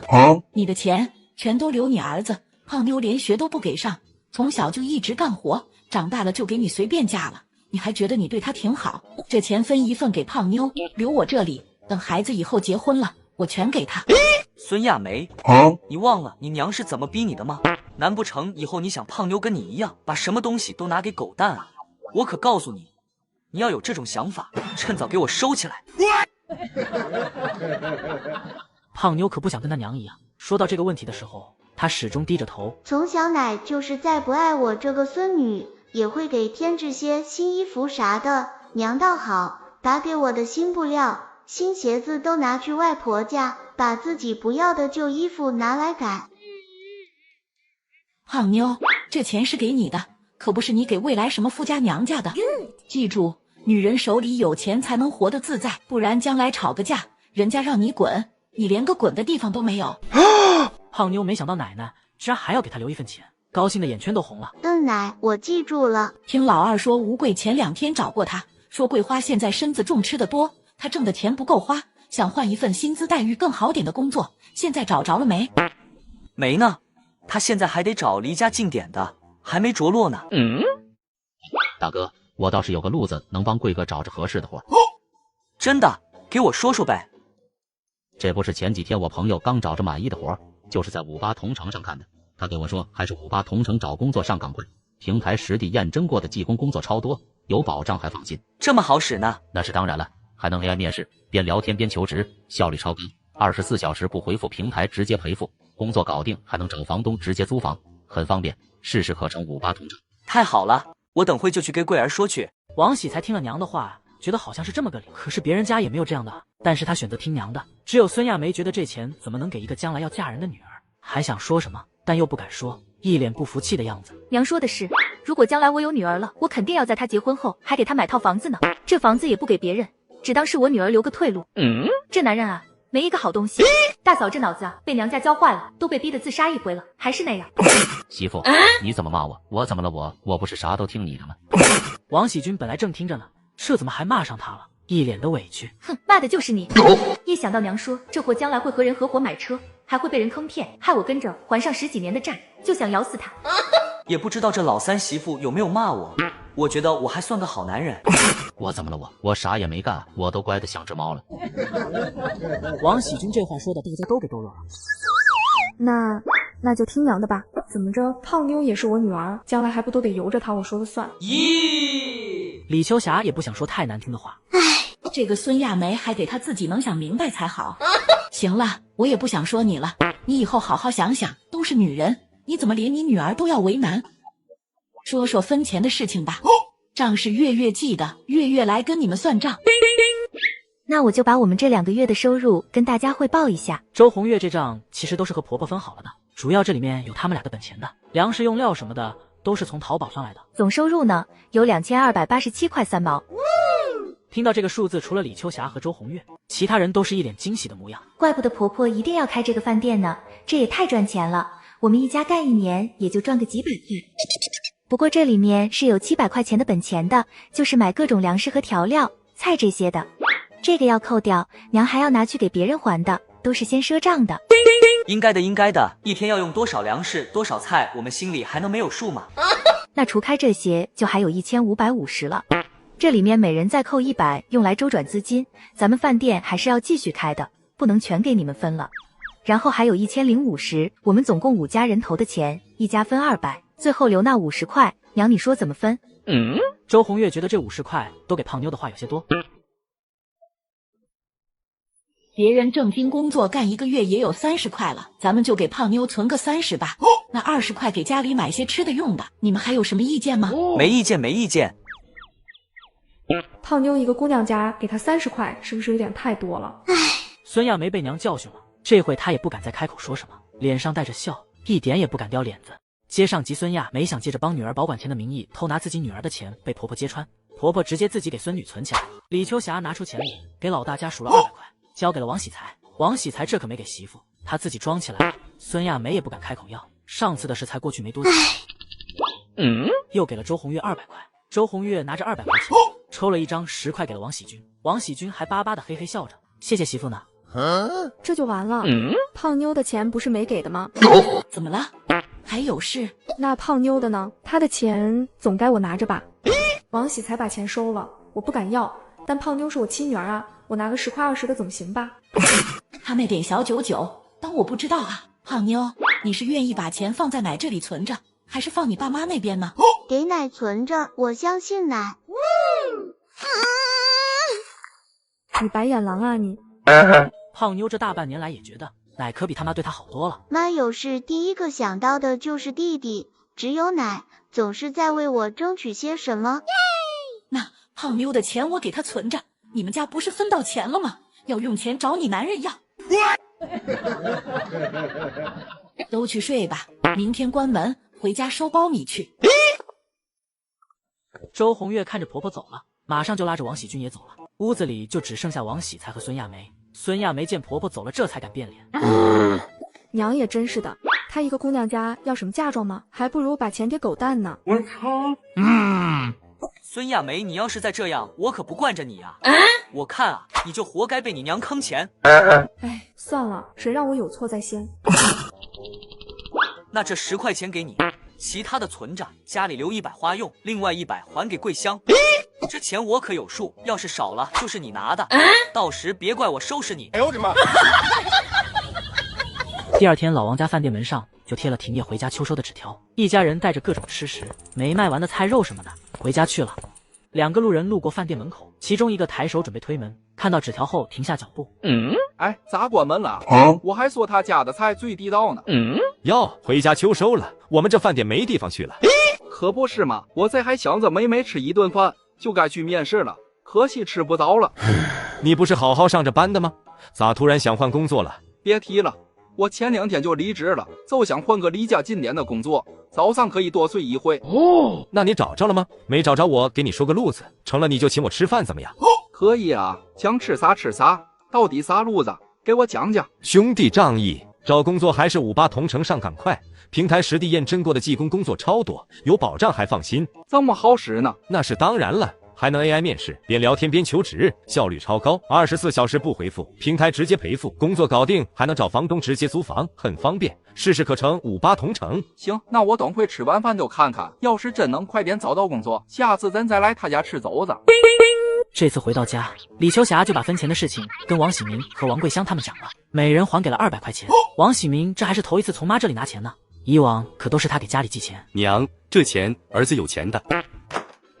你有钱归你有钱，当初说好的就按当初说好的来。再说我自己也有一份呢，我就一个人了，你这一家都4口了，自己拿着吧。我现在是住在娘家的，这钱还是给娘吧。你也一样，你家里也4个人呢，钱自己拿着。至于你之前存在我这里的那2000块，除了500算份子钱了，你大哥什么时候把600块还你了？我到时给你1600，谁也不欠谁。李秋霞还是想尽量做到不偏不倚的。对，这次分钱，我先还你100，以后每个月分钱了，我都先还你的钱。王喜才也掏出100块钱给了妹子，王桂香却只拿了100块，把200都给李秋霞了。娘，你先帮我存着，存在你那我放心。再说我也花不了多少钱。这年头养孩子还真没有啥大的开销，孩子吃母乳就够了，还吃不完呢。有的孩子一吃奶都吃到7、8岁了。娘，我让我爹过来帮咱们家，到时我和老三2人再回家帮忙去。其实家里的地也不多，不过让爹一个人干也够呛。你让你爹来吧，到时我们都过去帮忙去。老大和老二他们都商量着，不过今天肯定是不去孙家帮忙了。对，孙亚梅不敢有意见，以往家里秋收的时候，她都是直接拉着王喜才先回自己娘家帮忙的，帮着娘家收完了才回来收家里的。婆婆没少骂他们。我今年也不去，恨死我那个亲娘了，往年都跟个舔狗一样，自己家的活不干，都得先去给娘家把活干了。现在终于不用去了。孙亚梅感觉像放下了个大包袱一样，轻松了不少，不过心里还是有点担心，她娘家的人真那么好说话就行了？亲家在家吗？